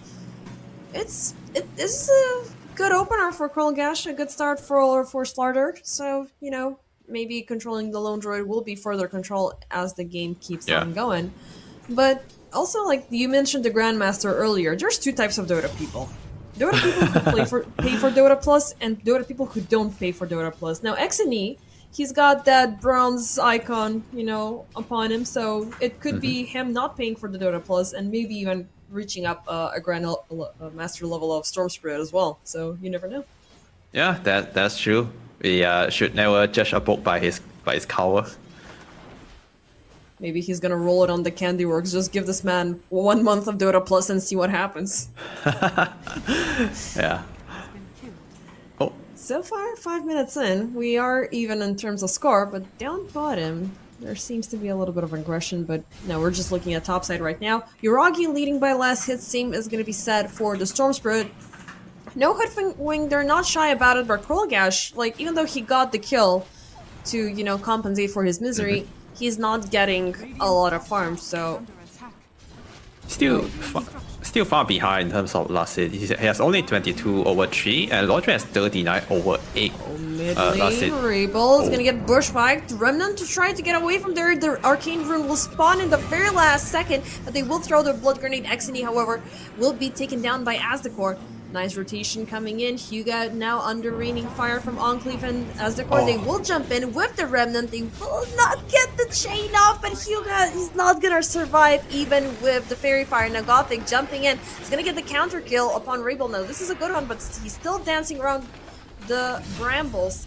And it's gonna be Enclave getting a killing spree with a double kill. Now big intervention from both sides, big commitments, but ultimately...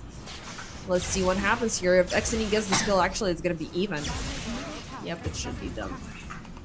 Okay. And a streak as well. Now that's a big one. So yeah, a solo kill and a streak. That's a lot of goal for the Storm Spirit, and also some extra mana regen for the Galvanize stack. And I feel like the death on the Ember Spirit could be avoided if we play that fight a bit better with a better spell casting.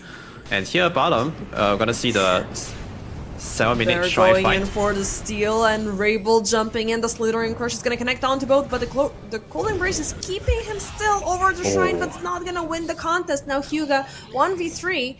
They will be leaving the shrine temporarily, but Rubicon gets a double kill. Yeah, this is so disgusting, so nasty about Launcher. He can just 7-minute. He can just send the bear to the circle of the Wisdom Shrine. Even he don't capture it. He's just holding someone inside the circle, and the bear is not dying. He just stood there for the whole time, wasting the other hero time. And if the hero leaves the circle, he's gonna lose the wisdom shrine. I feel like the bear being able to capture the shrine is so unfair. Yeah, I mean you're always gonna be two places at once, man. And once you're done with maxing out one hero, you are maxing out a second person at the same time. You know, you're throwing them into a 5v6 at all times, and there's not a lot of ways for you to compensate it. Now, yeah, a good choice is indeed getting this Winter Wyvern, who is still stuck at level 3. Now, Huga has been actively punished. It's currently 0-2-1 for him. Hoodwink also as well not having a lot of the action, 0-2-2. So we're missing out on the curse, we're missing out on the sharpshooter. Yuragi, he's not gonna get the... Actually, he did get the Requiem. Because there might be this anticipation that there could be a team fight brought in topside, so, you know, better be safe than sorry. But, you know, maybe get some extra of the presence of the Dark Lords, you know, just to mind your own business, because you don't want to fight right now, you know? Even though you are the strong, buffy, 3-spell hero this early on, you don't want to have any involvement until you get the BKB. Yeah, that's very true. SF just want to keep up with the net worth right now. Still require more item to be more useful in the game. He's going for the Falcon Blade into the MOM build, so it's playing toward the light click SF build. Also, forgot to mention that both of the 7-minute Wisdom Shrine got captured by no Hoodwink. They got both of the shrine, the Radiant Shrine, the Dire Shrine. So the Radiant support, they are gonna have higher levels than the Dire support soon. And Ember Spirit already take down the mid tier 1 tower. It's gonna enable them to make a lot of plays here in the middle. Oh, and they're looking for the Storm Spirit. They're gonna catch him in the brambles. Exony jumps away, but he's just happy that there's no other remnant for Rabel to connect with. Yeah. That was a pretty close kill. The Shadow Realm could be cast a bit earlier for the maximum damage, but even so, the damage might not be enough. Arrow after the chain. Nice one. Nicely set up. It's a swift and easy kill. you know, it's what, you know, December Spirit needs this, you know, kebab wielding, hero cutting, spirit.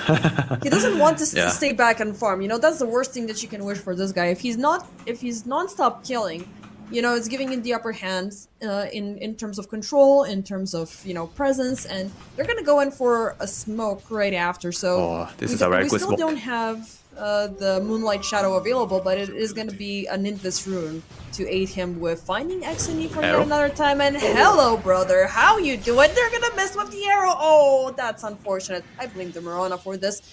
Yeah. But yeah, they already also, like, going back, like, they took both Wisdom Shrines, they took both towers, like, no Hoodwink, they're focusing on two things and getting, you know, both of them one by one, so the commitments are absolutely great, and this is the way you're, to some extent, playing around the Shadow top lane. King. Literally not trying to focus him down, focus everything in between. Hyuga gets caught up, tries to stay safe by some time with the Cold Embrace, but nobody's gonna run in to help a Winter Wyvern. He's just a pos 5 support. He will try to TP out as, yep, Ooh, there's good TP. absolutely no stones to cancel him out, but this will lead the path towards no contest for yet another tier 1 tower. Yep. And I'm looking at Yuraki right now on the minimap. He's already, oh wait, middle, Sound Spirit. All support going on him. Is it enough for the damage? Exony, this is scary stuff. If they get the kill, Urn is still taking 50, 42 HP. It's Actually, a no, it fell almost to 5 HP. Okay, But top top lane. side is secured. SF, Yuragi attacking. decides to show in. He's throwing everything he has onto Infernal. Is it gonna be a TP out? Nope, he was hiding behind the tree he just planted, but he will die alongside with his friend. Unfortunate, the Centaur crit stun missed on the SF. If the stun connect, maybe will be enough time for Lycan to survive and TP out back to the base.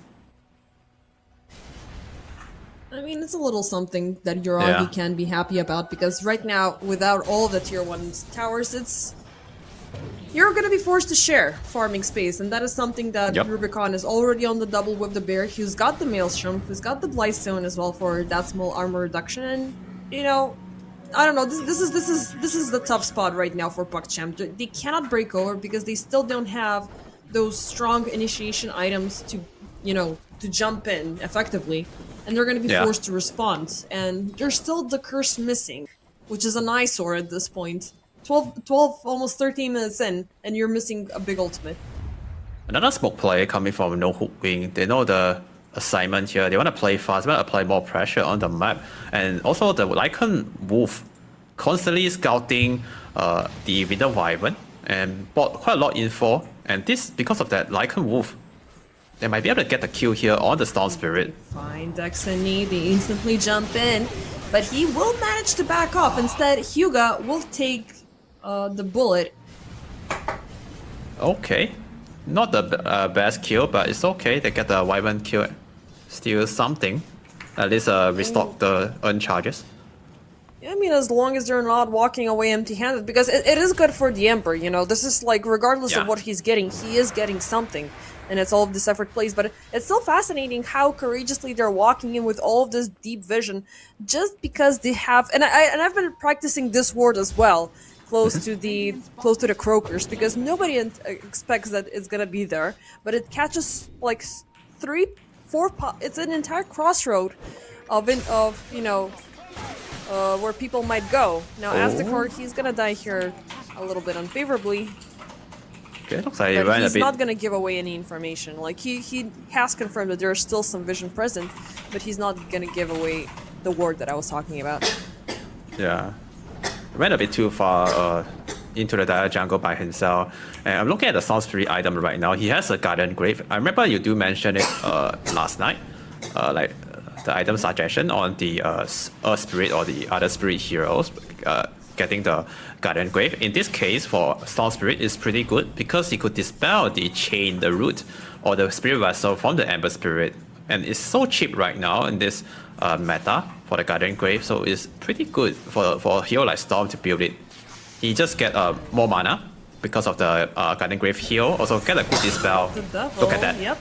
Yeah. It's gonna be instantly demonstrated. He pops the Guardian Greaves the second he's getting locked at, and will turn around to find Asdecor in the so woods. much So damage.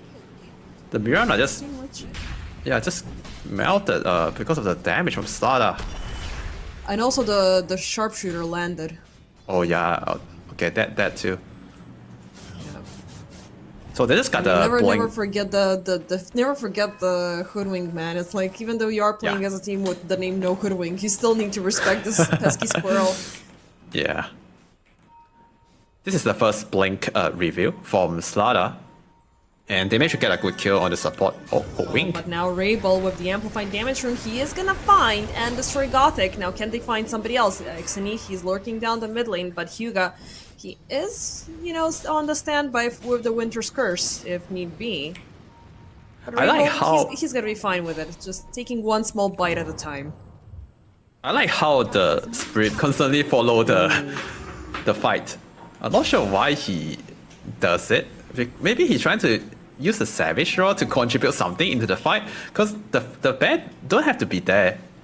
But he's just sending the bear into the fight, into the battlefield, top lane. Double rune Rabel with Amplify and Haste rune, the one that Xeni just lost, and instead he's gonna focus his efforts onto Uragi, who's gonna get silenced up, not able to pop the Requiem, and even if they throw the curse, it's not gonna be enough now. Xeni reinitiating, jumping in, the sharpshooter will find its mark, so a good trade, but Uragi, this is the first time they're latching onto the Shadow Fiend. It's a big kill, and it's a lot of time just thrown back into the Lone Druid AFK farming. Yeah, and they're about to take down this bottom tier 2 right now. Inferno also has the Health Overlord complete with the Black Dragon, one of the best ancient creep at this stage of the game. So 70 minutes, they take down this bottom tier 2, which means they're able to capture the outpost as well. And this is gonna be a lot of map control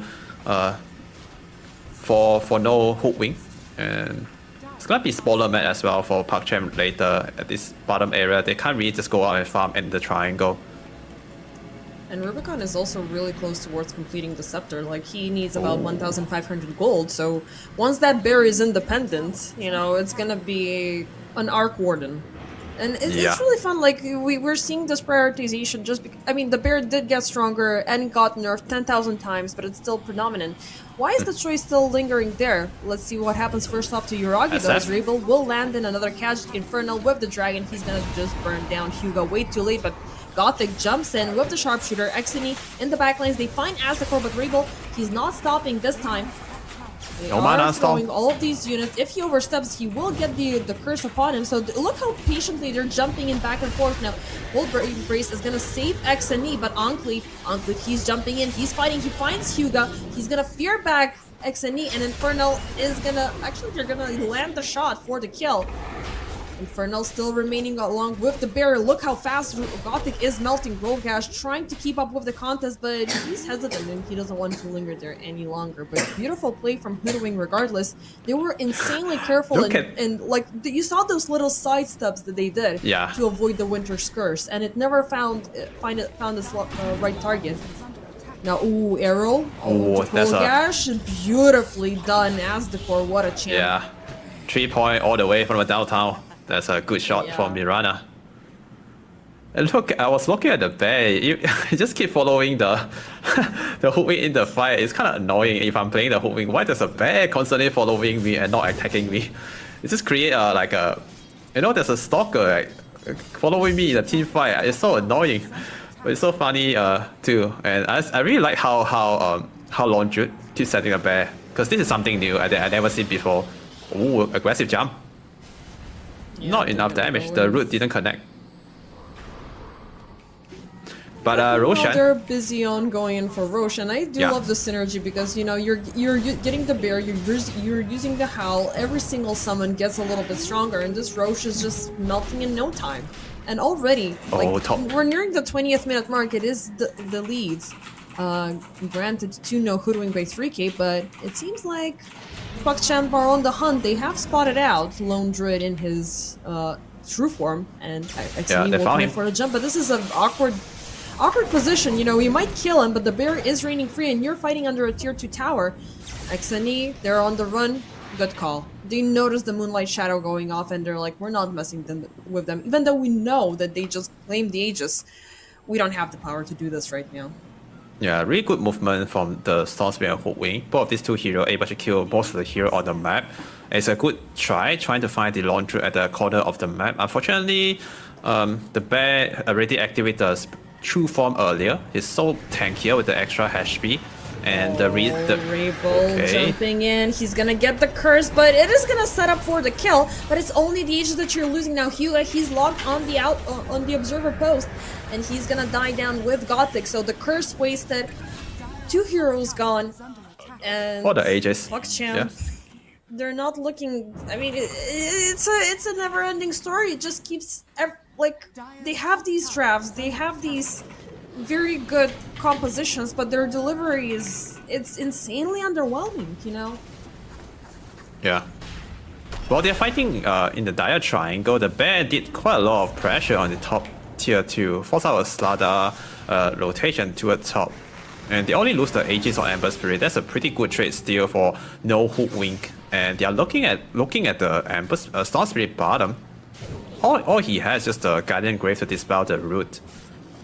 So if they manage to... Guardian Graves, just Kaya, nothing else. Yeah, if they have a better chain stun, spell casting, they are still able to take the storm down. Oh, look at this Black Dragon bottom, is already doing quite a lot of damage on the tier 3 tower. Half HP already gone on the bottom tier 3. On one end you have the bear harassing the tower, on the other side you have the dragon harassing bottom side. Rubicon will lose the bear because Uragi decided to join in, and that's a lot of money thrown in his direction, but they are still not, you know, changing the tide of war. They're not gaining any control. Almost 22 minutes. We don't have any towers taken away. No lean towers are missing for no Hoodwink. And with that, they have map control, they have farm, and like AFK farming, Rubicon and Lycan just pushing in. Where do you focus? What do you do? That's a really good question for PuckChamp. What do you do at this stage of the game? Top lane occupied by the bear, bottom lane occupied by the launcher. I mean, by the Lycan. They don't have any way to go. There's not a lot of camp that could farm. If they somehow got caught alone with the launcher bear and one disable, that can easily lead to a kill. Here, this is almost a solo kill. Yeah, for the dark below. Maybe they can make a smoke play, bring 4 heroes or 5 heroes together, get a kill, kick a hero out on the side lane. It's either the launcher or the Lycan. Lycan might be a better target.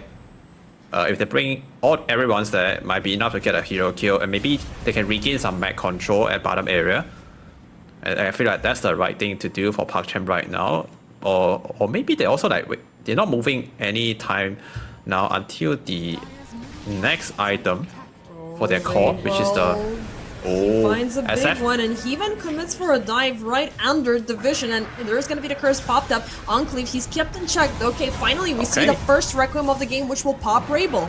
Now Enclave still in danger. Xene keeping up with the chase. The brambles and the crowns will be popped up, but is he gonna tick out before anything? Well, he's gonna avoid it with the Guardian Graves once again. Who needs a BKB when I can heal up myself? Yeah.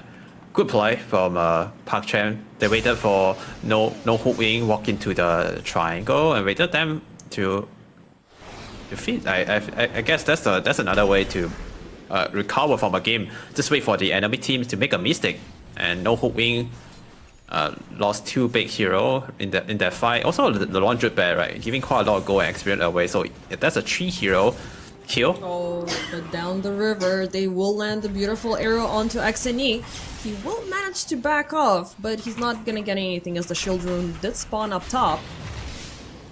Yeah. Also, the Lycan summon minions zoning the backline a Hoodwink, force out the curse as well, I guess. Or maybe just a Slada Crush. No curse, just a Slada Crush. But yeah, the whole army of Lycan keep 3 hero BC at the backline. And it might be harder for the Wyvern to deal with the summons later, because Lycan about to finish the AC. It's gonna be a lot of extra attack speed and minus armor. We're still looking for that moment, but at this point, you know, it's feeling like no Hoodwing are throwing these calculated losses so they can, you know, keep up with the pressure along the sides and force PuckChamp to respond to the wrong objectives. But as time keeps on going, it feels like all of their efforts will be focused up onto one target. Yeah. No Hoodwing, they're getting stronger by the second. They're getting tankier. They're gonna be able to bring in stronger units. And it's not necessarily that they're, you know, increasing them number-wise. They're getting buffier, they're getting tankier, and PuckChamp, who are they gonna hit? They only have one Uragi with with two hands, but he cannot use the two hands to hit at the same time. It's only one target. What else can you do here, you know? It's tough. I think it's gonna come down to one good curse landing onto either Ember or onto Lone Druid, but pray tell it's gonna be him, and you know, not just the bear that you're focusing on that he's gonna respawn. Yeah. Now the bear has the Silver Edge, which means he's looking to hunt heroes with a shadow walk around the map, and there's a smoke coming from both sides. We are about to see another crucial team fight here coming up very soon, Mid-lane. anytime now. Infernal is throwing in the units to keep up the pressure onto the tier 2, where Xteny is trying to Wow. put this to a stop, but in the backline we're seeing the team fight actually happening, where Enclave is going to get caught up and killed by the Sharpshooter. Rubicon the Bear taken back with the Vortex. Now, do they want to use this as an initiation because all of them are stacked up? The answer will be no. Screw the Bear. It's going to be fine. We're going to get a new one. Our main objective was taking away yet another tier 2 tower. That's a really good bushwhack coming from Hoodwing. Not sure. Does it have the vision? Does it have the vision over the reload just now? Because I'm not so sure about that. But the bushwhack, it was perfect and allowed them to kill the dark reload before he could cast any spell. And also the Arctic Burn is also another good spell that we didn't mention it. It's pretty effective against the bear because it's a percentage-based ability. The more HP the target has, it's gonna take more damage from the Arctic Burn. The bear currently has, let me check the number. Oh wait, yeah, 3.5k. But top lane. It's not going to be enough for these two to take it down, and from an aggression it's going to turn into a counter reaction as now Xteny and Gothic are pushed on the run. Moonlight Shadow is going to be used. They still have Gothic within proximity, but they're not going to find her as she scurried into the trees.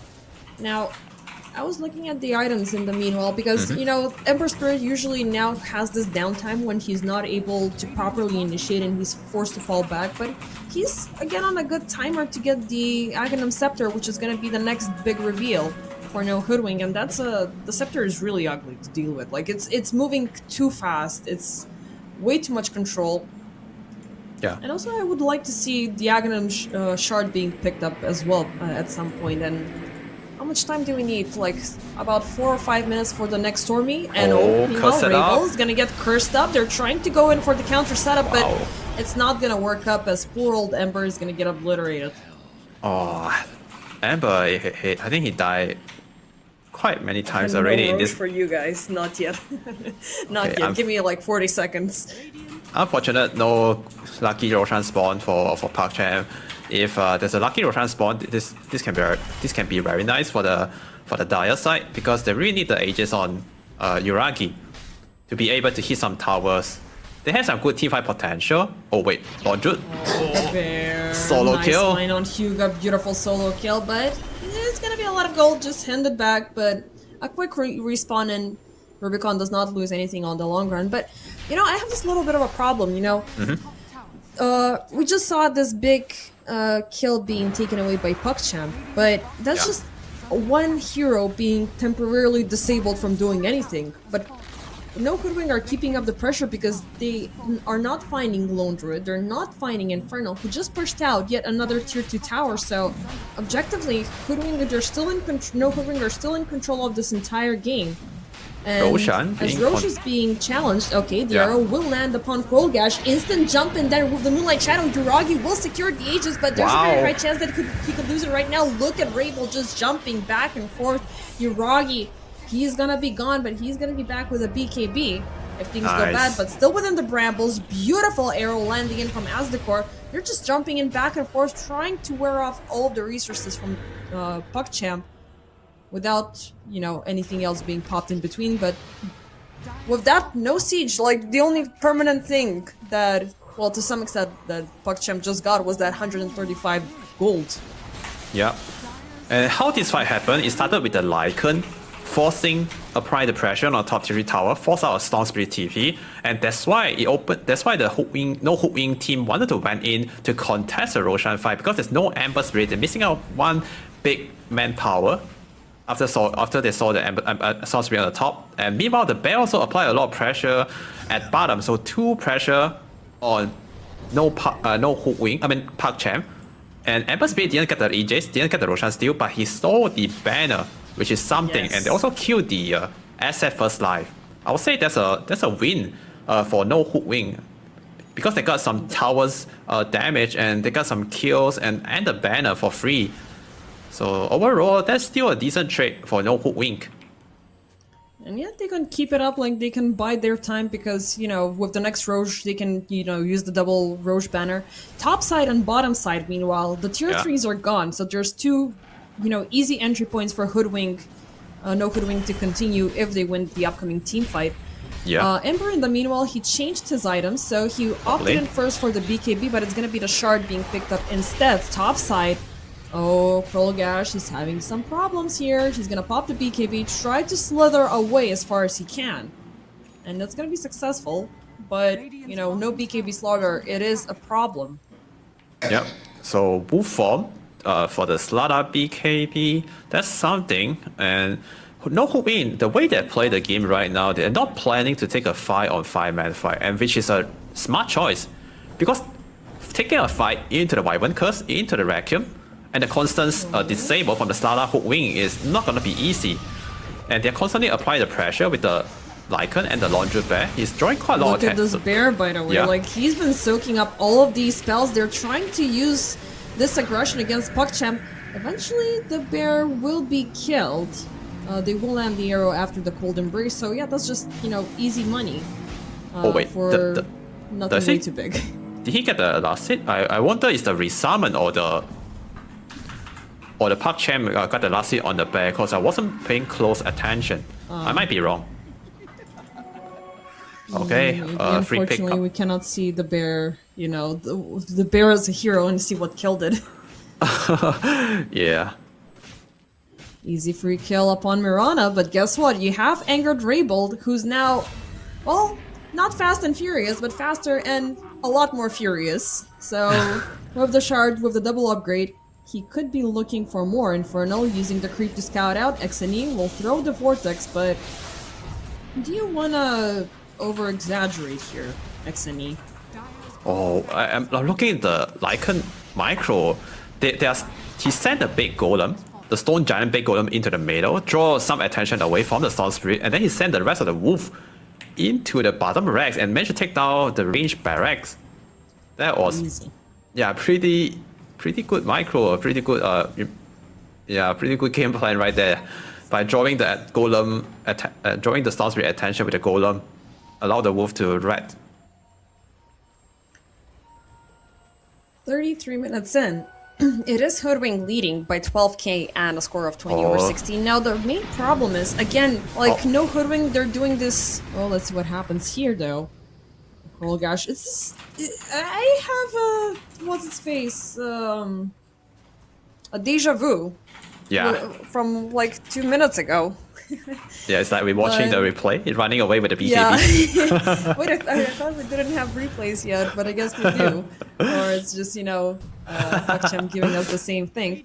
But yeah, like, no Hoodwinker, they're playing this, you know, game like we're gonna force you to pay attention here, force you to pay attention here. Ultimately, no PuckChamp. They must fight as 5 for them to get at least some sort of positive benefits. Like, will there be a time in this game when they're able to divide the team and focus on 2 things at the same time? Or Hoodwink are just gonna make this ever more so difficult for them? That's a very good question. I remember there's a tier 1 analysis say about a Dota 2 kind of strategy. There's like a lot of type of team draft. The first one is death ball. The second one is team fight. Normally, and the other one is split push. So there's 3 type of play style: death ball, team fight, split push. Death ball, team fight, split push. So currently, no Hoodwink, they are playing the split push play style, And normally, team fight playstyle, they will outplay by split push playstyle, which is what is happening right now. Hook Wing playing the split push, but Dire, they are stronger in team fight, and Radiant team, they're not giving them the fight. They keep avoiding the fight by splitting the map, which is the right approach to the game. Yeah, and they're actively informed of everything that's going on. You know, they're either gonna focus the attention with the big creeps, or they're gonna use the wolfies. Like, look at this wolf behind Jiragi, just actively stalking him and what he's doing and where he's at. You know, it doesn't get any more comfortable than that. But it's basically a rock paper scissors situation. You know, which is what Dota is on the long run. You know, like every single hero can overcome the other one, but that hero covers up that aspect and whatnot. It is a scary tactic here, and the fact that, you know, even with all of these armor reductions and stuff like that, it is just one strong damage output that PuckChamp can deliver at a time. And again, I do like SF early on and how strong he is, but later on it's just one small misstep and you're just poofed. So you're either hoping for a big Roche or something even better, but Krolgash is going to get initiated upon, and this is just the bear doing this! The bear is provoking all of these BKBs, all of these aggressions, hyper-aggressions coming out, and the Dark will be put to a stop, but that is indeed also the Requiem used up for her takedown. Now, meanwhile, down bottom, look at what's happening. Infernal is pushing in. Now, Exodus will jump in very last second to protect these melee racks that ultimately are healing up. And the bear attack top now after seeing TPs at bottom. Yep. He can throw stuff up top or just keep up with the push. I mean, all of this is just for Dark Willow to die. Yeah, and they're gonna I guess they also killed a bear once and a Dark Willow, but a bottom melee barracks almost got killed by the Lycan summons. Survived with 200 health, and one more push from Lycan might be enough to take down the bottom racks. The best thing you can do right now for No Hoodwing is just try to avoid Exini, because the fact that he has a gem makes him the strongest hero on the map and scariest and the best target to go for, but instead it's gonna be hampering the aggression as all heroes are gonna come across from the gate, but Infernal, he's not gonna break out. The last hit will land from Yuragi. Okay, this was good. Yeah, this is a really good kill. That's a lot of goal. I'm just instantly checking the base if somebody is sieging, like, did they do something meanwhile? They have the ward here, watching the bear farming on the creep. Start with the curse. Really? They threw the curse, okay. So there's been a lot of monetary gains for PuckChamp in the past couple of minutes. Ultimately, it is... What's the difference? It was... Well, 14k, now down to 11. Yeah.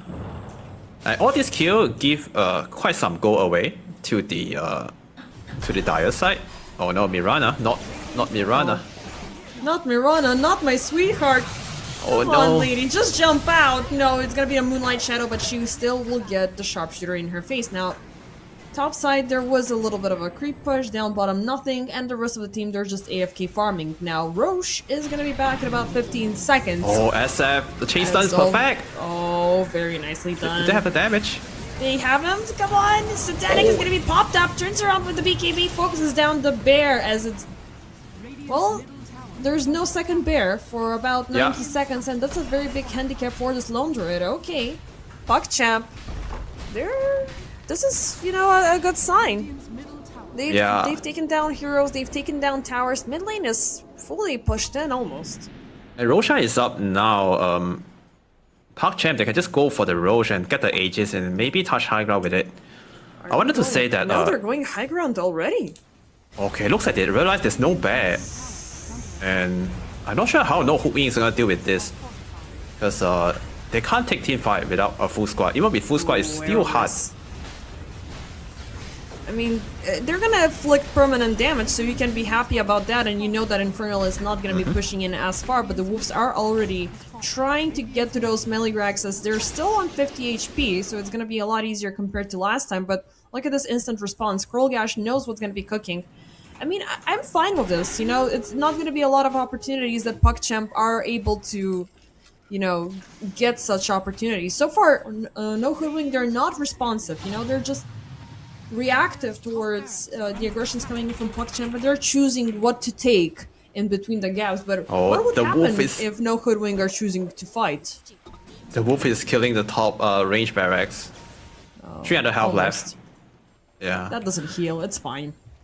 I want to say that if no hook wink, to keep up the pressure without losing heroes. Oh wait, Speaking of Gothic, easy find. okay, this is a good kill. That might stop PuckChamp from doing the Roche. I wanted to say that if no hook wink could keep up with the split push without losing so many heroes, they will have a huge amount of lead and maybe they'll be able to take a 5-on-5 team fight. But because a chain series of a few of big kill giving away, now they only have 5,000 gold advantage. They really need to be careful not to give too many kills, especially the core kills. If the hero getting killed, they need to be sure they are making the good trade. Someone need to be the ratting the building when most of the heroes they are getting killed. And now they're looking at the Roshan, and this might be tough for no hook wing because they are not so strong in terms of team fight. But they could try. They will initiate, they will jump in, and this is going to be a very fruitful Roche because it gives you the cheese, it gives you the shard. I mean, in 41 minutes, this is going to be the third takedown, so Roche is so far quiet, he's not revealing his little secret. Arrows, of course, it's a classic move to slow things down, and they jump in now with the rest of the crew.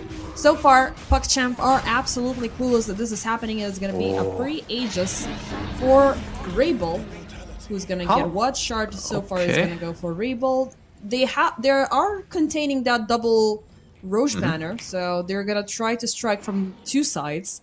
But now let's see if they're gonna get any kills in return. Krolgash, very nice find. They tried to use this as the Bramble is gonna latch onto 3, but they won't be able to follow it up as both supports will ultimately suffer. Now the bear, it's been spotted out. Xeni, he's looking for it. He's got the gem. They will jump front, but the Rubicon, he just turns around. Look at that damage output upon Slaughter, man. Are you sure you want to keep on this fight? I mean, yeah, you have everybody on the double. Infernal instantly throwing the creeps down by. He did take the range tracks in the meanwhile though, so that's a great success. They are looking... Oh, actually, he's not gonna get the supers. At this point, PuckChamp, they do have an accurate read of how Hoodwink are approaching this game. But now Rabel, he's your big braid boss, jumps in. You did try to go to Krolgash, double slithering curse. They're gonna get him with the Arcane's curse. The Lycan is keeping up with the attack, but they're not gonna kill him. Still, they're completely surrounded. 2v5. You want to keep on fighting, boys. The Moonlight Shadow is gonna be popped, and Yuragi takes Inferno. Now, where's the bear? Where's the bear? The bear tried to push on top, but no, you're not gonna go there. You know that they're way too close. Okay, nice try again from No Hook Queen. I wanted to say that I'm not sure why the PuckChamp just give a Roshan away. I'm not sure why. What's the reason they didn't aware of the Roshan already spawned? They have the bigger map control and they are way stronger in terms of team fight, but they just give the Roshan away. But that's fine, and they managed to get some good pick off on the side lane. They can continue applying pressure by charging in together, because all the lane already push out, except the top one.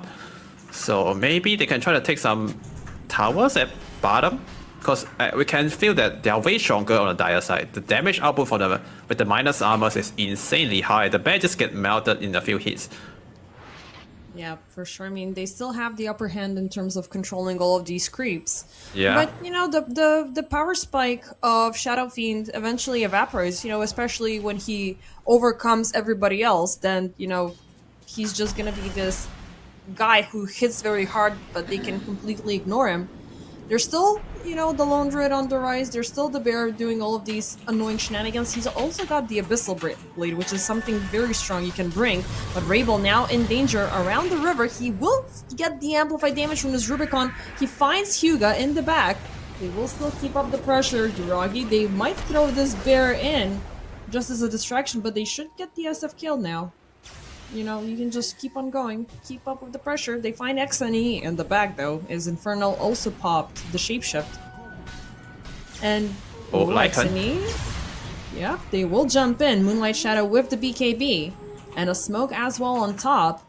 They are gonna try to look for a detour as the rest of the crew, they're trying to catch them while they're retreating, and they will make it. Nice hex onto Uragi. They're throwing everything in. Gothic will be taken down. Uragi's trying to stay alive with the BKB up, but he's perma-stunned. He will eventually pop this Satanic, reclaim some of the life back, but Rebo, he's still dancing around, he's still got the Aegis, but not for long. Now he's completely surrounded. The rest of the crew, they're throwing arrows, they're throwing everything, they're gonna miss them out. Beautiful Requiem. Where's the damage? Okay, the wave, someone needs to fix the wave. The wolf is into the bottom, Rex. Lycan doing some ratting. Top side the dragon, bottom side the wolfies. I mean, they're trying to scrape the surfaces of these rags, but you know, they're healing up, and they're healing up quite fast. It feels like a mistake of what No Hoodwing did here, but I don't know. What is your redeeming factor?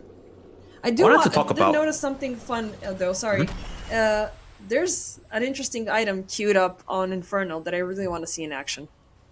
Oh, is it the scepter or the hex? I mean, we already saw one hex, but I think the scepter is a lot more fun. Yeah, absolutely. Wolf by the spirit bear, but meanwhile, Mado, 2 support killing 1. No. Easy Hyuga kill. Kolgash will jump in, but the Yules will take him back. Xeni, however, finds Enclave, and Aztecor will be taken out by the race. Well played by the Storm Spirit. Now it's a pretty free Storm game. If both the No Hoodwing support expo their position, the Storm Spirit can just zip in. In the previous fight at the Dire jungle, around the cliff area, when they initiate on the SF, it was a really good initiation. They almost killed the SF, but the Bushwhack somehow stopping. Stopping the Ember Spirit and someone. And because of that beautiful Bushwhack, Uraki survived and managed to fight back with the lifesteal. And that's one of the best shots just now for No Hoodwing. The blink initiation from the Dark Willow, it was pretty good. Just unfortunate the Hoodwing stopping him to follow up any more damage. Oh, no bash. And they're gonna siege on the bear, but it's ultimately gonna be fine. Meanwhile, topside, Uragi is trying to inflict as much pressure as he can, because finally, those were just a bunch of money lying across the map that haven't been claimed, but the fortification will put things to a halt. They're not gonna let that top lane tower slide as easily. Outpost has been lost, and the 2 supports are still MIA. Meanwhile, Infernal, he's cutting creep waves, he's trying to keep this game in their control until those bigger items arrive. And yeah, I mean, definitely we've reached the point of a standstill. The net worth is finally favoring PuckChamp, and Demon Graph says 65% win rate. Yeah, in this meta, there's not a lot of team doing this kind of playstyle, the split pushing playstyle, because it's so hard to make it work. One of the teams that have really good... Oh wait, we might not be able to talk about this because big fight is coming. Big smoke, landing in mid. It's gonna be all pressure brought upon Rubicon's Bears. They're trying to charge up the Requiem, but a beautiful Terrorize will reset the entire team fight. Now Uragi in a tough spot, hexed up and destroyed. 90 seconds, he's got buyback if need be, but the rest of the crew, they're still fighting Oxini. He's pushing in, the BKB will eventually expire, but he will avoid the crown ticking off. Still, there's too many people arrive on No Hoodwing as they're looking for more. They're chasing targets down. They might find, they will find Polgash down the river as he's burning. He's taking the Shivas from Rabel, will take him down. Supports will die as casualties, but they took everybody else except for XNE. Yeah, finally we see a good team fight from No Hoodwing, and now they realize they can actually burst SF down with the initiation from the Blink Hex, and they're also doing a really good job somehow zoning out the Winter Wyvern. So they have no good way to keep the SF alive, and they throw all the disable, all the damage and everything all in on the SF because they realize that SF is the main damage output that could take down the bear in a few hits. But without the SF, without the minus armor, they have no problem for the bear to keep fighting. Yep, and the bear to keep pushing. I mean, 2 good news from that previous team fight. First off, Rubicon's bear did not die, and second of all, he's got a refresher.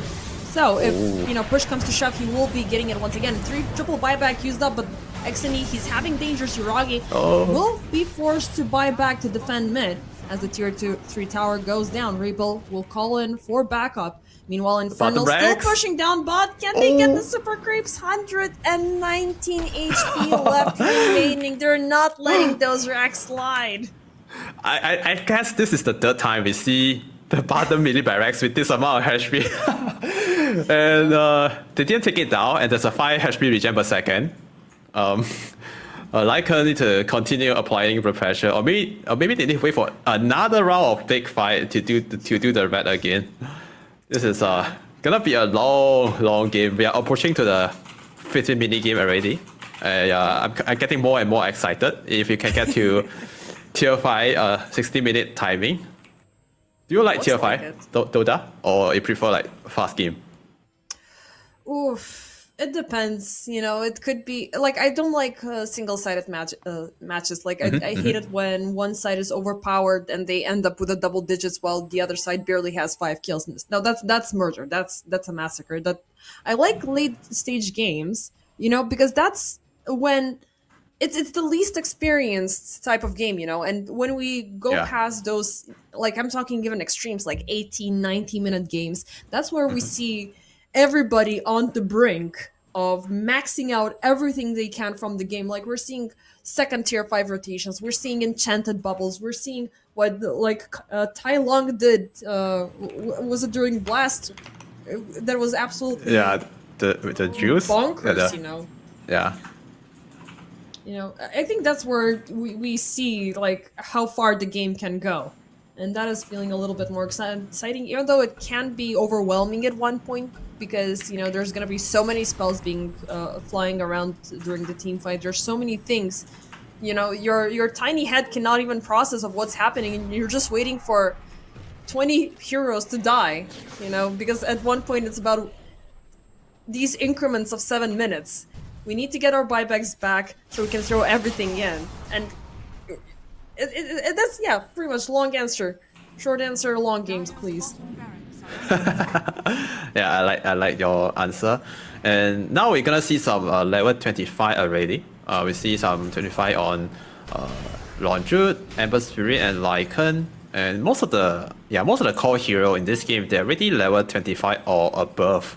And Lycan just is level 25. He went for the minus 25% Wolf B80, which means the Wolf is gonna hit faster. I'm not sure how many percent damage increase with the talent, but I guess with the way they're playing right now, maybe this talent is more suitable for the red because it increased the Wolf damage. And he also constantly setting the Wolf to do the red, which is pretty impressive.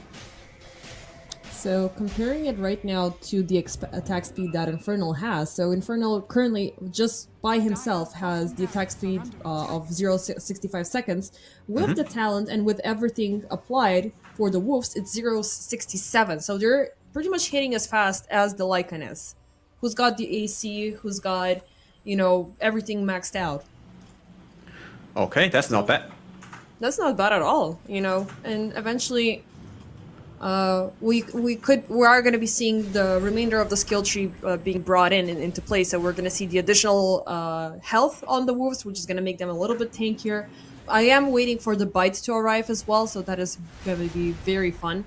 On the other hand, we do have Yuragi on level 28, which is also insanely scary. Oh, he already maxed out on Yuragi. Yeah, not sure what else he could buy. He could get some shot or maybe Arcanum Blessing. And Roshan will be up in 35 seconds. So in that case, PuckChamp need to get out right now to get some vision down.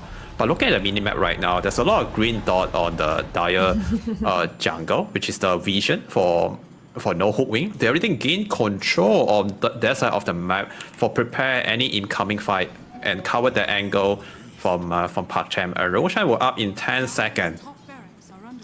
Yuragi, meanwhile, he has at least he has one Moonshard consumed. Meanwhile, Rubicon, he is using the bear to keep them distracted. 1 more second remaining, and that is going to be the bear gone. But enough space, you know, for Roche to be taken down, which is going to be insanely fast given the units that are present. But yeah. I don't know, what do you think about the Aghanim upgrades? Yuragi is not considering those. At some point he will get it, but looks like right now he just prioritized the light click. Just fully all in on light click. He just do so much damage. Also, it synergize quite well, right, with the minus armor from Slada. Yeah, I just want to go full physical light click damage. So I guess it's okay. But now he already maxed out. I'm not sure what else he could swap out to get more item to make him stronger. He'll sell Maybe the just BKB buy as a rapier.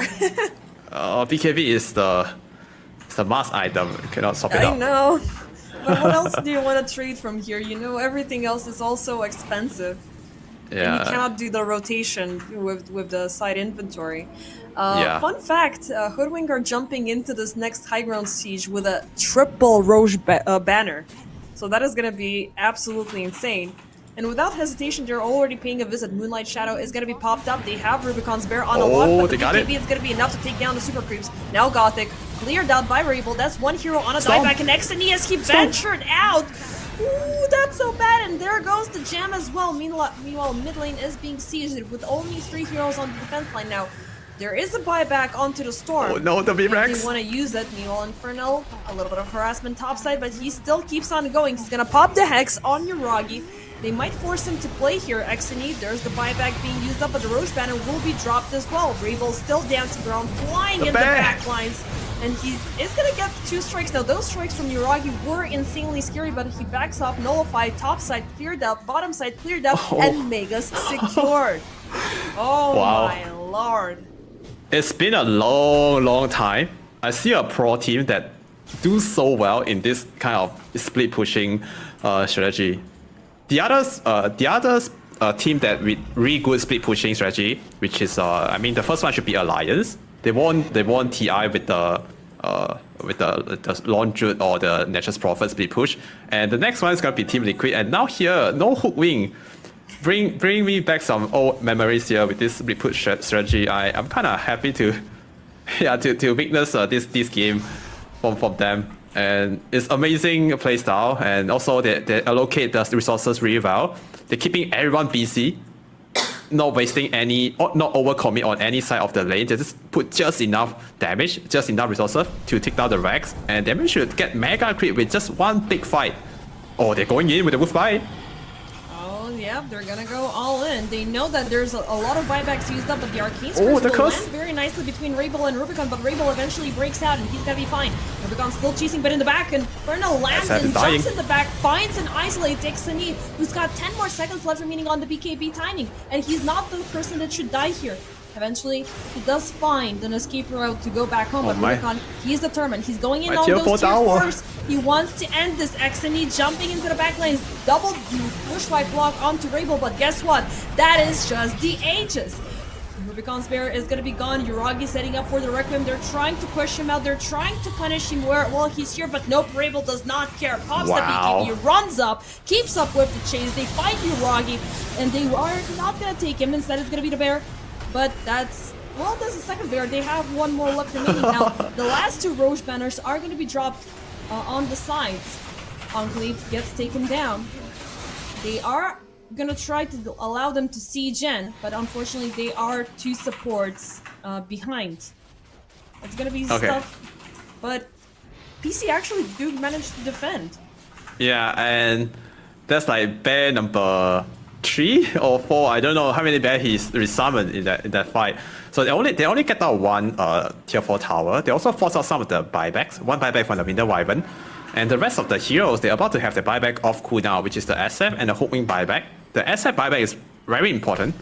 They need to wait for the SF buyback off cooldown. He almost got killed in the last fight to the Laundry Bear, and that fight is still pretty okay for both sides. I think both sides are happy with the result. And now they need to focus on the tier 4 again. Also, try to play around the Laundry Bear. Need to create a space, allow him to do the building damage, because he's the only hero, only bear that could do maximum of big damage to the building.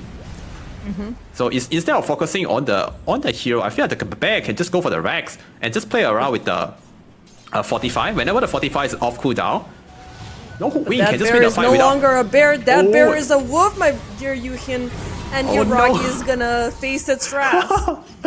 Okay. We have 2 wolves on the map. Okay, this is so funny. And right now, SF he does have buyback. I guess both teams know it.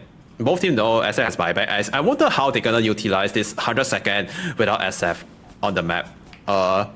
they have resummon up in 10 seconds, so they could send the bear in and sacrifice once and resummon it. Maybe get a kill with it. Lycan's wolf form would be up in 15 seconds. They still have most of the spell ready. They could try. At least I force a buyback. Yeah, SF is the main damage. Force out the BKB, by the way, so that could be, you know, the saving grace here. But XNE is also a problem here. If they catch on to XNE, who is currently out of base and does not have... I mean, he's close to walking distance, so... It is gonna be tough.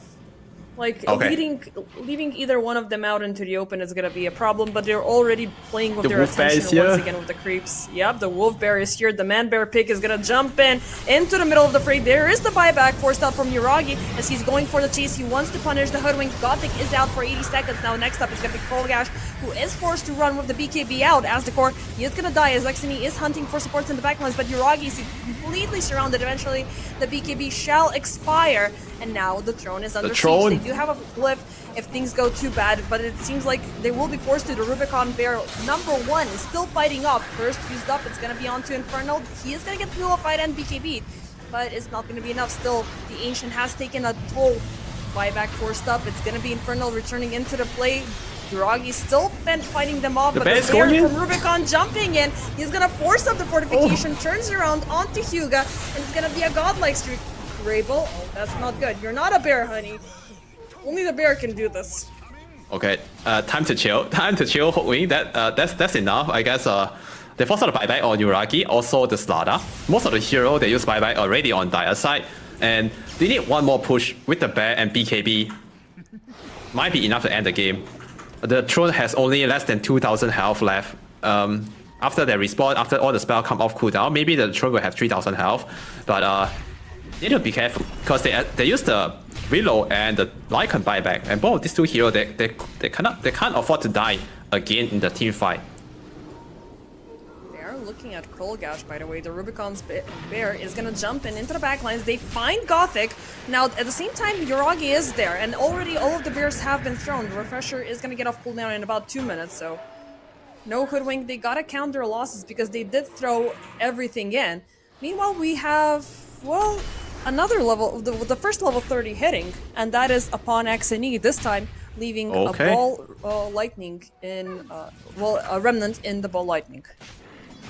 Yeah, we also just hit 60 minutes in game time, and most of the heroes they are farming jungle right now. We see there's first tier 5 neutral item is on the Storm Spirit, and Regalia. Oof. Yeah, Regalia is one of the best tier 5 item in terms of damage amplification. Yeah, and it looks like Storm Spirit is the next carry now for PuckChamp. And I wonder what's the next tier 5 item for the other hero. I like her went for the Desolator. And Mirana still haven't crafted his tier 5 yet. Ember Speed also still holding his Mastone, haven't crafted tier 5 neutral.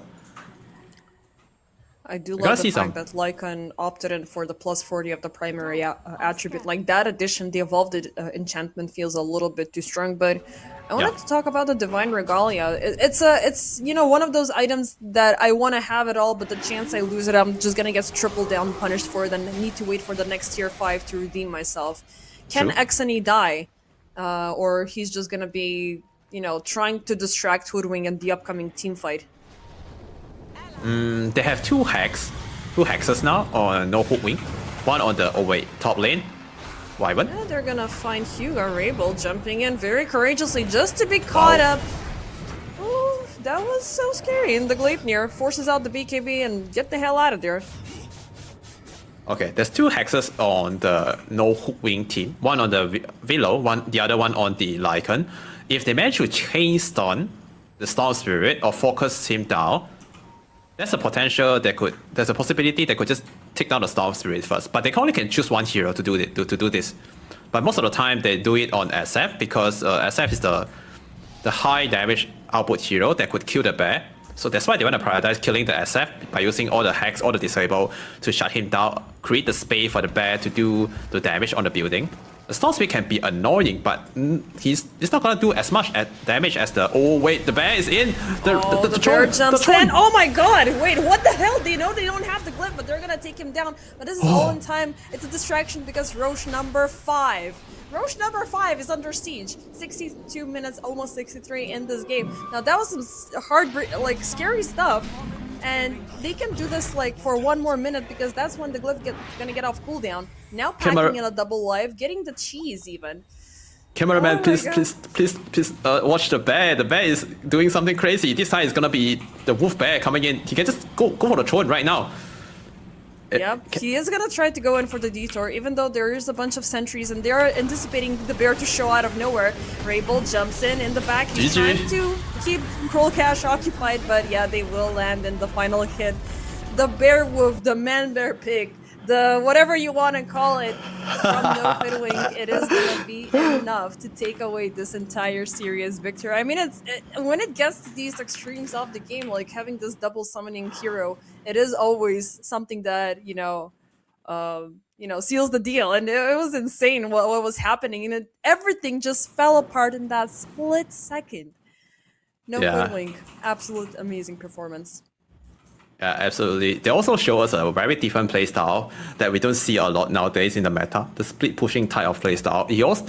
This playstyle require really high skill of map understanding. Also, really high skill of resource allocation. We can see that they put one hero on the top, one hero at the bottom, and the support movement also very important because the support is the one that's gonna create the space for the side laner. To do the red, also create a space to them for the Lone Druid bear or the Lycan to get a kill. So both the support movement, they are very crucial in this game. And so far, no Coolwing support, they are playing really well, especially the Dark Willow. We saw a lot of perfect chain stun and spell casting from the Hex into the Terrorize, into the Curse Count. That's like a super long duration disable on PuckChamp heroes. And there's not a lot of save on PuckChamp beside the Cold Embrace.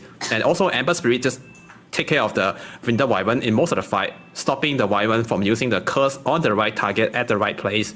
And it was just perfect teamfight execution, perfect spell casting from No Hoodwink, and I'm glad that replaced Team Ball in EPL. Show us a very good game in this series. I'm so happy now.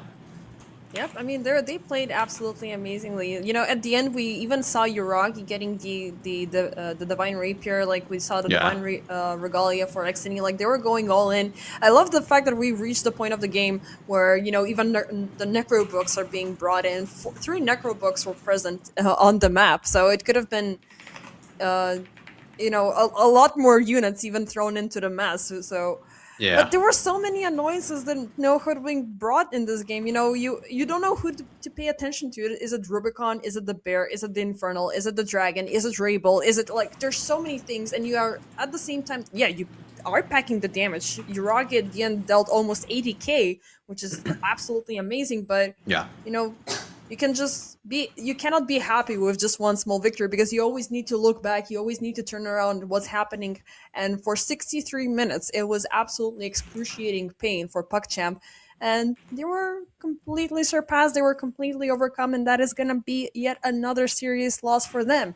Before we hand over the mic for our next pair of casters, Yuhin, do you have anything else to say? What could PuckChamp improve on, having watched them for series already? First of all, ban the freaking Lone Druid. Shouldn't let this hero be in the game. And also, wow, please nerf that hero. I don't want to see this hero in TI in Shanghai, I guess. I mean, bear is a good animal, but not in Dota. And please take this hero out. I don't want to see it in my pub. I don't want to see it in TI. And also, most of the pro team who are watching right now, please ban this hero. It's not fun for the viewer. And also, yeah, it's just, yeah, I know it changed the way we play the game. As we can see just now, PuckChamp, they have the upper hand. They know they have the better team fight hero. They have the damage. The damage output from SF is insanely high, but they can't win the game because of the bear. And yeah, Dota 2 is an amazing game. Also, I have an amazing partner casting with me. My pleasure to cast with you here. Likewise. Yeah, base defender.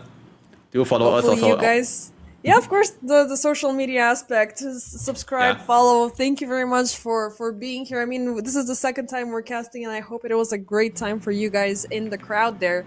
And I think you got a very nice compliment. You got called Winter in chat. Oh wow. I think that's a very good compliment. Okay. And I don't know how you feel about that, but I consider it as like because he's that big of a name in tier 1. yeah, yeah. Oh, what a game! What a way to Yeah. end the casting day for me today. Any last word Yeah. from you, base Well, defender?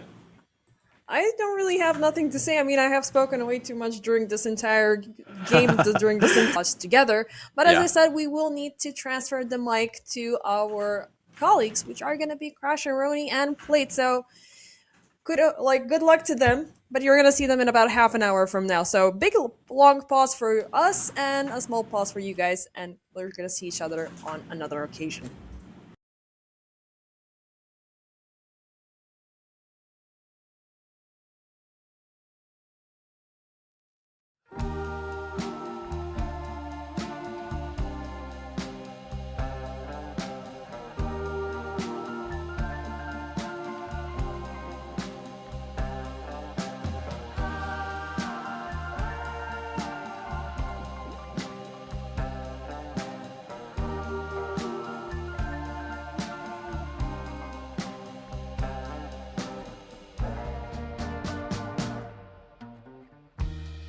Well, I know how you want it to seem,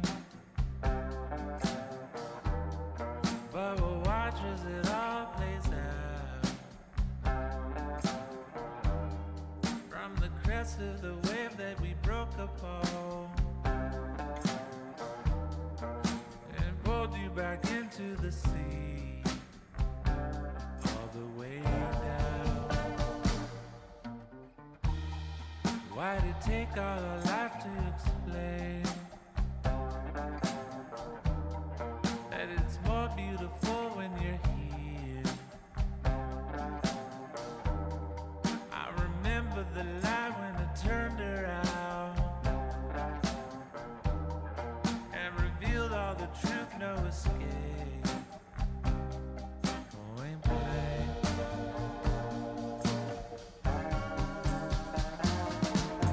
Say it.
clock second hand, I make the whole round while you still stand on the minute hand, push away, 'cause I feel too close, feel too close, feel too close.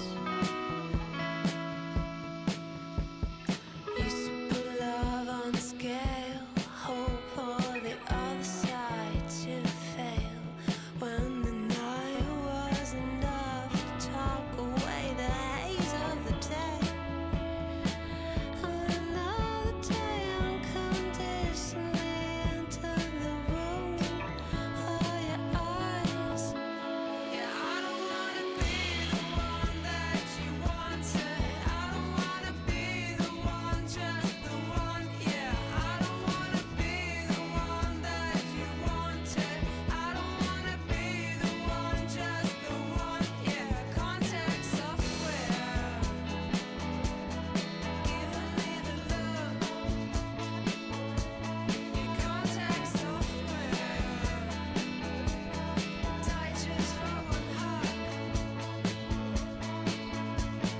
Clock second hand, I make the whole round while you still stand on the minute hand to push away, 'cause we feel too close, feel too close.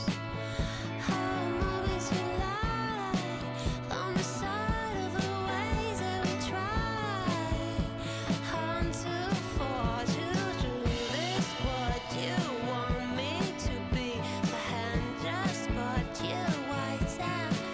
I given me the look, yeah.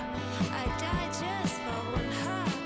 Won't you try just to be? I don't wanna be the one, just the one, yeah. I don't wanna be the one that you need, just. I don't wanna be the one that you wanted. I don't wanna be the one, just the one, yeah. I don't wanna be your contact software. Yeah, I don't wanna be your contact software. I don't wanna be the one, just the one, yeah. I don't wanna be the one that you need, just. I don't wanna be the one that you wanted. I don't wanna be the one, just the one, yeah. I don't wanna be. I don't wanna be the one that you wanted.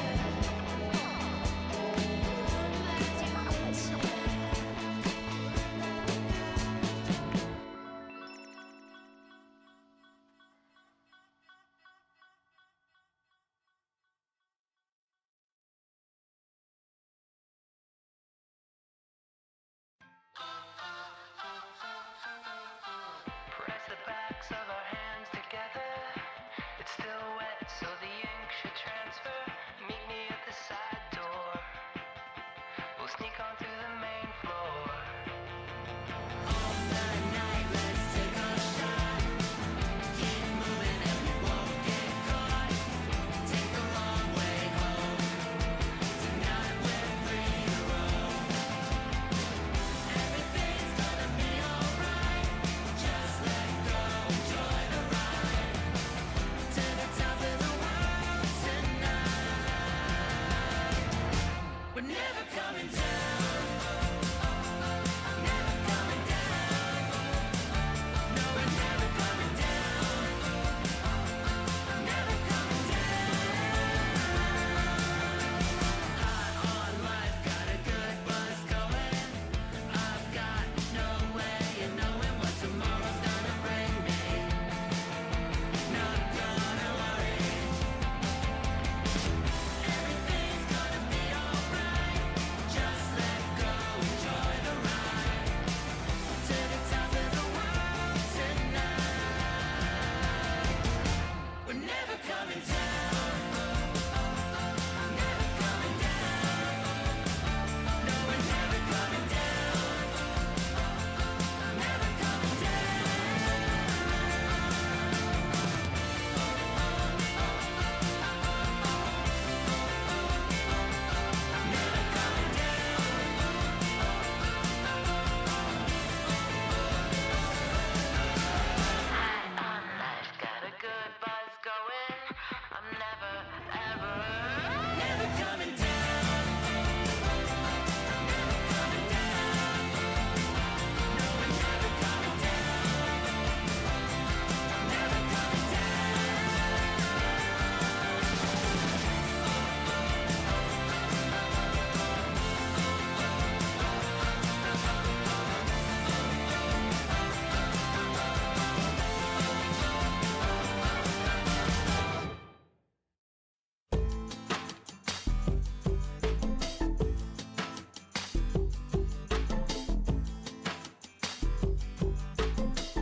crashing in your head.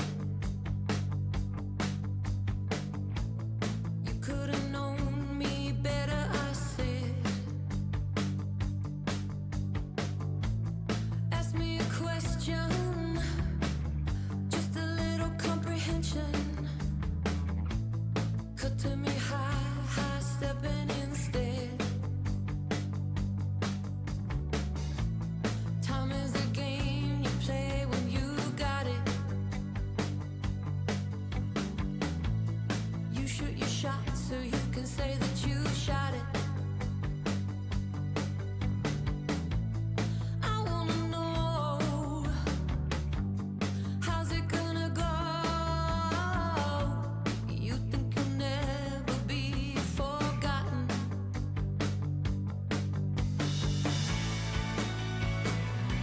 What about me?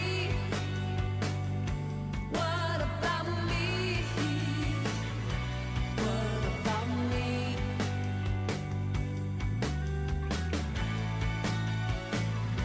What about me?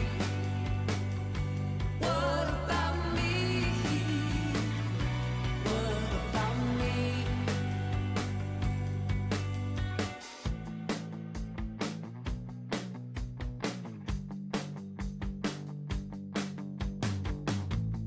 I can tell you when you skin your first knee.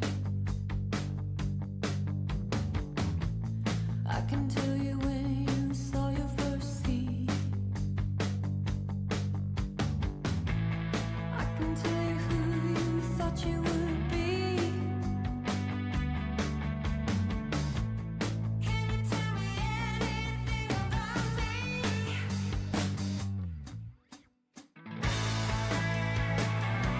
What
We were sparks on quiet streets, two hearts finding where to meet.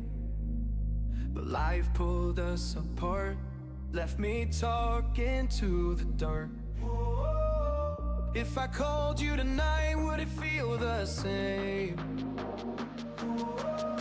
Or have we both moved on to different names? Take me back to the start, before the quiet and the scars. When the world felt small and your hands felt warm. Take me back to the start, if only for a moment. I've been up since 3, scrolling back where we used to be. Half truths in this late night chat, both of us knowing what it like that. Funny how we talk like we're fine, but your name still lives in my rhyme. Take me back to the start, before the quiet and the scars. Take me back to the start, before the quiet and the scars. When the world felt small and your hands felt warm. Take me back to the start, if only for a moment. If only for a moment. If only for a moment. Take me back to the start, before the quiet and the scars. When the world felt small and your hands felt warm. Take me back to the start, if only for a moment.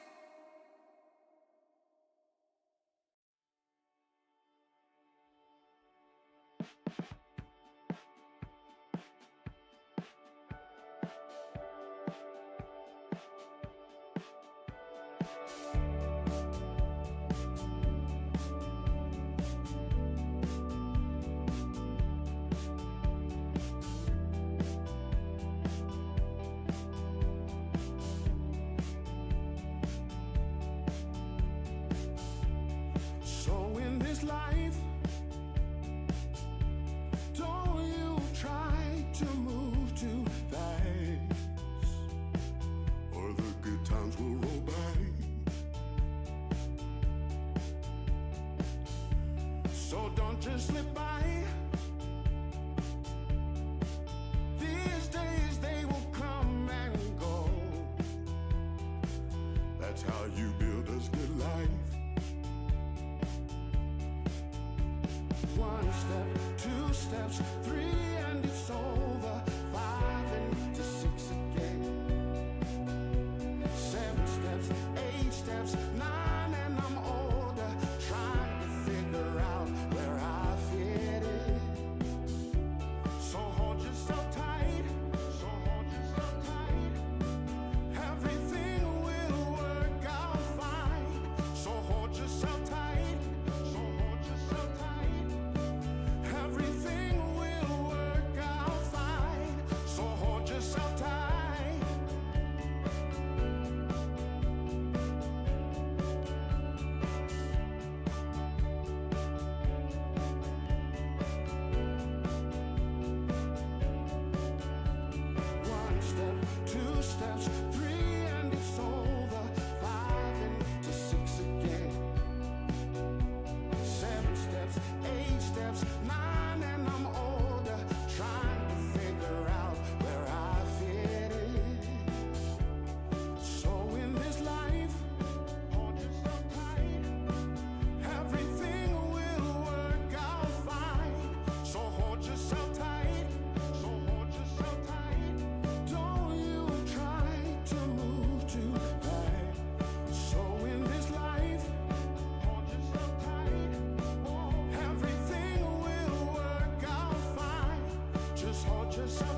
we talked, you had nothing to say. You chose to walk, give what we had away.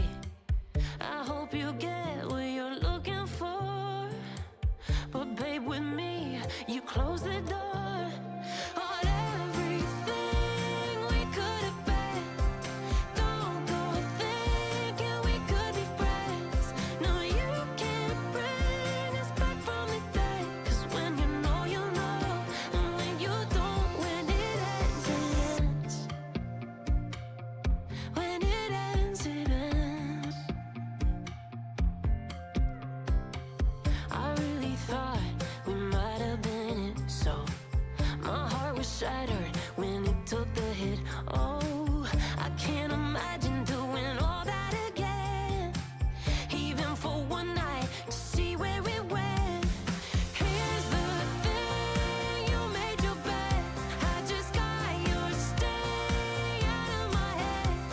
No, you can't bring us back from the dead. 'Cause when you know, you know. And when you don't, when it ends, it ends. When it ends, it ends. End of the road, nowhere to go. You cut the ties, you burn the rope. So don't let me see your name lighting on my phone when it was you who let go of everything we could have been. Is it sinking in all your regret? No, you can't bring us back from the dead. 'Cause when you know, you know. And when you don't, when it ends, it ends. When it ends, it ends. I don't leave room to guess. When it ends, it ends.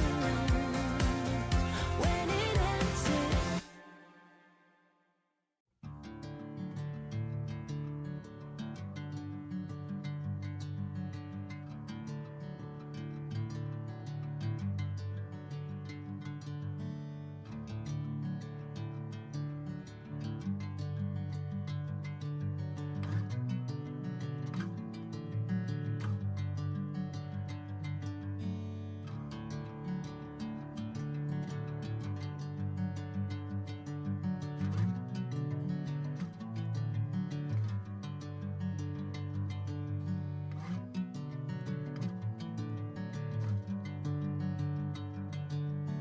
Bring me into golden sunlight.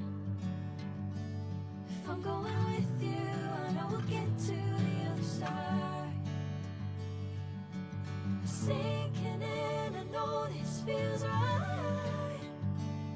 Catching a breeze, love moving through me like a wildfire. Like a wildfire.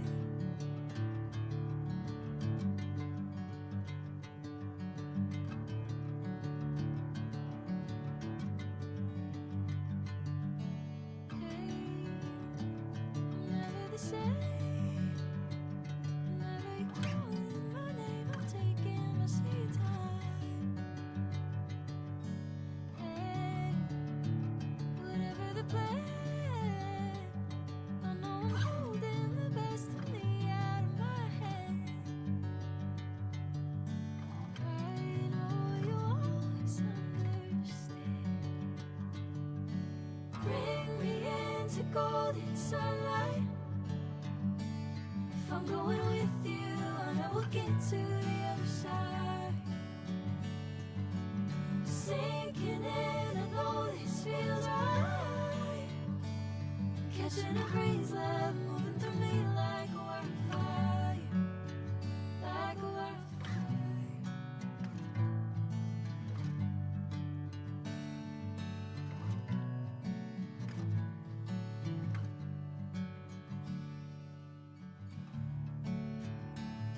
Oh.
say you need your space, then pull me close.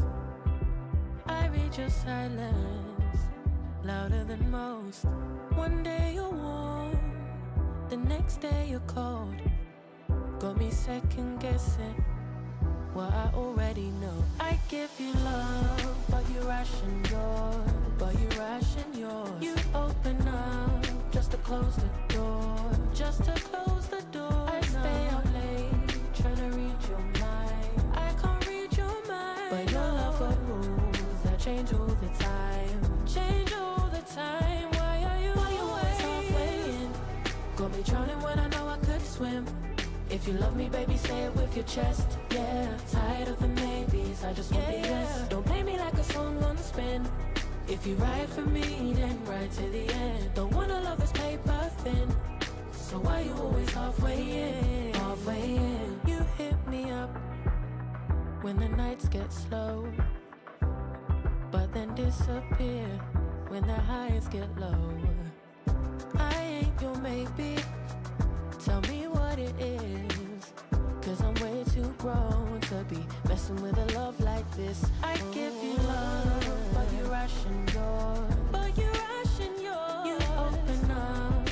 close the door. You stay closing doors. I stay up late, trying to read your mind. I can't read your mind, but your love got rules that change all the time. Changing all the time. Why are you always halfway in? Got me drowning when I know I could swim. If you love me, baby, say it with your chest. Yeah, tired of the maybes, I just want the yes. Don't play me like a song on spin. If you ride for me, then ride to the end. Don't wanna love this paper thin. So why you always halfway in? Halfway in. Why you always halfway in? Got me drowning when I know I could swim. If you love me, baby, say it with your chest. Yeah, tired of the maybes, I just want the yes. Don't play me like a song on spin. If you ride for me, then ride to the end. Don't wanna love this paper thin. So why you always halfway in? Halfway in.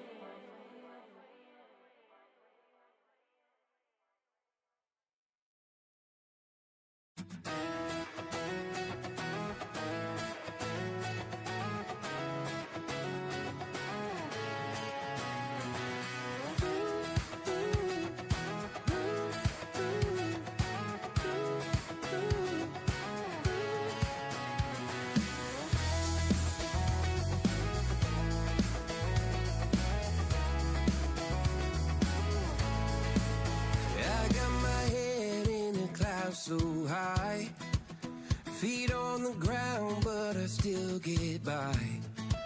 Rules were made for someone else to try, but not me, not me. They said slow down, son, take your time, but I was born running every stop sign. Sky is the limit, no chance to hold. Sky is the limit, I'm breaking the mold. Sky is the limit, I'm out of control tonight.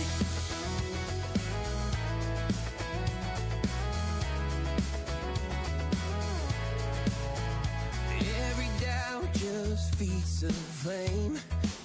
Every scar reminds me why I came.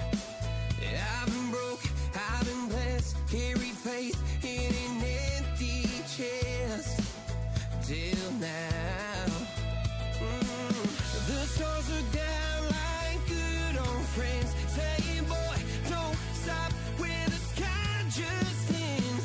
Sky is the limit, no chance to hold. Sky is the limit, I'm breaking the mold. Sky is the limit, I'm out of control tonight.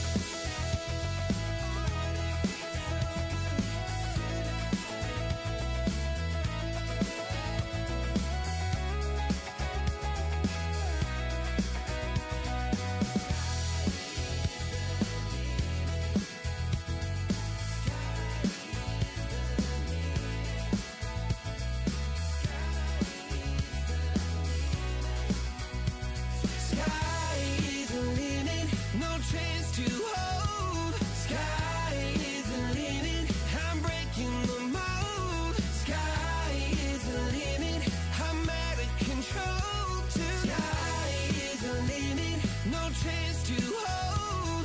Sky is the limit, I'm breaking the mold. Sky is the limit, I'm out of control tonight.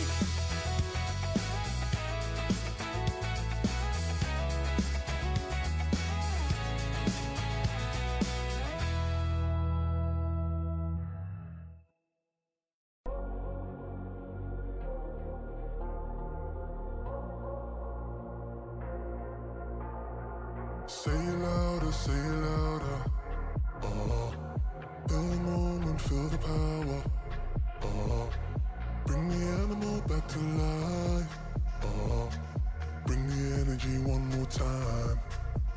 If you feel like letting go, you can take control.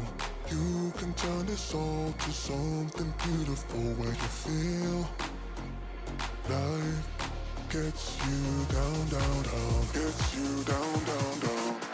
Say it louder, say it louder. Feel the moment, feel the power. Bring the animal back to life.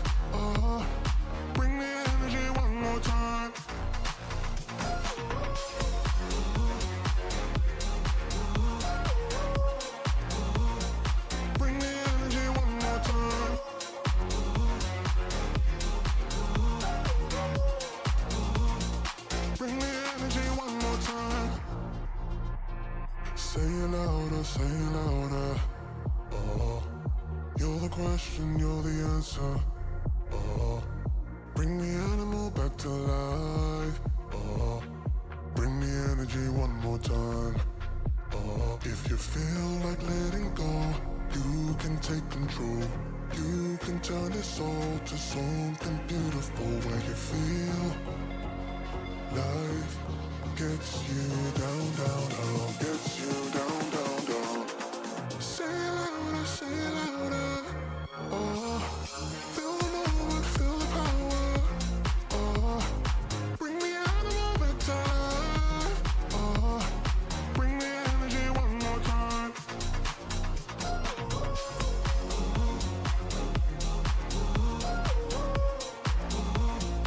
Bring the energy one more time.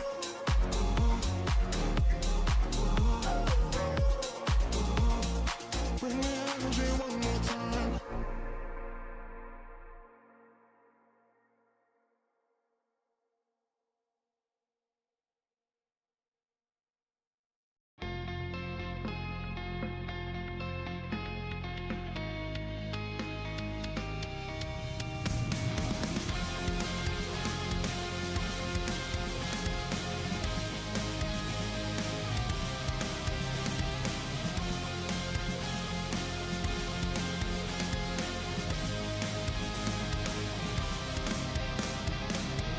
Racing my own thoughts into the silence, seeking the guidance I forgot.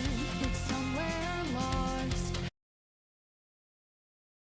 And welcome. Here we are, EPL Masters. PuckChamp are back for their second series. A little bit of a beatdown last time around, but hey, they're here to pick themselves back up and get themselves going. Plate. Yeah. How you going? How you doing? It's been a while. It's been a hot second since you and I have participated in a cast together. Now, what's fun about that is we can talk about all the changes of Dota that's happened over the past since we last casted, and by that I mean nothing. Yeah. The meta's been the same the whole time, Well, and I think there is actually one key change, maybe a couple Okay. key changes that I think has sort of evolved since the closure of EWC. Centaur build has changed. Centaur's seeing play again, and he's going home with a Dominator, Heart of Trask.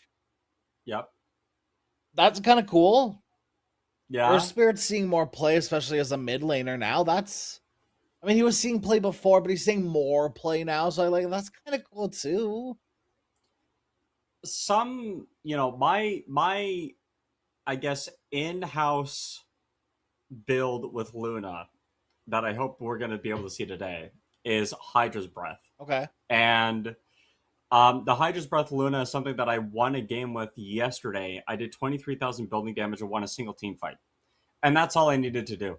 So I think Luna actually has a lot of margin for error with this sort of new, if you go specialist array type build where the glaives kind of just kill every single building ever possible in the matter of seconds. Like if you thought Luna pushing power was strong before, wait till you get specialist array. That tears through buildings. But PuckChamp have Coddle Storm, and in my opinion, this is the most broken hero combo in Dota 2 right now. Yep. I don't think it's close, and I'm already giving a really strong edge to PuckChamp for this one, to be honest. So I'd like to maybe riddle your brain a little bit. Sure. We've seen a lot of Storm Spirit pairings. Storm Spirit Pugna, Storm Spirit Lion, Storm Spirit Coddle. Any way to cheat mana, which fair enough, right? Like stacking Bloodstones. Notoriously, that's what Storm Spirit's whole shtick has always been. What do you think they can do to the Coddle Storm duo without absolutely neutering it like they did with Pugna?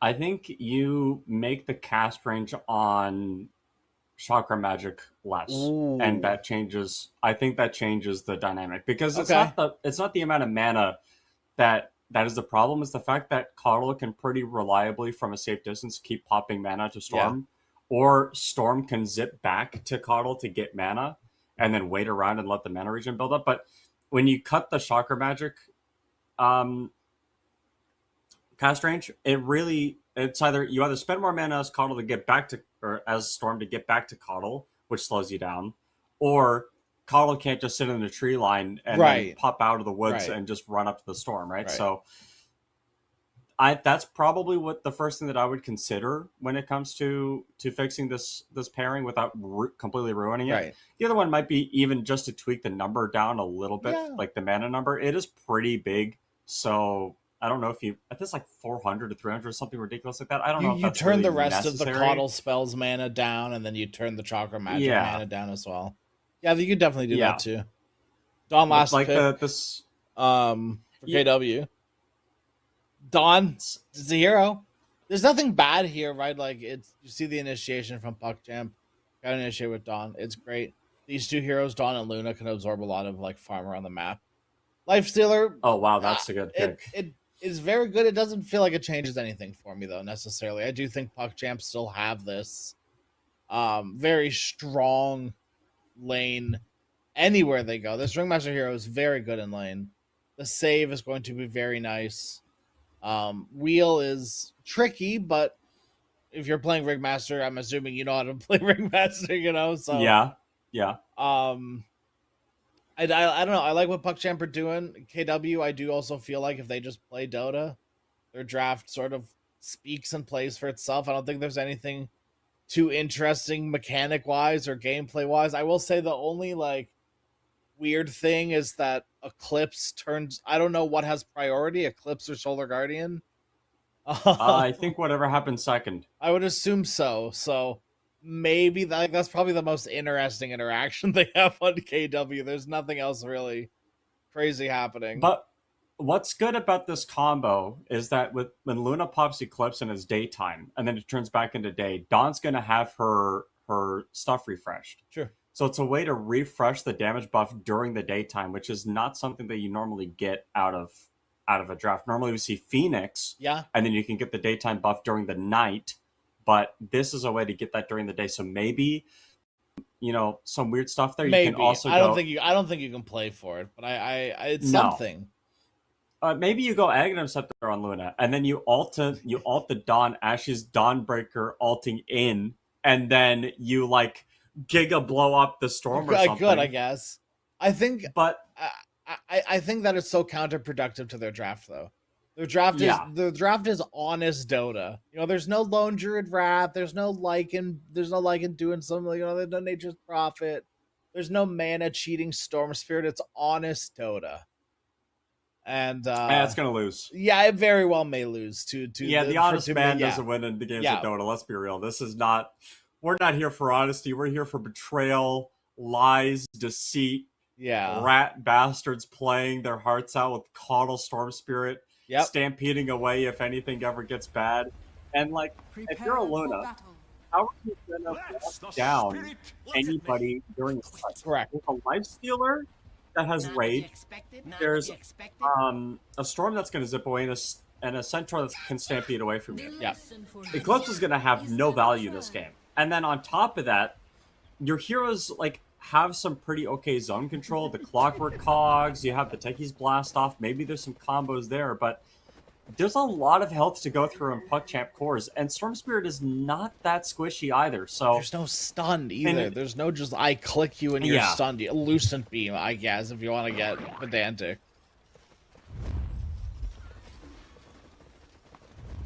Yeah, I don't know. So Maybe the game plan for KW is get this Luna into a position where you man fight the Lifestealer and the Centaur, and then you can open up. That's going to be a hot minute, though, especially with the Centaur build. If you're going Helm Heart, you are very tanky very quickly. Yeah, you are. And you also have to worry really hard about this Lifestealer open wounds just being able to right-click you down the whole time. And the lane, too, I think for the Dawnbreaker, Lifestealer is not a hero that can really get kicked out of lane very hard. Right. It's okay. Techie's bottom needs some damage. The Remnant won't quite connect, but might be able to get run down here. As a stomp? No. Not quite for a bit They let it longer, go. so you get to live another day, techies. Oh, maybe not. Oh, Gothic's here. Gothic wants free money. Oh, free just costs courier. Oh time. my god, there's free money. Radiant's courier has been killed. Well, maybe not as big of a bounty as you wanted, but that's for everyone. hey, that's 125 gold that's you got. that's gold for courier snipe. everyone. You know, like that's even, Yeah. maybe even bigger win. That's gold for your Last carry. off, nice Whoa! interruption, Gothic. You love to see it. And these guys, this is why these players are better than you at home watching, because they do that. See, if this was my coddle, I would have died in that situation as Centaur and been tilted out of the game. I think that if you were dying there as Centaur, you have more problems. I think a full health Centaur getting 200 damage. Like, I think he ate a blast off at the beginning of the game, and he did not care. Yeah. No, I'm curious. Like, we obviously we're seeing the resurgence of the Helm of the Dominator build up for the Centaur. The armor is super nice. The HP regen is super nice. Just one of those things that keeps coming back, and Retsu also keep coming back as those blasts or those whatever blinding lights are really annoying to deal with. I think the thing with this, the problem with Centaur, it's funny. Is I can't remember if this was like something I heard or I was talking about with someone.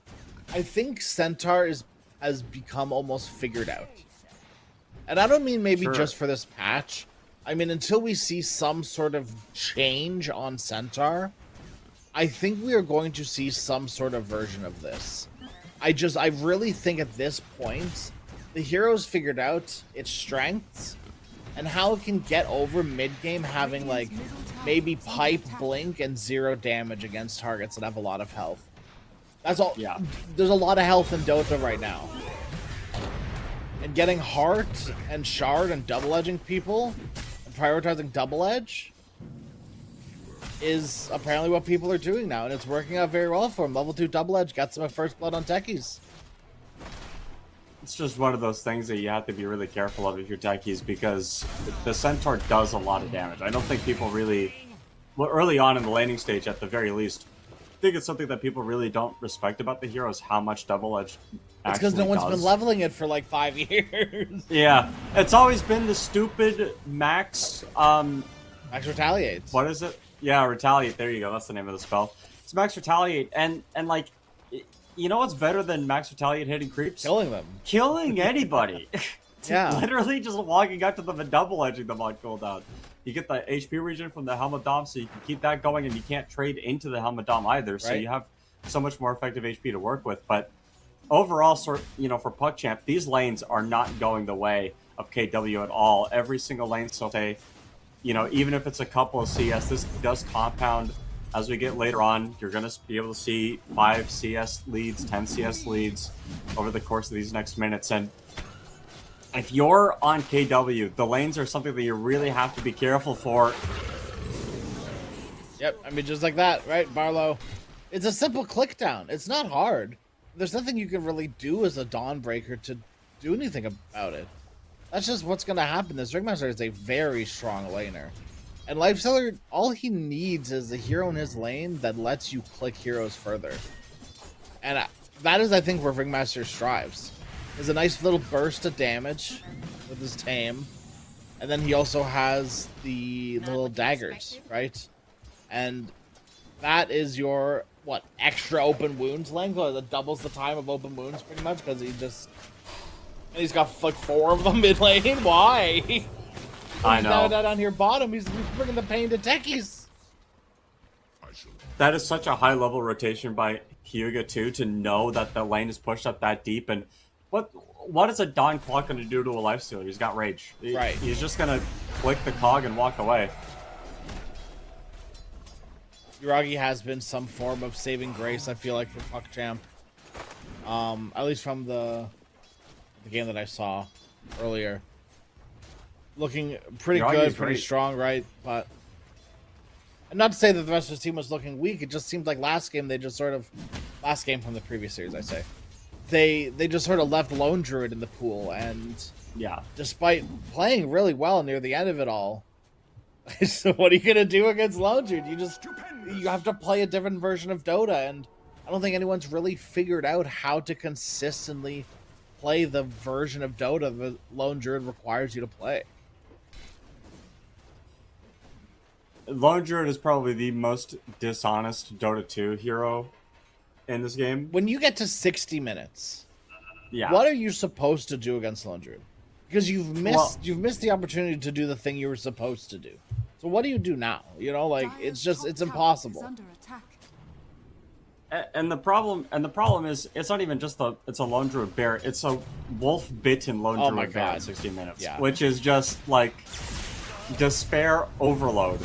6 minutes, roll in towards the Ringmaster. There's the jump as well. Ringmaster, you are cooked. Clockwork gets 1 kill, burns man of the Storm Spirit with the Cog. Not enough to amount to anything, and the winner of it all is our Spirit. Bottled Regeneration Rune. Yeah. Probably not going to enable too much of a big rotation. I mean, what do you do against Lifestealer? Maybe you can burst him down, drop a Maybe freak like you silence. burn him with cogs.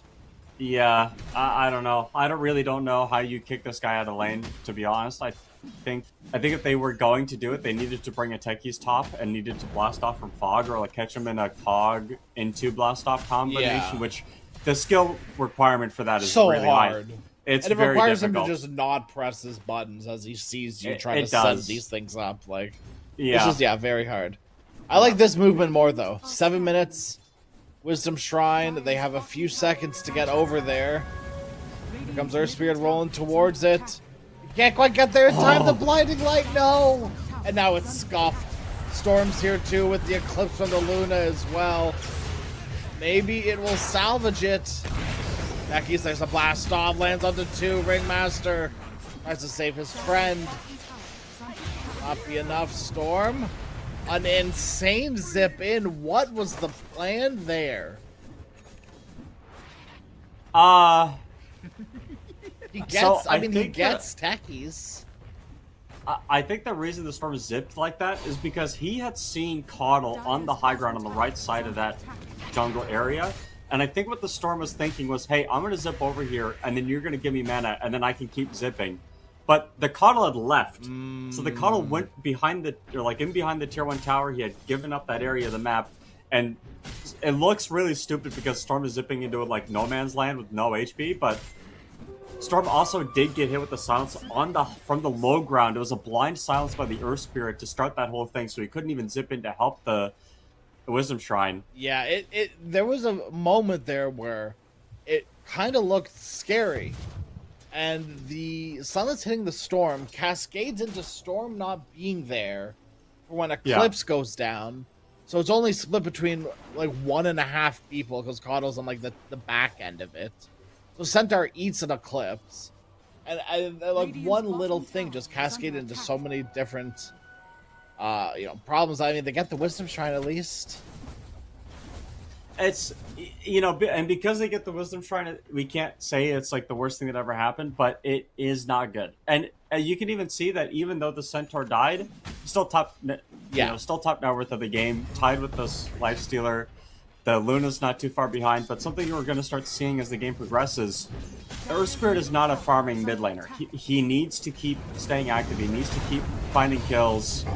Well, did we go in here with the Centaur? No, but he has his family here to help him out.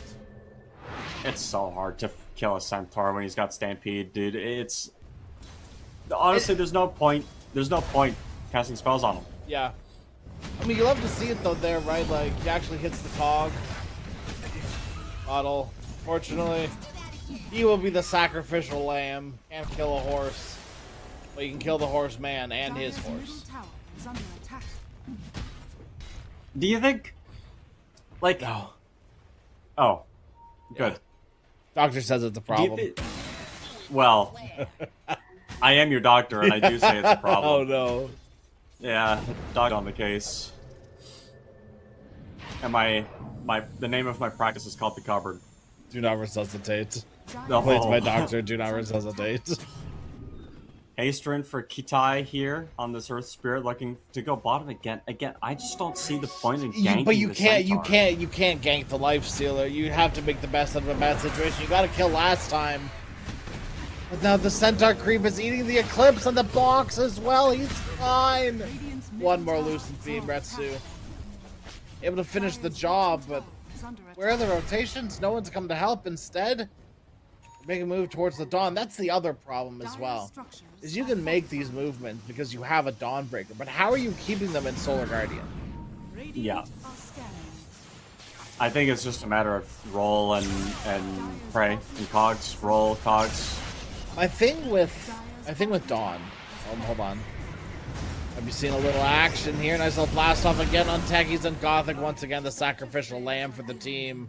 It tried to take some stackies, but instead just sort of whittled them down enough for Dawn to be able to come in and clean them all up. All the important ones, at least. Well, they took half of them, and yeah, it puts the column behind, but the you're two still small accelerating. satyrs. Yeah, I mean, you're trying to accelerate Storm's farm, right? Like, this isn't a move. You kind of make this move expecting Coddle to die, I think.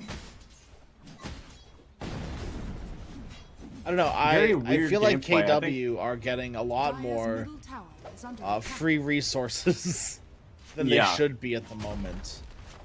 But I guess the problem is, like, who can PuckChamp play around right now? Well, I think you're waiting for this hard on Krogash, but he's not building one. He's going not. for Lotus Orb instead. Which yes, right? You want something to purge off Magnetize, but that's sort of all it's doing this game. There's a roll-in of the Storm of Silence as well, but they've hook shot the Ringmaster on the back, so they always need to lose one every engagement. PuckChamp, they've decided. Coddle's tired of dying. It's your turn, Hyuga.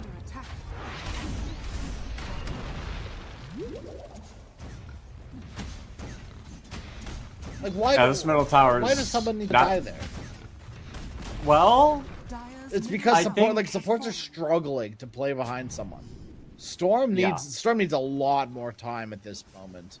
And Centaur, yes, is farmed, but I think we're having trouble, like, as supports collectively when our offlaners are like Dawn and Largo and Centaur. A lot of these times, like, I mean, Largo's probably the worst example of it, but these heroes like strive when you're not playing necessarily right behind them for the first 20, like maybe 15 minutes, right? So, like, okay, that puts a lot of pressure on your mid laner.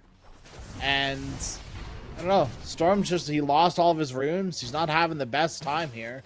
They're sitting behind Lifestealer, but nothing's really coming of it. Uragi is going to have this this Radiance here soon. I think there's probably going to be Infest play after this Radiance is complete. I think you have to. I think you almost have to at least put Lifestealer do maybe one fight. Test the waters and then see where you stand. But the biggest problem for me right now is the fact that you've given up all these towers and you haven't taken a tower yourself on PuckChamp. So you're losing so much space right now. Yeah. And that space that, you know, a Luna can really take advantage of. Dawnbreaker loves having space. That's a bait. They know it too. Just kill it. Kill it, guys. It's giving vision at this point. Wallow your despair somewhere else. Kill the illusion and move on. But sort of as you've spoken about, these supports on PuckChamp need a little bit more something. They have been following all these heroes around. Look at this clog. Look at these techies. They know who they can play behind. They know everything they need to at this moment. Follow the storm, or follow the spirit rather. Follow the Luna. Let Dawn play her own game. That's the beauty of the simplicity of Dawn. You know, at some level, it is just sort of like, okay, Dawn, go AFK farm. We're gonna yell at you when we need you. And this doesn't mean the PuckChamp are limited by the moves that they can make. They have to sort of kill Dawn, because Dawn's always gonna be there anyways. Killing Dawn is the only way there's no Dawn. Here they go. Well, they're right gonna in find onto the Dawn. There's that invest play we wanted as well. Barlow. Don't think you're getting out of this one. No tricky hammer plays. Maybe you can set up for this tower top because You need it here, but I actually think that when Dawn is in the game, I think this tower becomes a lot more important. This is the tower where, like, when Dawn's farming, yeah, you're going to TP your team to help Dawn. That's the only way. So if this tower is gone, it makes Dawn a lot more vulnerable. There's sort of an issue here with this. Dude, I don't know. I don't like the Centaur build. I straight up just think the Heart would have been better. I think you Soak up have as much to. damage as possible. Yeah. There's another move onto the Coddle. AW are just rolling through PuckChamp at the moment. It's not even like like net worth wise, it's not that bad. Kill wise, it's not even that bad either. But I don't know. Looking at it, it feels rough. It's the towers. It's the towers. The towers are the Luna problem. net worth too. We're on to Dawn again, but at this point, surely you've overstayed your welcome. There's no reason for you to be here at this point. Wheel of Wonder used. Techies is hypnotized. But everyone's disarmed. Here comes the Solar Guardian as well, so Techies is okay, at least for now. Storm Spirit, why are you here? What are you getting out of this? I mean, sure, they've TP'd back to their side of the map. Congratulations. You've That's what done they were it. planning for. I genuinely think that's what the plan was. To just But force everyone Storm's to KW life? back. No shot that's worth. Well, they're looking for this clock. They'll get the clock, and that's nice. The hook won't connect onto anything. A freebie on Clockwork makes it all worth it. Easy trade. You know, I actually... This might be... Oh, who died? The Ringmaster, who was also up Okay. here.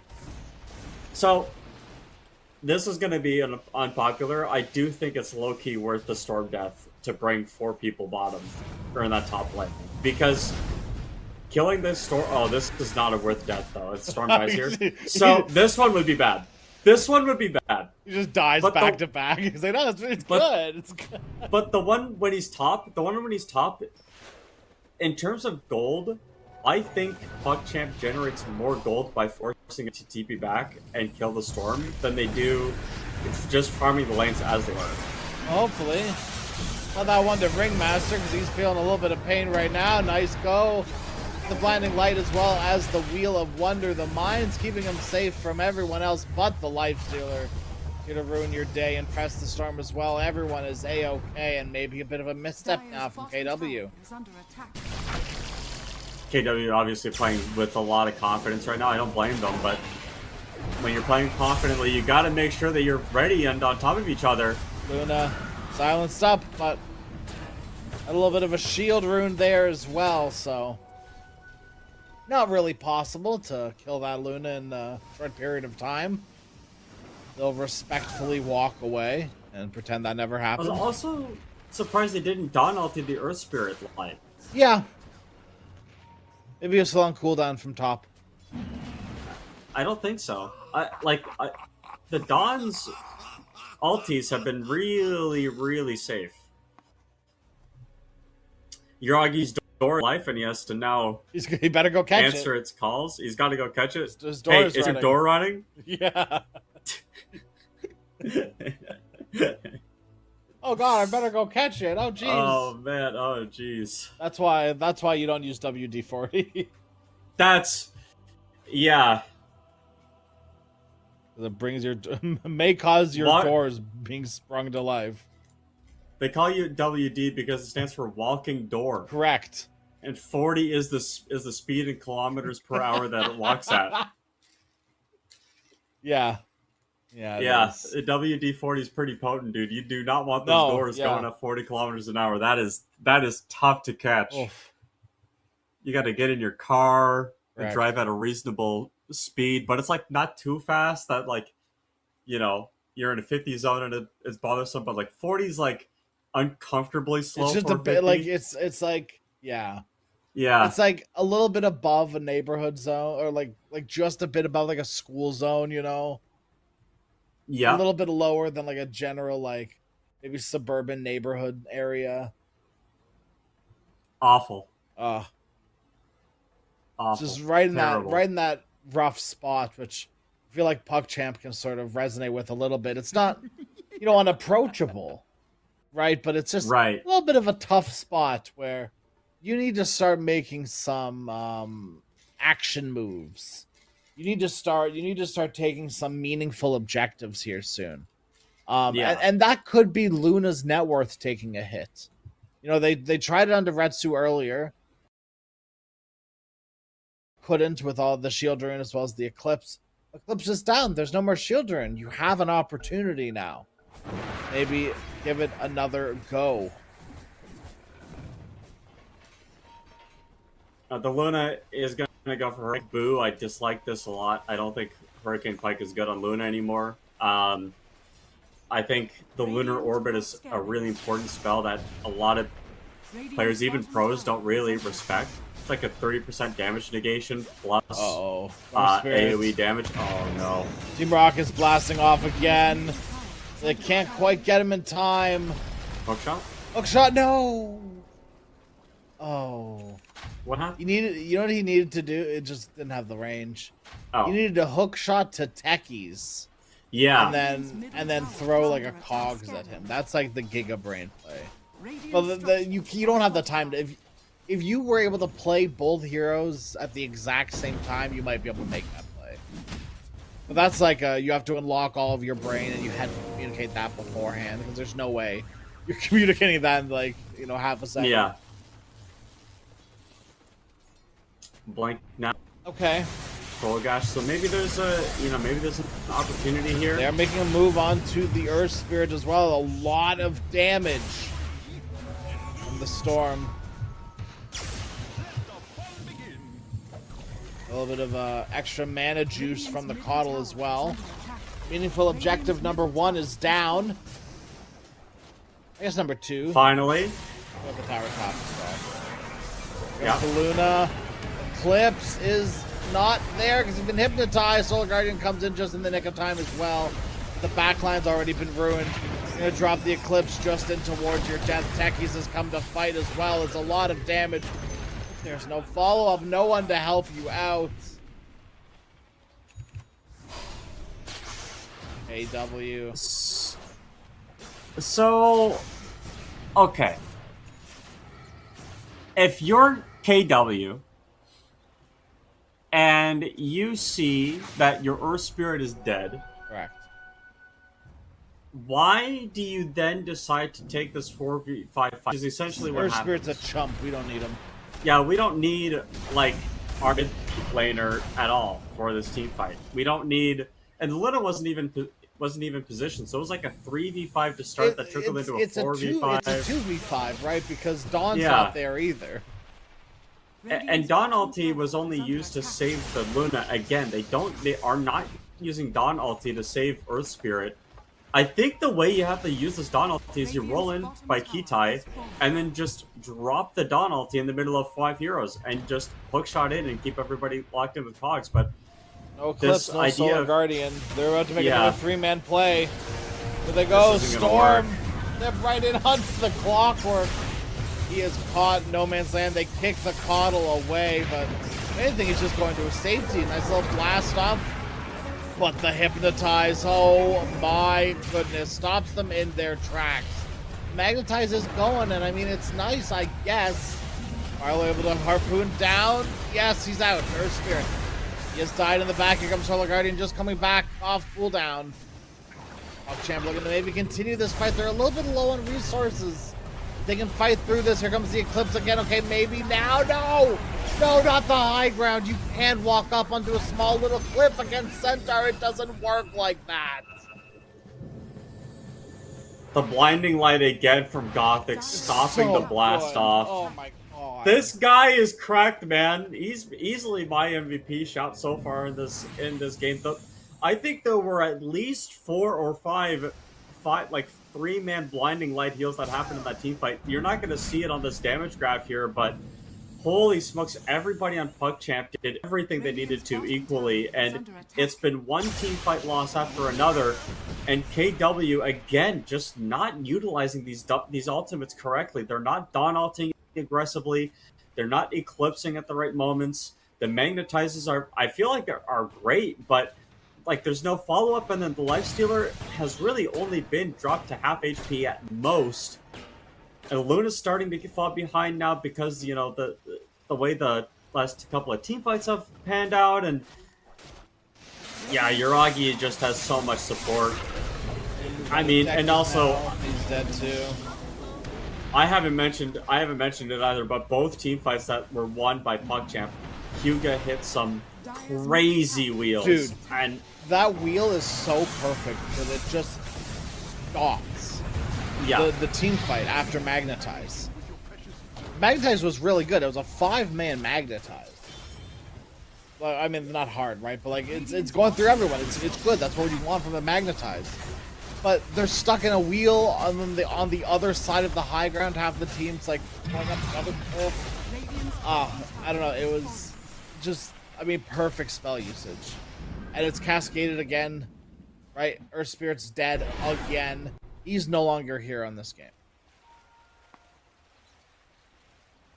This is just one of those. This is one of those games where I think KW are going to look back and go, "Where the heck did we go wrong?" Because they have not had a kill over the past while as well. PuckChamp are setting up for the Torm again.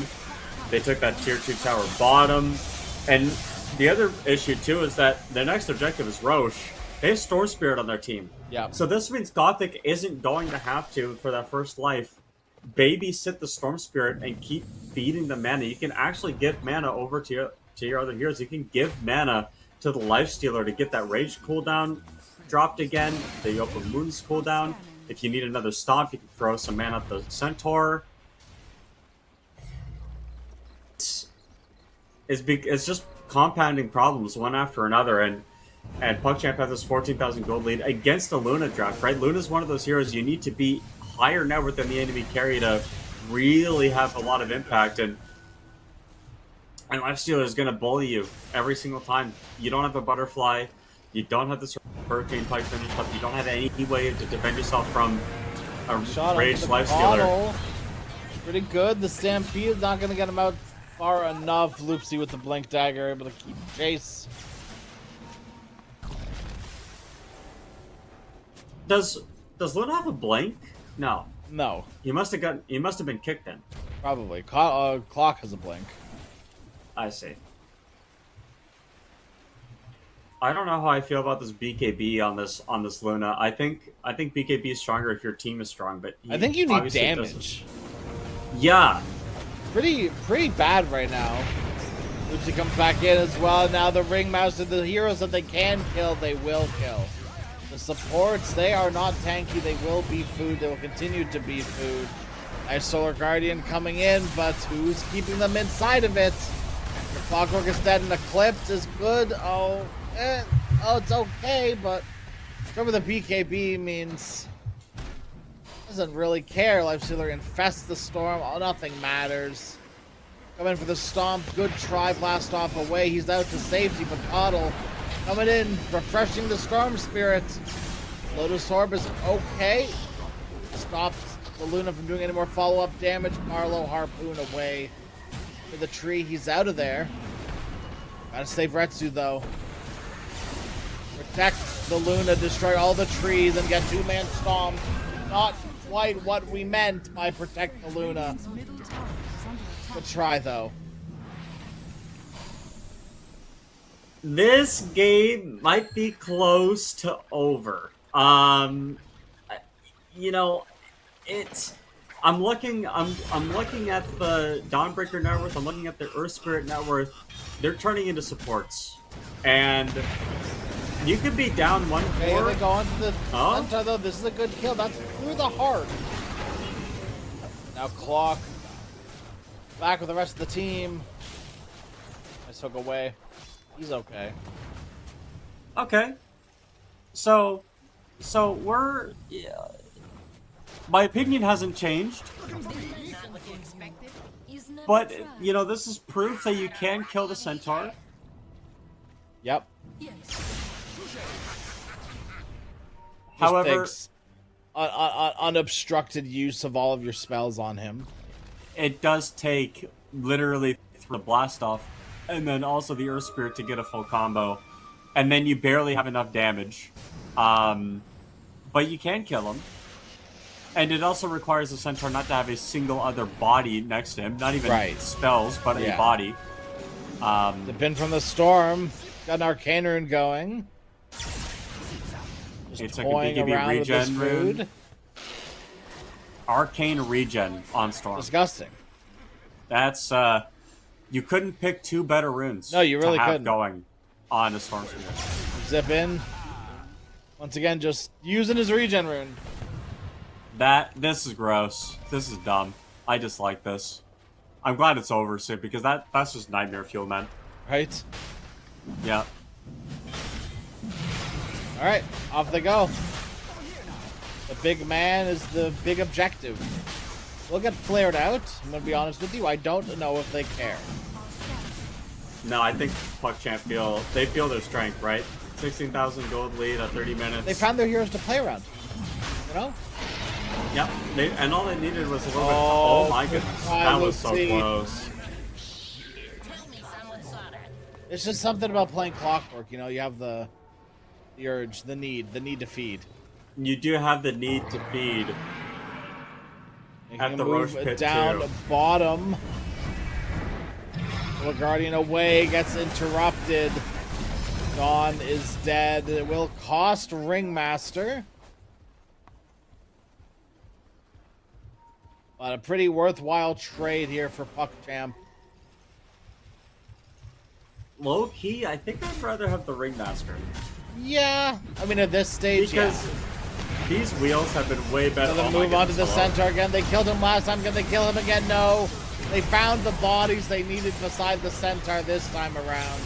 And Luna's going to try to Nightfall away. Will be successful. But now at this point, that was your sort of... That was your last breath, it feels like. That was your BKB, your safety BKB. That was your big go on Centaur for some reason. I think actually that kill down bottom with Centaur was maybe the worst thing that could have happened to them. Because it baited them into that. Because they then immediately go, oh, we can kill Centaur. And they do something dumb like that. A move on the clock, or Coddle quickly turns into a move on the Clockwork. Storm Spirit there to back him up. I think if you're KW and you're thinking about this, you're going, okay, well, maybe we do the combo that we pulled against the Centaur on the Lifestealer. Right. But your idea is I get incentive, so that's And there they go. Earth Spirit is dead. I mean, just in the blink of an eye. And Solar Guardian, once again, not used for the Earth Spirits. Never used for the Earth Spirits. And maybe it's personal. Let's just pretend there's beef. Yeah, let's pretend there's let's lie. Let's lie on the internet. No one's ever done that one before. No, nobody's ever lied on the internet before. No one's ever Actually, thought about that one. Dawnbreaker DM'd me before the game and said, "Hey, I'm never using my ult on Earth Spirit ever." Not even like the person, right? Like it's just the hero. The hero Earth itself. Spirit Yeah, it's like specifically. it's a vendetta against the hero. Oh my God! Here comes Luna turning it onto the Storm Spirit. They've finally done it. Can they finally kill Storm? Four step up onto the high ground. Take that, her Hydra's breath. You can't do that. Well, I think Hydra's breath would have killed him because of the poison BO3. But hey, that's, I mean, honestly. Hey, that's 1,400 gold. 1,400 is really good. 1,400 gold, and you've defended your base, but will you be able to defend it forever? Stampede away gets caught by the Solar Guardian into the tail end of it. The wheel isn't quite good enough. Misplaced slightly. Maybe they don't need it. Storm is back and ready to play, and Retsu was not ready for the resurgence of the Storm Spirit. So you remember how this is hilarious. Look away. Just look away. Oh no, we're into the remnants! Oh no. Oh, Dawn, no. Barlow, not like this. Save yourself. GG, no, don't kill him. Let him live. No. Garagi holds. Yeah, so you remember how the kill on Centaur might have been the worst thing that happened to KW? Yeah. Well, I think the kill on Storm might have been the worst thing that happened to them that game because he just bought back and, ran them over. It was a false sense of security for sure. I mean, I think that more goes to show that they were both false senses of security. I mean, it was looking pretty good for KW for, what, 15, 20-ish 15? minutes? Maybe 15, 17 minutes? Yeah. And a lot of things cascaded into some really bad fights, and maybe it was less of... Like, maybe this would have happened earlier with the Wisdom Shrine if we didn't see that silence on the Storm, which led to, like a scuffed Eclipse and this and that, right? So, or a good Eclipse. So, like, maybe things just change earlier if the stars don't align sooner. Make KW were always fated to lose this game because PuckChamp are cheaters, and in that way, I mean, like, Caudle's just cheating mana for Storm Spirit the entire game. I need to see that stat. I need to see, like, I need somehow to see mana restored at the end of the game, because I bet it's bonkers on Goth, who played out of his mind this game. And it felt like, at least from a support perspective, these two teams sort of flipped their roles. For the first 15 minutes, PuckChamp supports were like, I'm just going to, like, get farm, I guess, and, like, maybe die for a core. Or KW were go, go, go, go, go. And then after, like, 20 minutes, it felt like KW, like, these supports were trying to make moves, and their cores just weren't really able to do that, because Kitai just fell so far behind. For me, it's the fact that Yuragi didn't die a single time. And we talked about, like, during that 15-minute power spike that KW felt, stop going on Centaur and put pressure on Yuragi. Like, put pressure on this lifestealer, force him out of the lane, make it so that you're not going to get a Radiance timing. Let your Luna get some more breathing room, farm up around the rest of the map, and, create some opportunities that way. But ultimately, it just ended up that PuckChamp ran up Barlow, forced a lot of space and time away. And I think the turning point was the Storm died at the top lane. And everybody from KW went back and they forfeited the map. And the next team fight they took after that, they lost. So, I think it was a bait all along, and PuckChamp just played the map a lot better. My MVP is going to go to Gothic. He had so 100%. many really sick blinding lights 100%. and just kept the Storm going. So for me, it was a bit of a support diff. We'll see if the support duo from KW can turn things around, but we're only going to find out when Game 2 happens.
Find pieces of me all over the yard.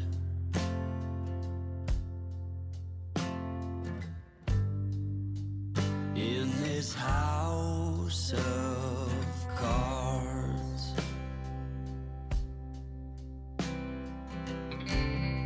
she says, hey man, there were just too many days.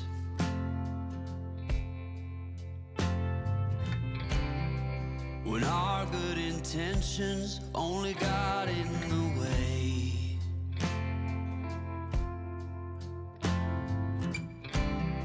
And I almost never know what I should say.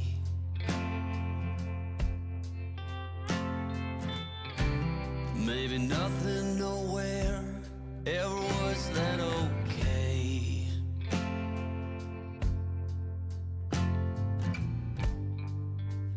In this house of cards,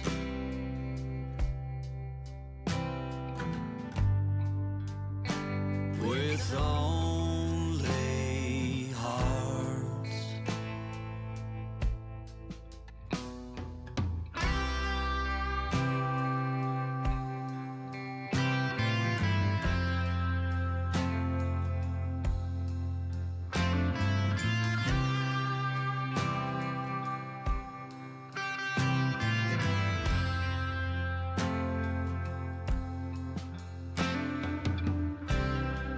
You cannot reap what you never did sow.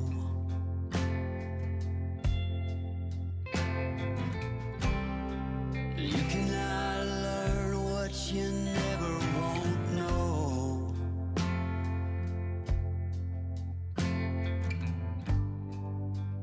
In this house of cards,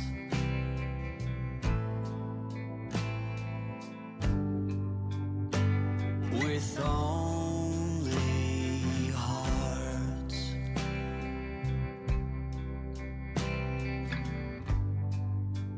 In this house of cards,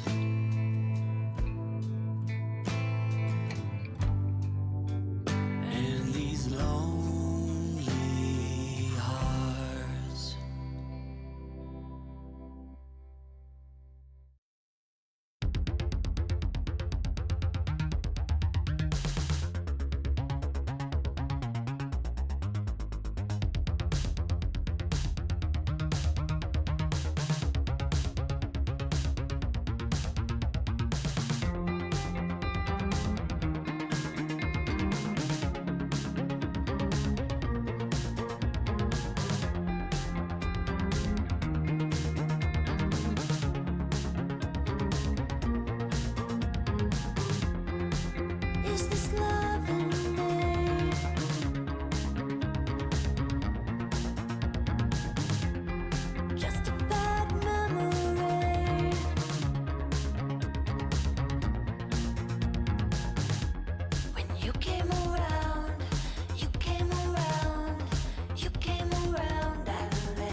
just a bad memory.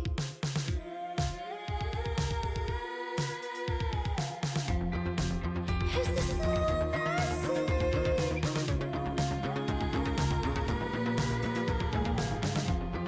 Just a bad memory.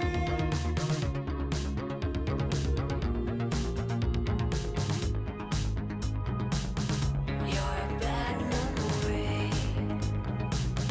You're a bad memory. You're a bad memory.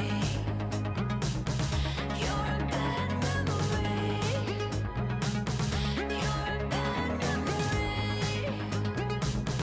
You're a bad memory.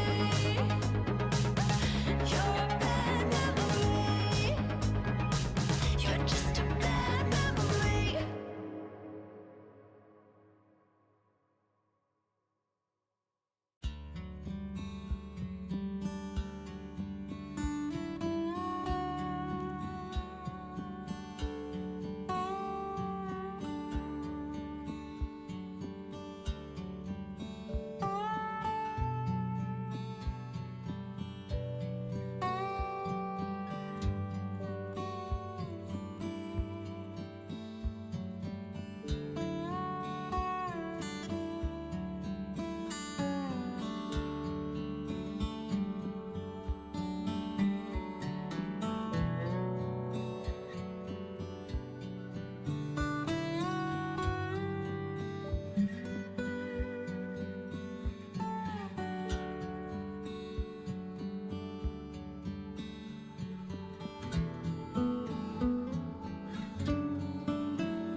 Like it's delirium, ay, ay, like it's delirium, ay, I got delirium, ay, like it's delirium, yeah, yeah, like it's delirium. She just wanna bounce to it, baby, get your giddy on. Welcome to the stage with a drink like I'm Giveon, but I never came here to sing what I'm really on. Giving dividends, I'm trying to boost your career and all. Know you got a binge, you ain't got one with the ceiling gone. If you wanna get it gone, give me the experience. Make me a believer like a feature at the cinema. Then we gotta keep it all the secret like the Pentagon. All these peeping times, people asking me what we been on. You know that it's blonde, they just wishing they could watch it glow, watch it go through the fire like the Shaka song. Or was it yeah, yeah, yeah? Either way, she gon' play the PlayStation, I play the Xbox, good gracious. I'm so grateful it made me say thank you, thank you, thank you, yeah. I swear she drives me crazy, think my brain is gone. Man, I just can't shake it like delirium. When I get this faded, your body, I just can't shake it. And I just want you to grind upon me all night long. Yeah, like it's delirium. on. She just wanna bounce to it, baby, get your giddy on. Walk up to the stage with a drink like I'm Givy on. But I never came here to sing what I'm really on. Giving dividends, I'm trying to boost your career and all. Know you got a Benz, you ain't got one with the ceiling gone. If you wanna get it gone, give me the experience. Make me a believer like a feature at the cinema. Then we gotta keep it all a secret like the Pentagon. All these peeping times, people asking me what we been on. I know that it's bond, they just wishing they could watch it glow, watch it go. Through the fire like the Shaka song. Ay, through the fire like a Shaka song. Ay, through the fire like I'm taking off.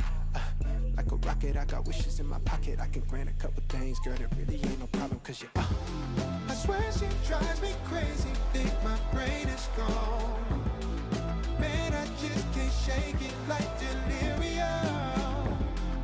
When I get this faded, your body, I just can't shake it. And I just want you to grind upon me all night long. like it's delirium. Ay, ay, like it's delirium. Ay, I got delirium. Ay, like it's delirium. Yeah. Like it's delirium. Ay, like it's delirium. Ay, I got delirium. Like it's delirium.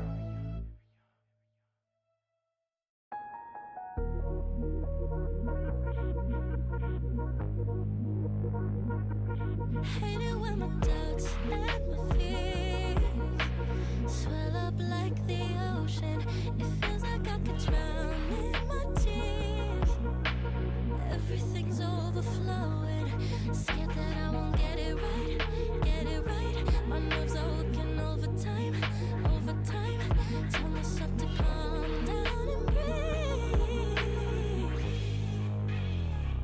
Step out of the shadows into the fire. Don't be afraid to go out on a wire. Live in the moment, turn it louder.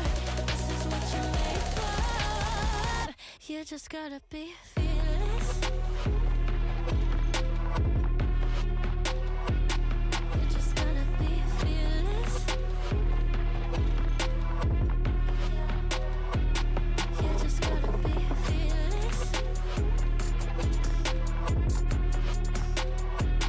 You just gotta be F-E-A-R-L-E-S-S. Fearless. Once I get in and I put it in drive, ain't no more stopping me, don't even try. Controlling the chaos, controlling the fire. Yeah. It's all the shots that you don't say. You'll never be heard if you don't say. Just gotta get out your own way. You can't learn to fly on your own if you don't let go. Step out of the shadows into the fire. Don't be afraid to go out on a wire. Live in the moment, turn it up louder. This is what you're made for. You just gotta be fearless. You just gotta be fearless. You just gotta be fearless. You just gotta be F-E-A-R-L-E-S-S. Fearless.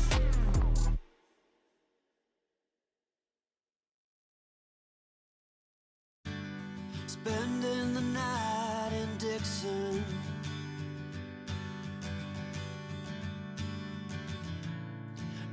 Odd miles from a plan.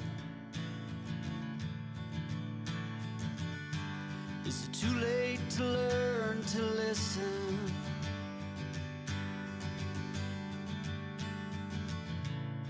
Too late to be less a man. How many yesterdays are between us now?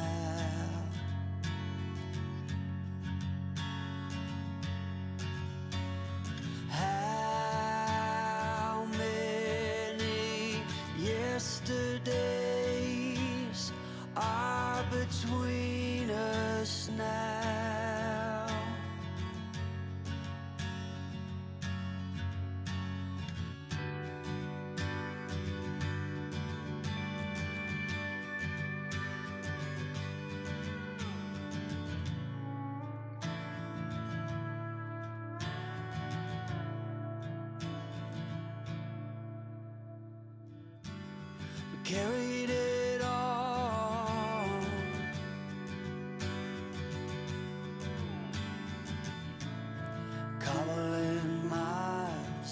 as we go. A line at a time, or a sad swan song, offering up purple prose. And I'd find you if I could, invite you to the final act. But I think it's understood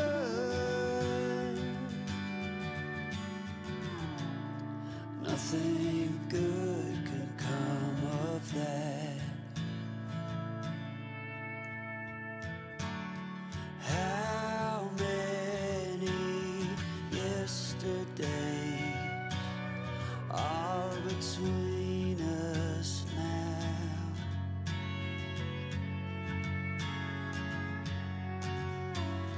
How many yesterdays are between us now?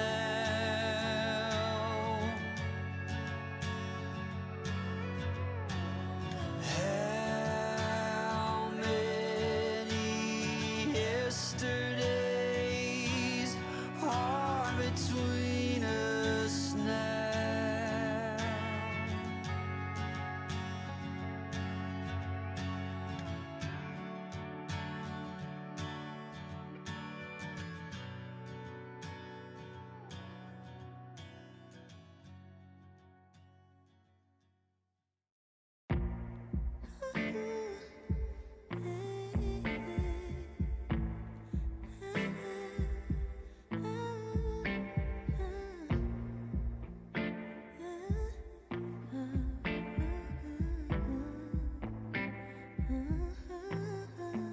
Smooth as a silky pillowcase, slither in my innocent oasis. You bring the pain, I'll deliver patience. I see the lion and try to tame him. I know the werewolf behind the sheep, familiar the scent of deceit behind your pretty teeth. Saying need space to breathe, but what does that really mean? I don't believe when you said to me you really need space to breathe. What you really got up your sleeve, huh? I don't believe when you said to me you really need space to breathe. I know something's up your silky little sleeve, your silky little sleeve. Something's up your silky little sleeve, your silky little sleeve. I seen it coming from up the block. Must be the one that you think I'm not. Let me remind you if you forgot. I'm not the 1 or the 2 or the 3 or the 5. Girl, you need space, go ahead, get your life. While you're searching, hope you find. Act right, saying you're fine. Read between lines, I was born at night, not last night. I can't believe when you said to me you really need space to breathe. What you really got up your sleeve, huh? I don't believe when you said to me you really need space to breathe. I know something's up your silky little sleeve, your silky little sleeve. Something's up your silky little sleeve, your silky little sleeve. Lines between the lines, between the lines, somehow I find you. I can't buy the time, no more time. Lines between the lines, between the lines, somehow I find you. I can't buy time, I'm tired of trying. I can't believe when you said to me you really need space to breathe. What you really got up your sleeve, I don't believe when you said to me you really need space to breathe. I know something's up your silky little sleeve.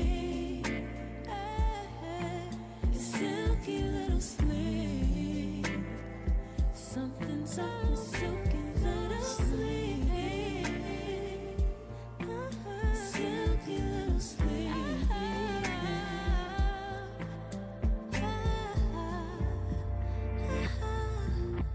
What you got to hide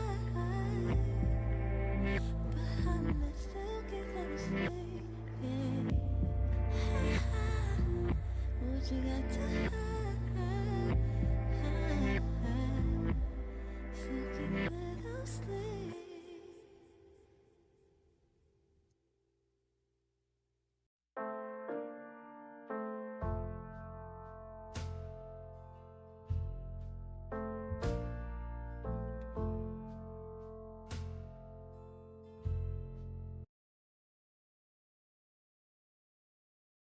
Game number 2, PuckChamp, KW, Crasheroni, Plate. Here we are. Hi, how's it going? Question already. Started off strong. Is the game over already? They have Snapfire Yes. on KW. Is it Yeah, does that it's mean it's over? Yeah, so game 3 is going to be coming up soon. Okay. Hope everybody has fun. Yep. And We're actually just gonna end yeah, it. they The banned- draft, like it's over. They've Yeah, won. production's already told me that that we're cutting to a break Yeah. now. No, he hasn't said anything. And thank goodness, because there's a lot to play, right? Yep. And even if you do have the most dumb hero in the game right now that does the most dumb damage possible because they're dumb and they have a boomstick, that then the whatever animal they ride on is dumb, and the granny's cookies are dumb, and you get 4 of them when you get a refresher, it's dumb, and the scatterblast is dumb, and the little shredder is also really dumb, and it's just dumb. I hate it so much. Dumb. And Arc, I am an immortal 6.5 KMMR, and an Archon beat me with this BS. Are you telling me that this isn't dumb? You don't need skill to play this hero. You don't need anything to play this hero. You just need half of a brain cell, and that's it. Maybe a Kaya. Maybe Kaya. But I'm telling you right now, this hero's been a problem, will continue to be a problem, and unless the people at Valve decide, hey, let's take a dumb boomstick of our own to this hero, it's gonna be first phase picked Bandit TI. I actually think that I think you can up the heal on Cookie Shard and remove the Mortimer's like glob that comes after it. And I think you have a good but not first pickable sort of shard, like first item shard. Yeah. Or like maybe you turn it from 2 to 600 or something like that. Like make it a nice big heal. The problem with the cookie is that if you cookie yourself and then you go in, what ends up happening is you give yourself your increased damage from your innate ability. Yep. So it does an extra 35% damage. Even the damage over time does an extra 35% damage. Yep. So that's the problem. And when you double cookie, it's more of a problem. Right, but double cookie becomes less of a problem if you aren't getting double globbed as well. Yeah. Because like I forget who it was. It was probably Malady. I'm gonna be honest. Like some sort of like unhinged like pause 5 player. I cannot remember, and I apologize to them, but I remember watching a game and seeing them go like Solar Crest Refresher pause 5 snap. And this was like 8 months ago now, maybe a year ago. I was like, oh, this guy's crazy. And I tried it and I never went back because it just felt so good. Because the only reason, and the funniest thing is because the only reason you buy the refresher is because, or the solar rather, is because you feel forced to because you're a support and it gives you mana for the refresher. It's like the support Kaya, you know? Yeah. But yeah, I mean, the hero has been insane for a very long time. And then removing full bore sort of changed the hero again and made and the things that were strong were made more strong, but they were already strong before. What are we doing?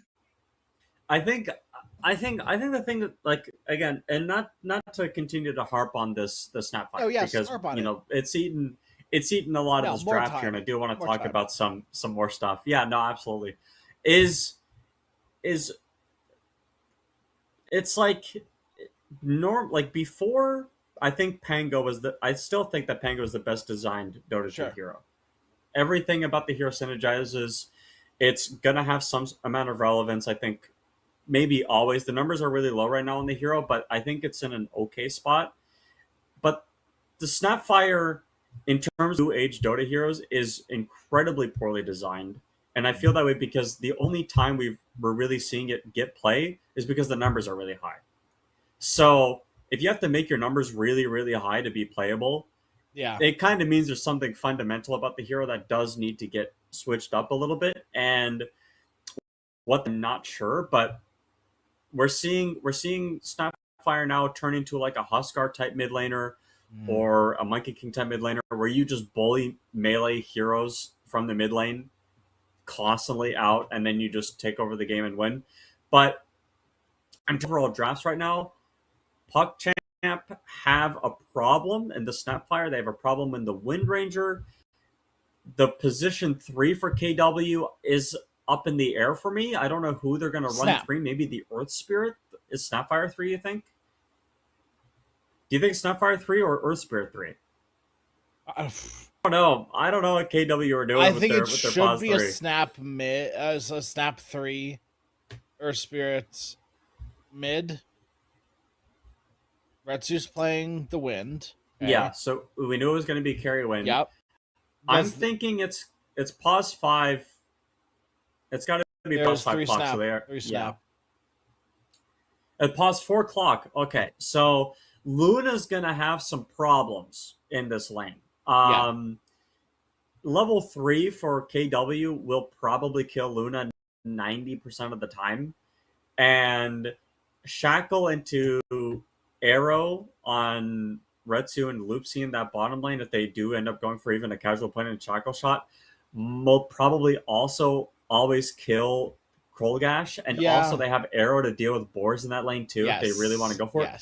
Boar does give as much XP as a range creep. So it is super more even. Yes, you're right. It is more.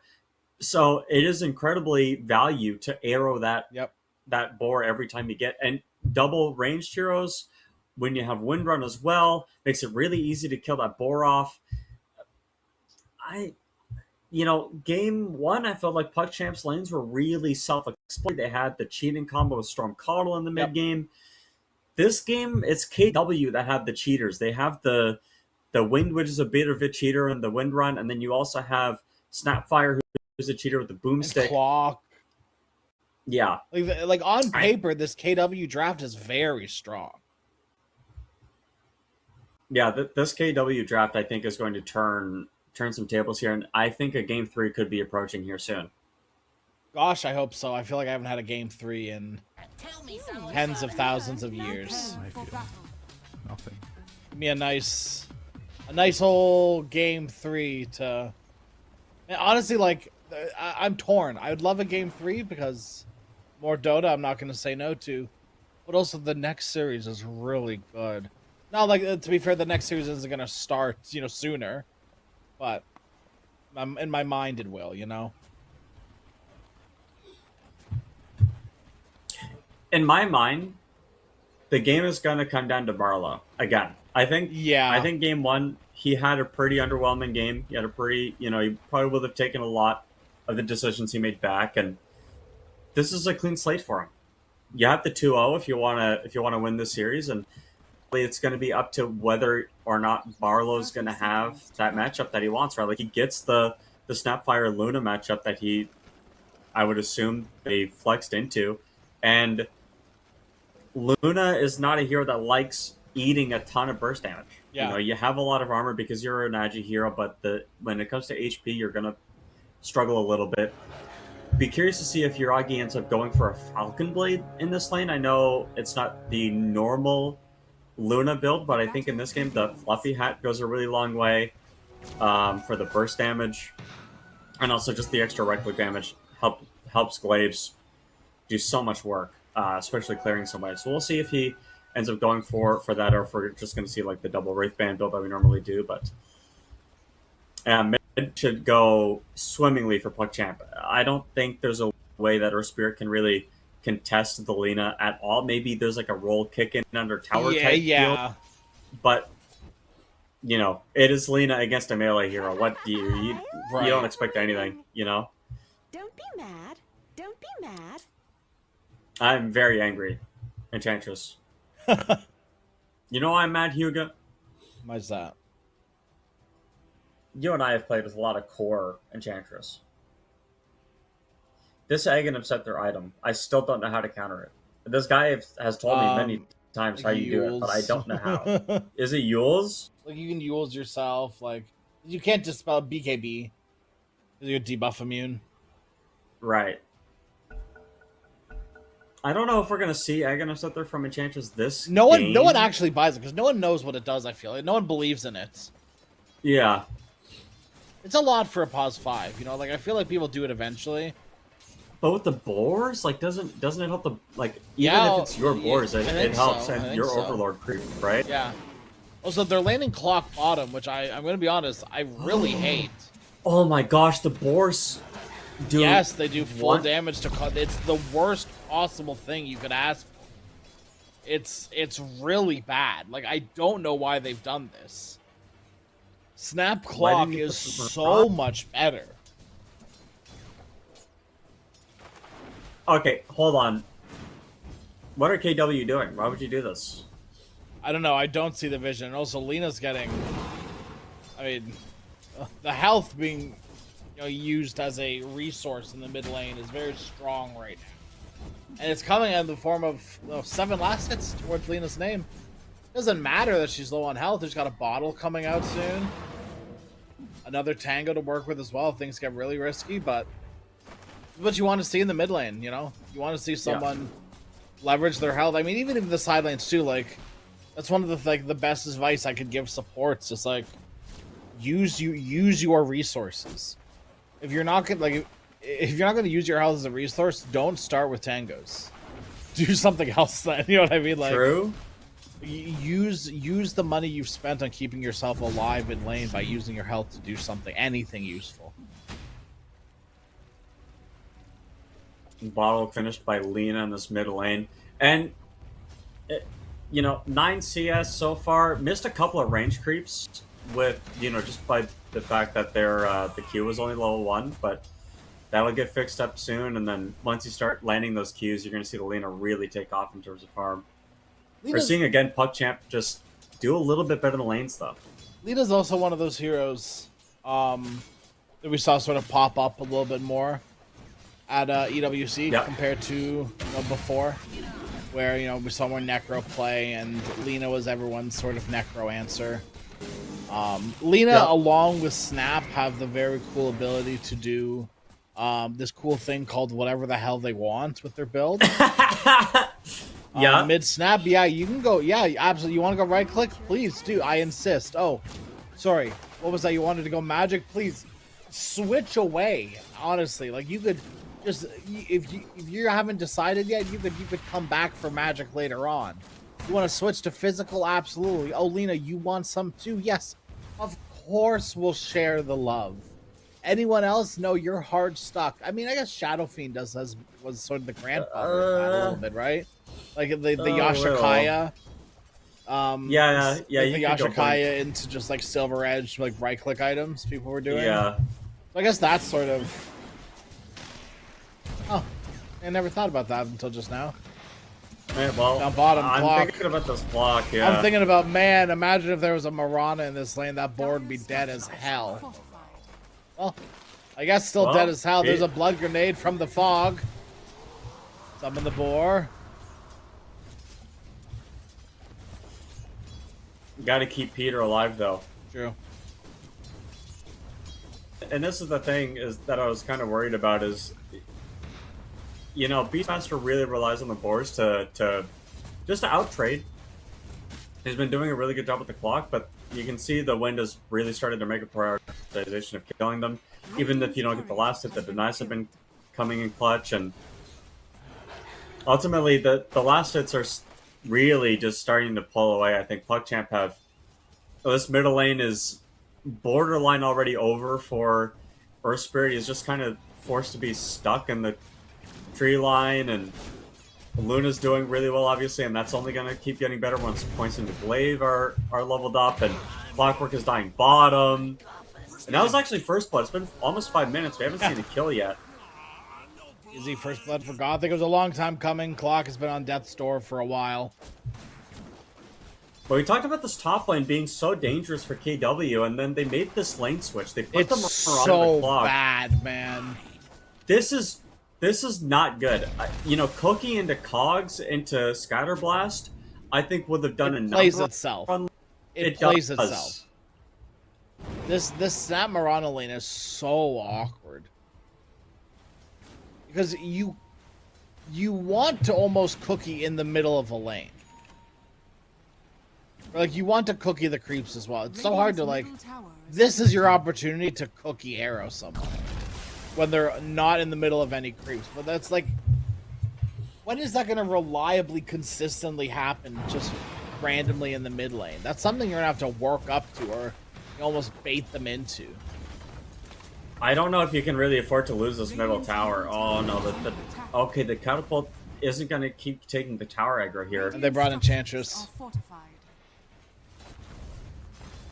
The rune's top 2. Oh They my know goodness, and it's an arcane rune. And there's an Alpha Wolf on the Enchantress. Yeah, this tower is dead. I don't think KW are gonna defend this at all. I think this is like the most defense we're gonna see from them. Maybe it's enough. It might just be. They brought in Mirana here too, but they're going on different targets. No level 6 on the Earth Spirit yet has been absolutely devastating for this engagement here.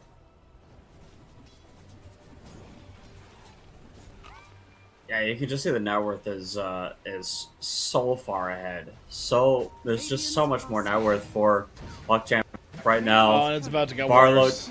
yeah, Barlow dying here is obviously not the way that you want to draw things up here. They lose the wisdom as well. Clock trying to save his wisdom, but he cogs way too early. Here comes Earth Spirit, but he's still level 5. Yuragi with the Eclipse, able to force them out. Itai, he's trying his damnedest to get level 6. He just needs some of the creeps to die. Please, someone save him. No help to be had. Only death, despair, and destruction. Yuragi. Triple kill, almost 4,000 net worth.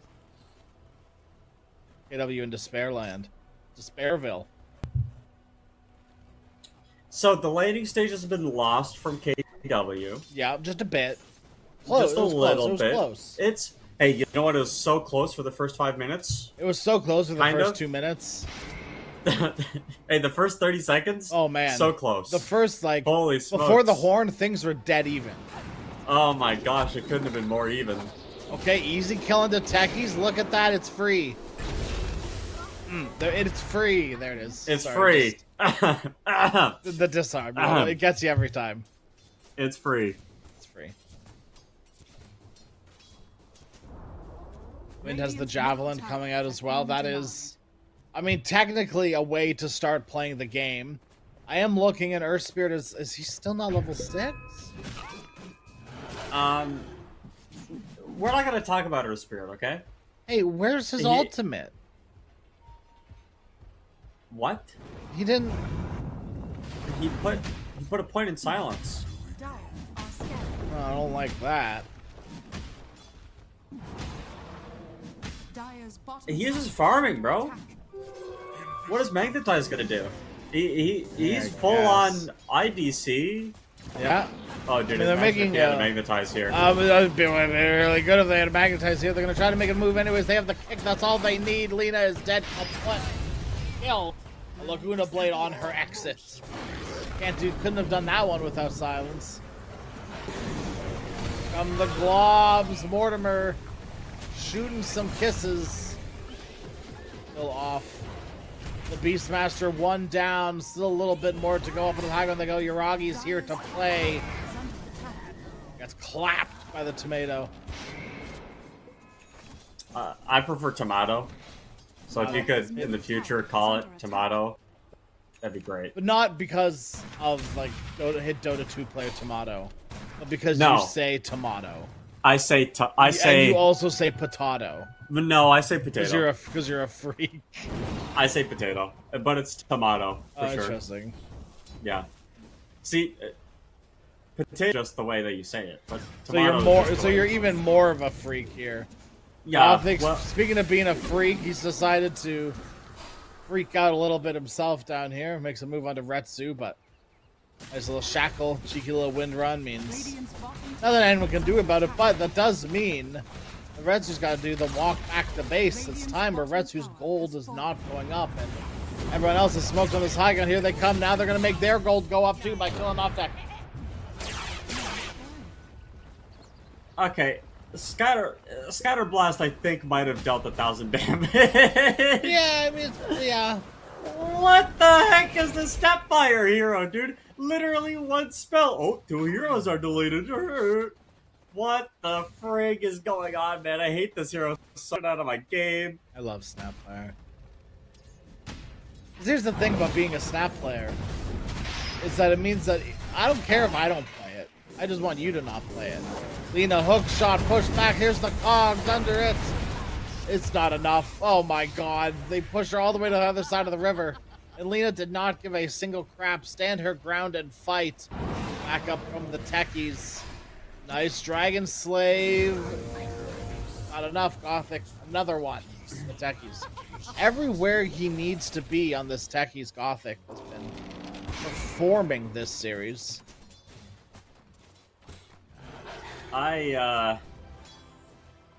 So here's some saving graces for KW. The kill differential hasn't changed. Correct.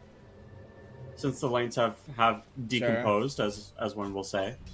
The gold's been pretty even.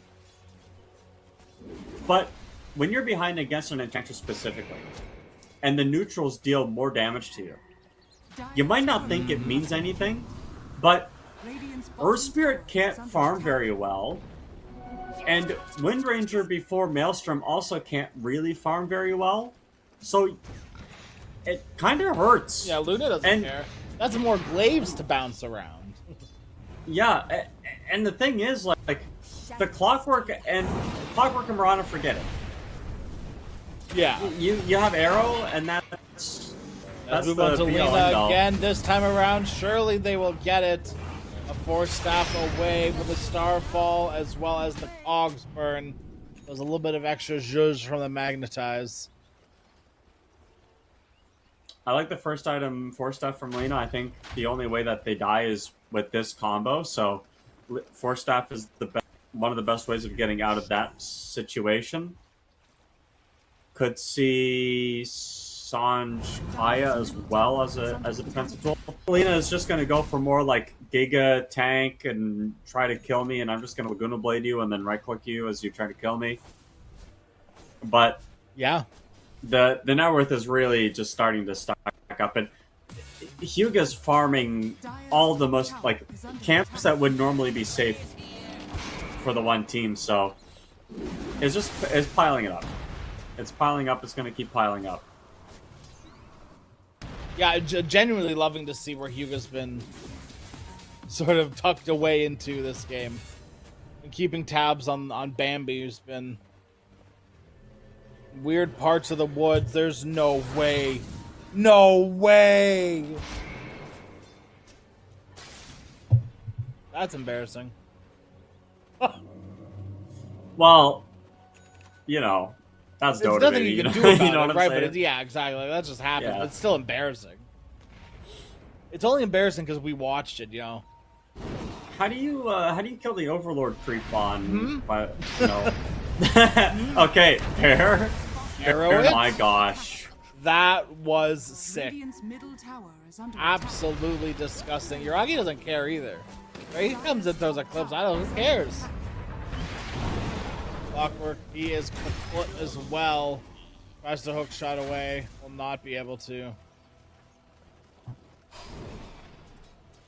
Dota's such a fascinating game.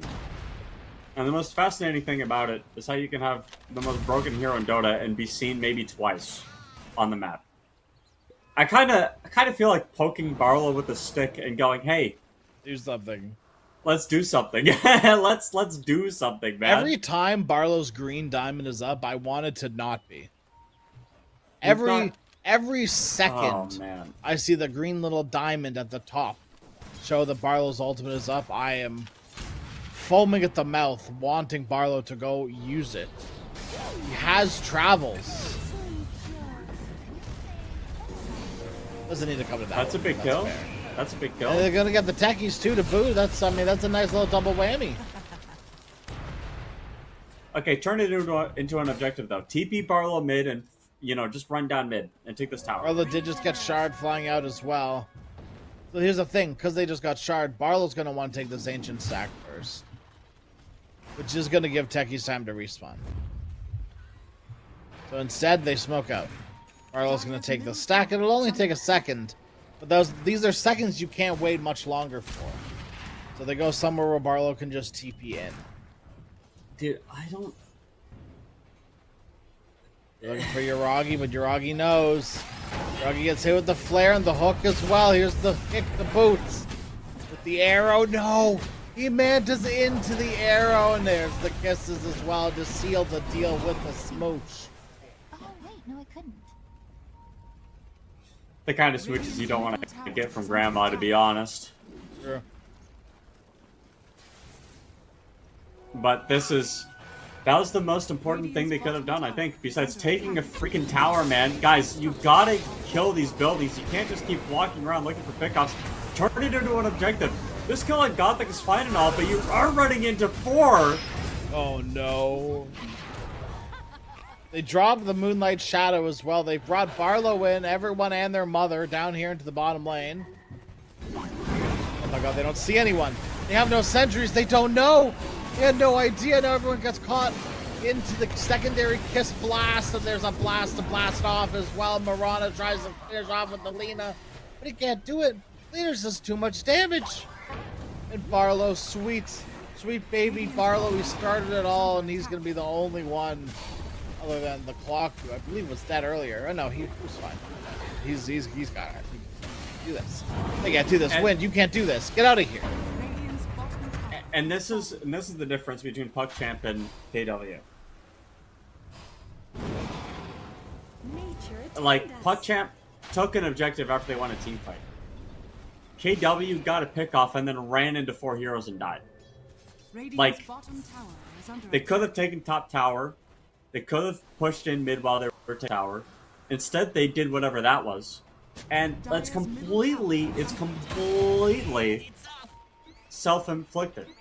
Pressing too hard for unnecessary moves, you know. Yeah, notice a game of objectives. It's not a game of kills. You always want to kill the objectives that don't respawn. Yeah. You know, that's usually what I say to like my puppies.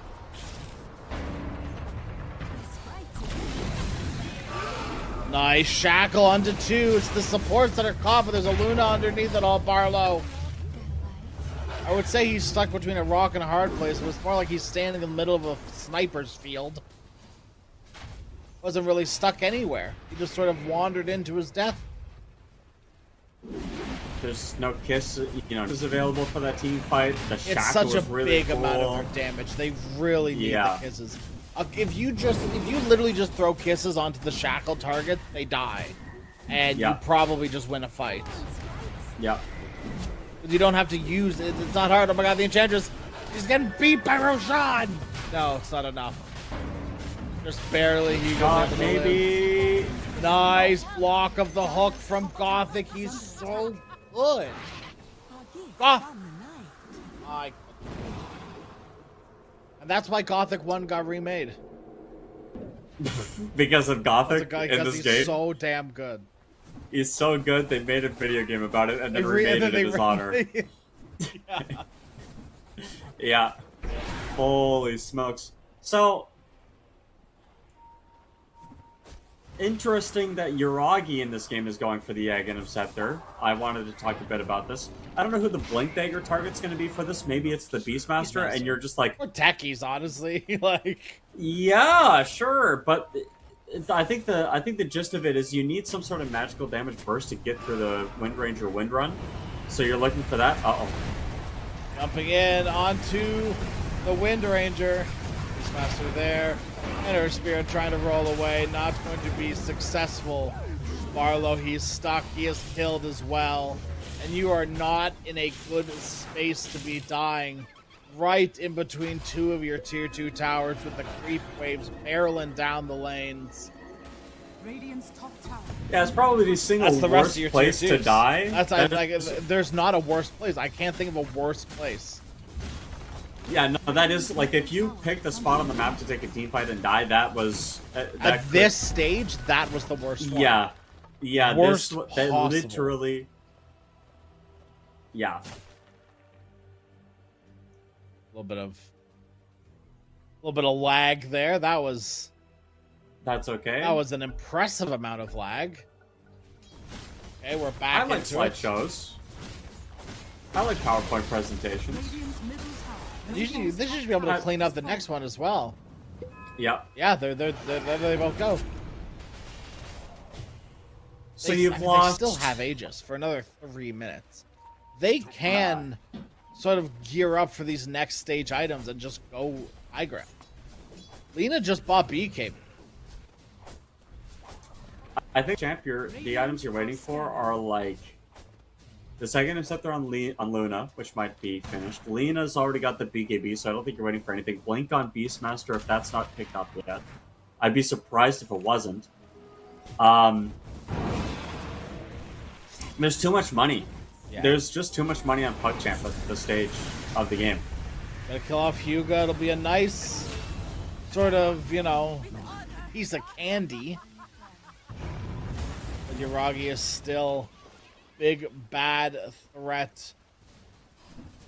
A menace Radiant's with top a shield tower is rune. under attack. Yeah. Yeah, this is a problem, as we like to say in the industry. A problem for KW. Ways of solving this issue, I think, right? Talk a lot about problems. Well, what are solutions? Feeding. I think use hookshot and kisses on targets. Like this Lena right here is a really good example of someone, like if they were a little bit more coordinated on KW, they had 3 people behind the clockwork, Well, you could have gotten that pick off, get the Aegis and leave. I think Gothic just got a pretty free kill onto Barlow.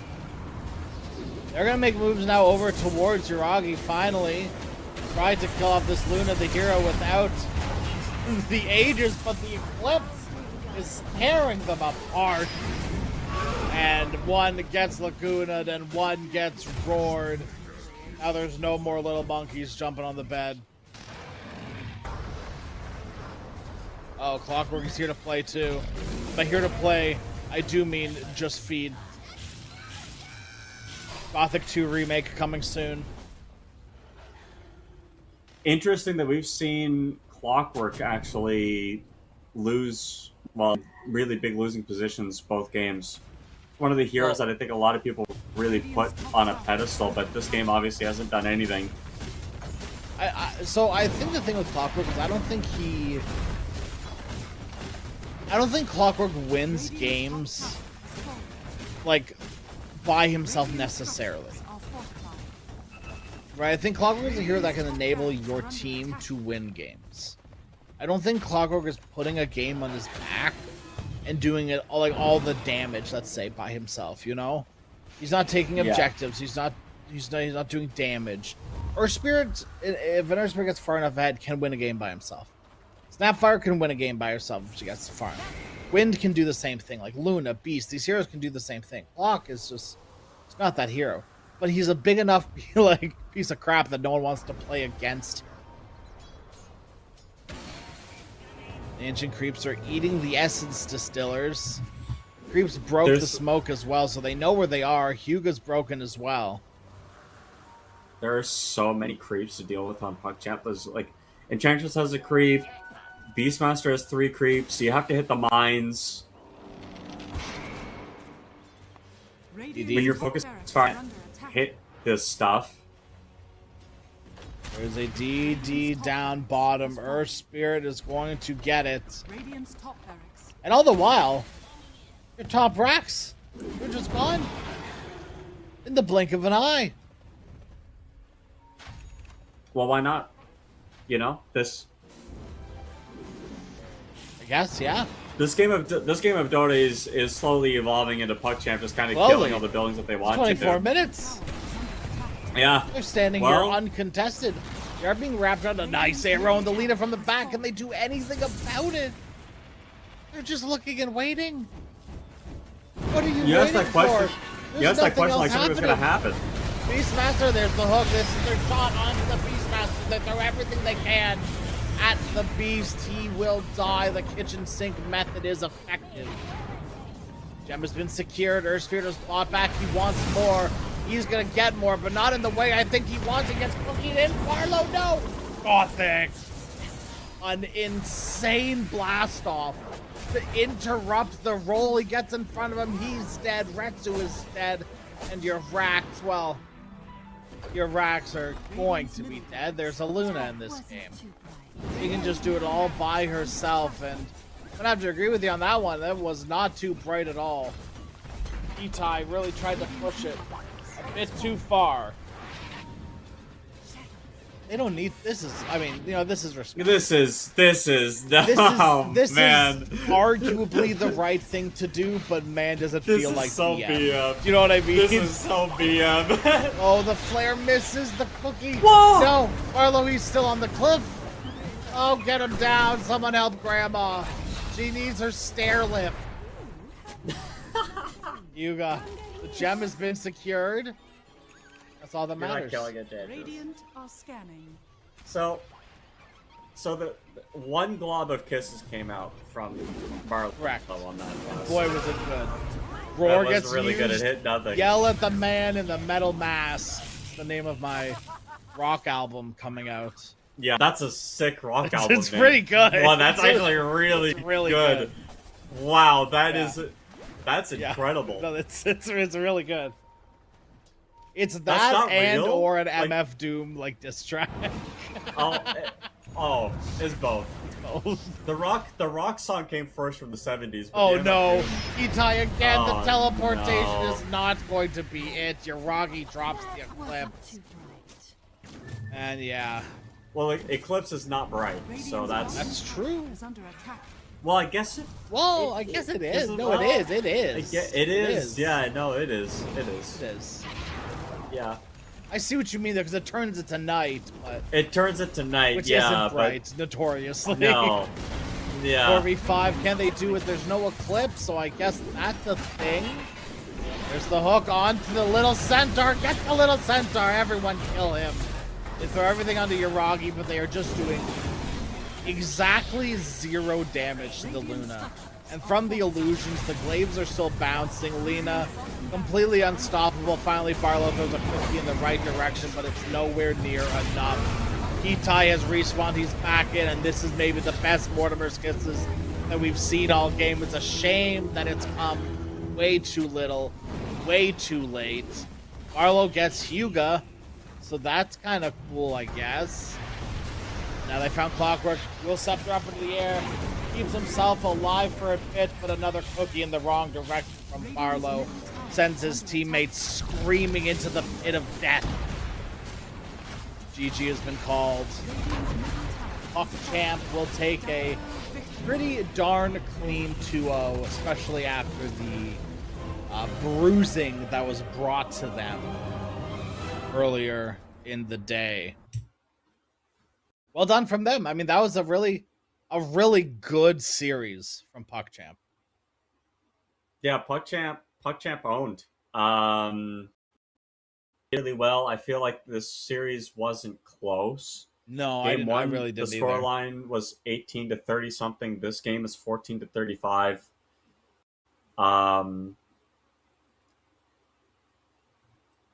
Dude, Kitai got wrecked this series. Straight up just mid-diff. Mid-diff. Xne played phenomenally. Like a bit of a support And diff as well. Like there was a lot of diffs going on this. there Series. were a lot of diffs.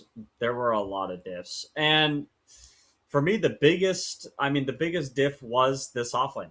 I'm just gonna say, I think Barlow had a really hard time finding his place in game one, finding his place in game two, and that comes down to PuckChamp really playing both against him both games. It felt like he was a priority for them to shut down. They run at the Dawnbreaker when they're isolated. They take fights away from places from the Snapfire, and it puts KW in this weird 4v5 situation where PuckChamp always know that they're going to have a numbers advantage on team fights. They're always going to have pick-off damage available on these team fights. And they had tower push beyond disrepair that KW's draft could not deal with. Yeah, it just they on KW they just needed to. I mean, if you're not gonna win the lane, at least not get like stomped in the lanes, and like they sort of need to do a mixture of like maybe win that top lane and then also not feed all the other lanes, and they just did none of that, and you can't win any game of Dota when you're in that scenario. It's just too, I mean, I guess you can, but it's just too hard. No matter how many OP heroes you stack up on your team, if you're giving Lena a free game, it's just, I don't know, it's way too much, too hard, and PuckChamp just played too fast. So too fast, too furious. Yep, they're out of it. They're out of luck. That's also all about family at the end of the day. That's true. That's true. It's not the worst, I guess, for KW, just mostly because this is their first, their, I think, second series they've played, here. So this is sort of like in the group stage. So this is sort of just their, maybe feeling things out a little bit more. Like, it's okay to take the O2 today, but maybe, come out of that going, okay, now what have I learned that I can apply for the rest of the series that I'm going to be playing. PuckChamp, on the other hand, this was their first 2-0. They got 0-2'd every other time. They have played 4 series, and this is their first 2-0. So they needed this. But that is in the past, I guess. And while we're looking towards the future, we have another series played. And I'm gonna be honest, I there's a little bit of bias in me. There's a little bit of excitement in me as well. I love both of these teams so much. Okay, and I'm so excited. Amaru Flame. Do you remember our times in South America, plates? I remember how can I ever forget the time in South America? Throw some of the hottest SA players at you. K1. Yeah. Oh yeah. EP. Oh Oscar, yeah. Genic, Panda. Oh my god. Pretty exciting. That's Amaru. Back. And Team Gens is the new Parker team. Oh. So that's pretty cool too, right? So it's Parker, Noob, Jing, Yadomi, and Russell. And I don't have many expectations for Gens just because I know all of them, but I don't know them that deeply. So I'm really excited for Gens, and I'm really excited for this series in general. They lost to Syntax, who are sitting above Group A. So right. It's they lost. They lost a game to PuckChamp. Yeah, who haven't been able to win a series other than this one, right? So, not quite sure maybe where they stand, and I think this will be a good testing, a good starting ground for Amaru, who have yet to play a series, and Gens, who are still clearly trying to find their footing as a team, but that will not be for 50 minutes. Oh my god. Yeah, I know, 50 minutes. What are we going to do? We have to go to the Void for 50 minutes? Off to the Void we go, I guess. Oh, man. We will see you back in 50-ish minutes with Team Gens versus Amaru Flame. Stick around till then.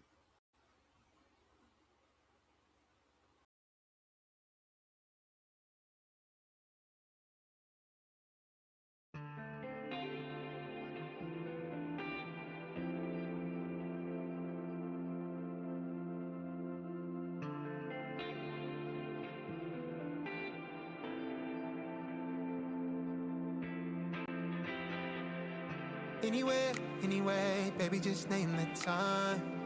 When I'ma come through, can you get me cruising on the moonlight? Top down, playing new sounds while the wind blows over it. Checking my maps, heading a stack, keep it intact. Do me a favor, girl. Can you keep it warm for me, keep it on for me like a shower? I needed to run for me, hold it down till I'm pulling up. I finally made it, girl.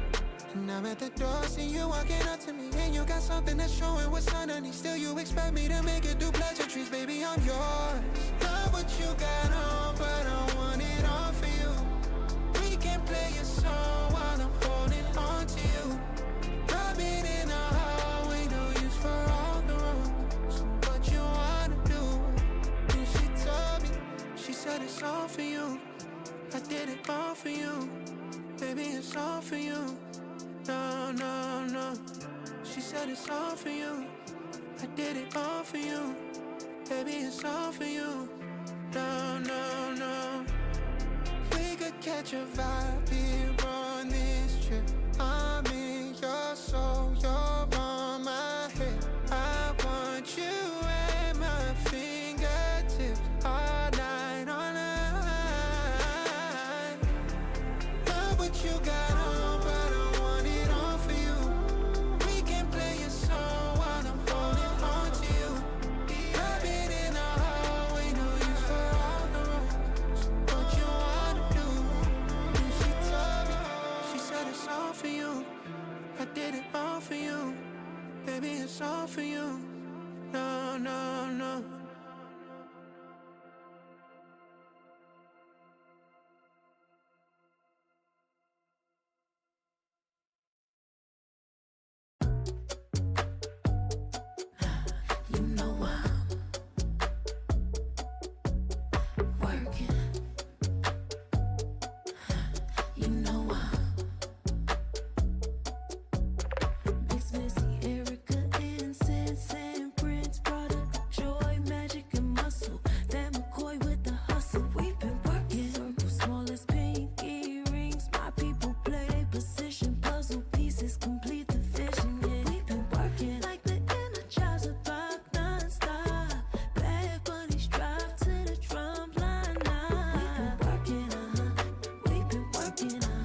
you be my heart's home?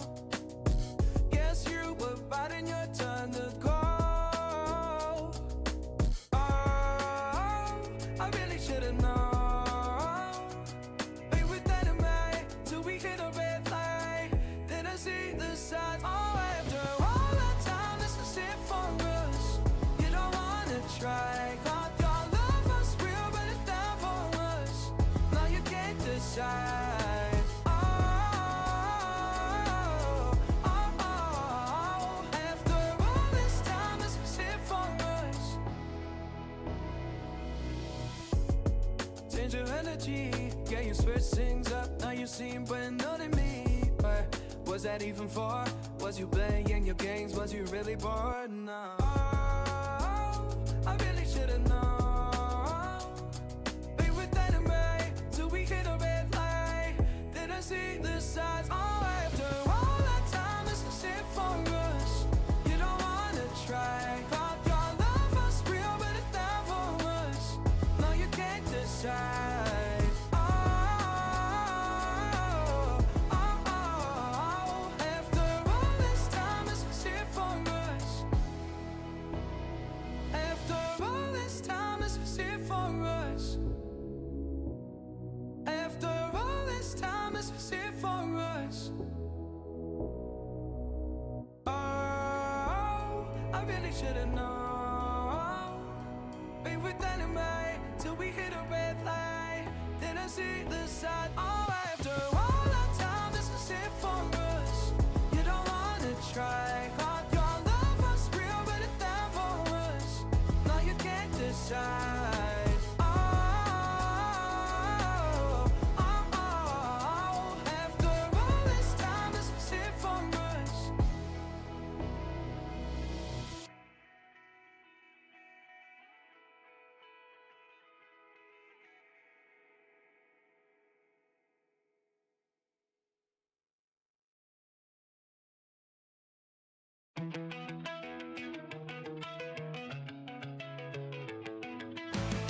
I did it all, I played pretend. I moved the mountains to be your friend. I wanna know if it mattered.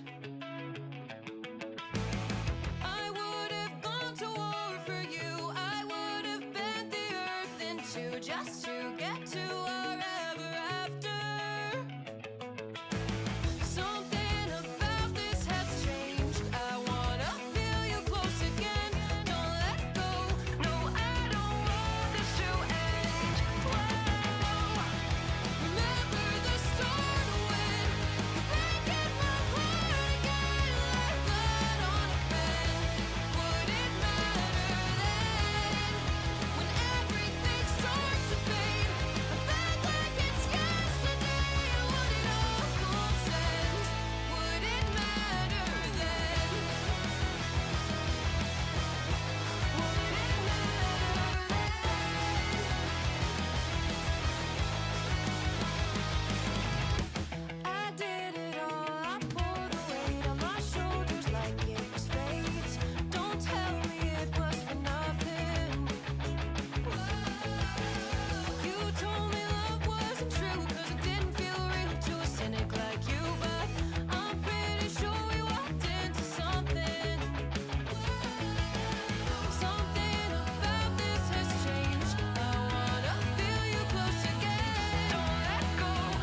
say that they won't when they will.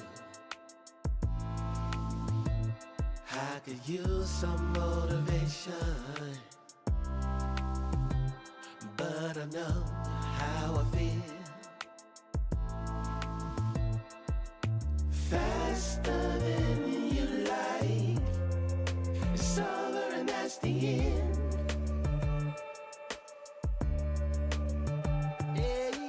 Faster than you like, it's over and that's the end. It's over and that's the end. Oh, I want to find my way to you. Yeah, baby. Oh, I want to find my way to you. Gotta find my way, baby. I don't need a reason to say what I want when it's real. If I see you acting patient, you never know your last meal. Faster than you like, it's over and that's the end. It's over and that's the end. Faster than you like, it's over and that's the end. It's over and that's the end. Passing through me.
never thought I'd fly over my own state. Something about those city lights were calling out my name. Now mama, don't you cry, you know there'll come a day where I come visit you at home. And if I never stay, the same old now welcome sign, the population getting by, crossing that county line brings back the good old days. With the same old station on the side of that homegrown two-lane paradise, watching that midnight sky you don't see in LA. This big world will always change, but the small town will stay the same.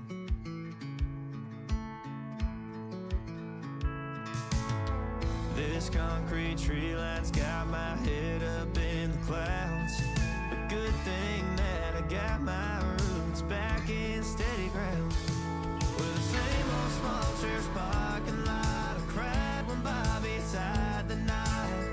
By God, we never thought he'd give her his last name, or the ring that I won on the night that we once stayed 14 to 9. Those Friday football lights sure did feel like fame.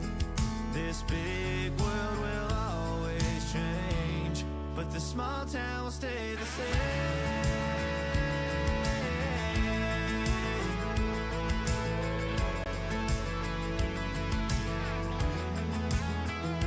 Five peace freeways led to freedom, thought I'd leave and find my way. But when this big map tide breaks me down, I go back to the place where the same old now welcome sign with population getting by, crossing that county line brings back the good old days. The same old station on the side of that homegrown two-lane paradise, watching that midnight sky that makes me want to stay. This big world will always change, but the small town will stay the same.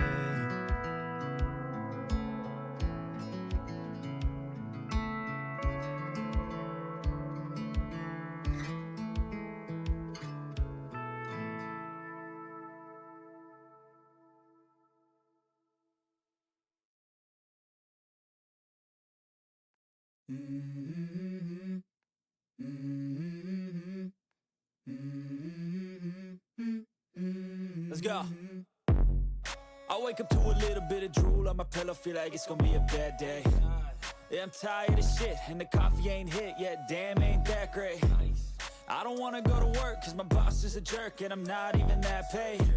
I need a change in my life, cause I don't feel alive, and there's nothing that makes me happy. Hold my beer for a minute, I'm about to quit my job, cash in for a ticket. I'm going on a trip and I don't plan to visit. I'm gonna stay there till I feel like I'm winning, and this is just the beginning. I need a big change, help me feel like living. I need a big swing, home runs I'm hitting, and I'll never look back, moving on till I get it all. And we all got dreams, we all want things, but what you gonna do for it? How you gonna move for it? What you gonna be? And do you believe you can do anything? But what you gonna do for it? How you gonna move for it? What you gonna be?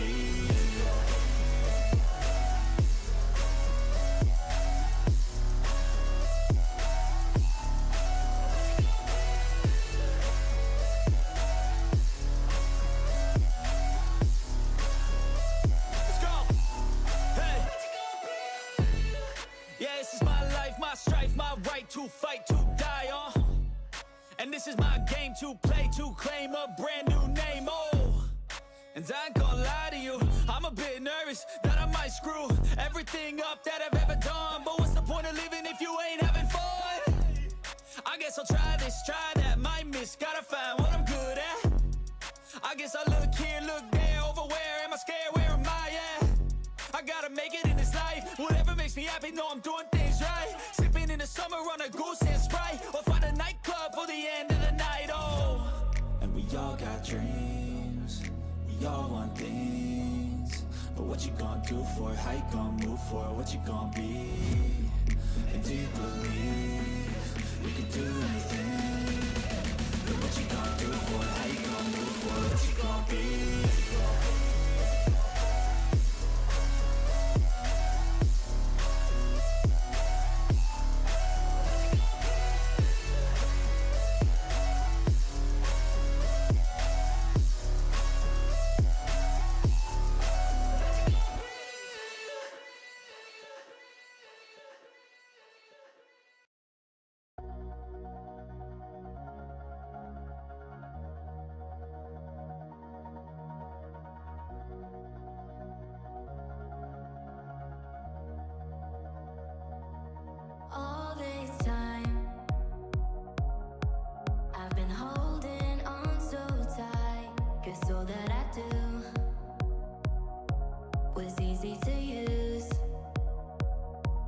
So call my time, but you weren't really mine. Just something to do. Thought I never knew.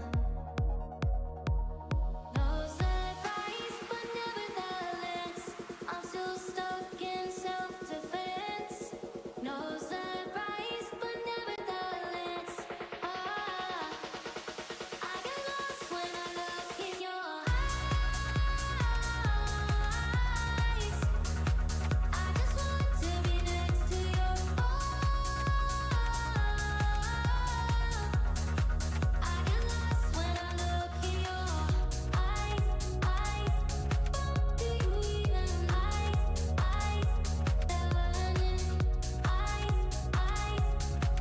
do you even leave now, make your escape. You know the fortune favors the brave. So close, just get away. No surprise, but nevertheless, I'm still stuck in self-defense. No surprise, but nevertheless, I get lost when I look in your eyes. I just want to be next to your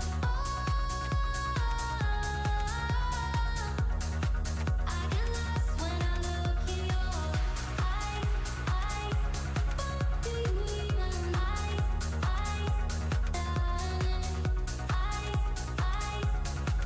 do you even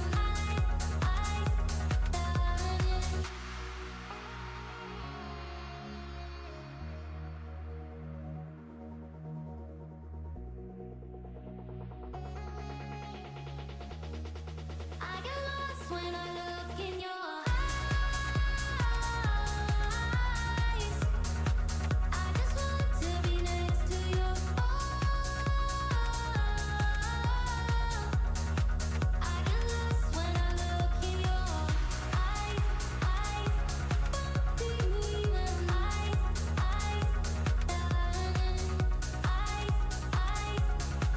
do you even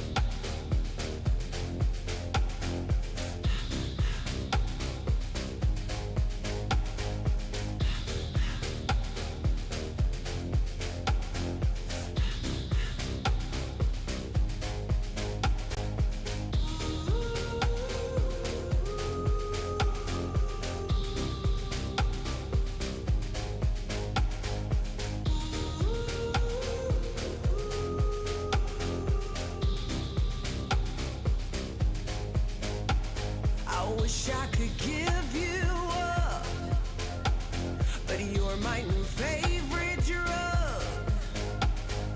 Enter into my blood, run with my toxic love. Look how you make me happy. You take a hold of me.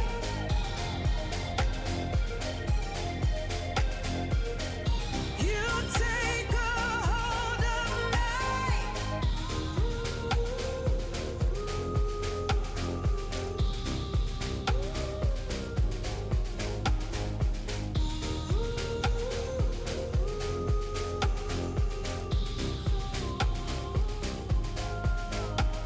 I wish I could give you up, but you're my new favorite drug.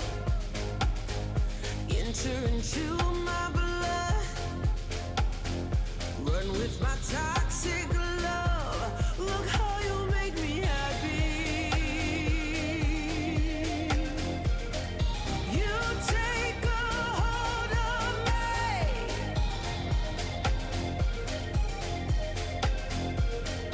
You take a hold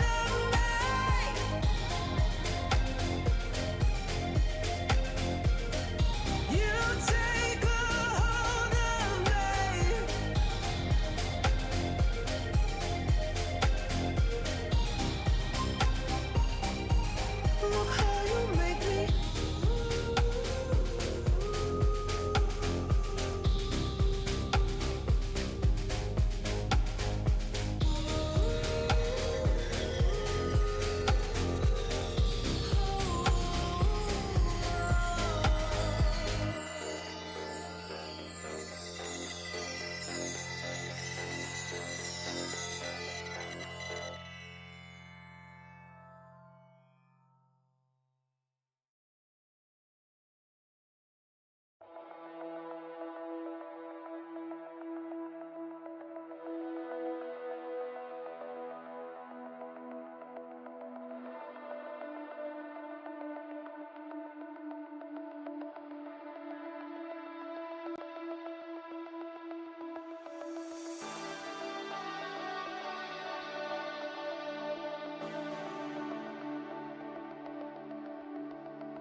Oh, quiet oceans, they kiss your feet. Snow bows to your breath. How can I compete?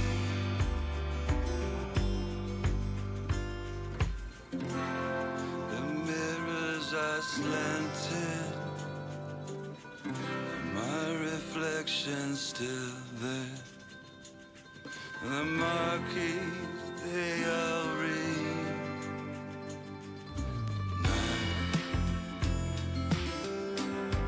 Appearing nowhere, appearing nowhere, now appearing nowhere.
themselves.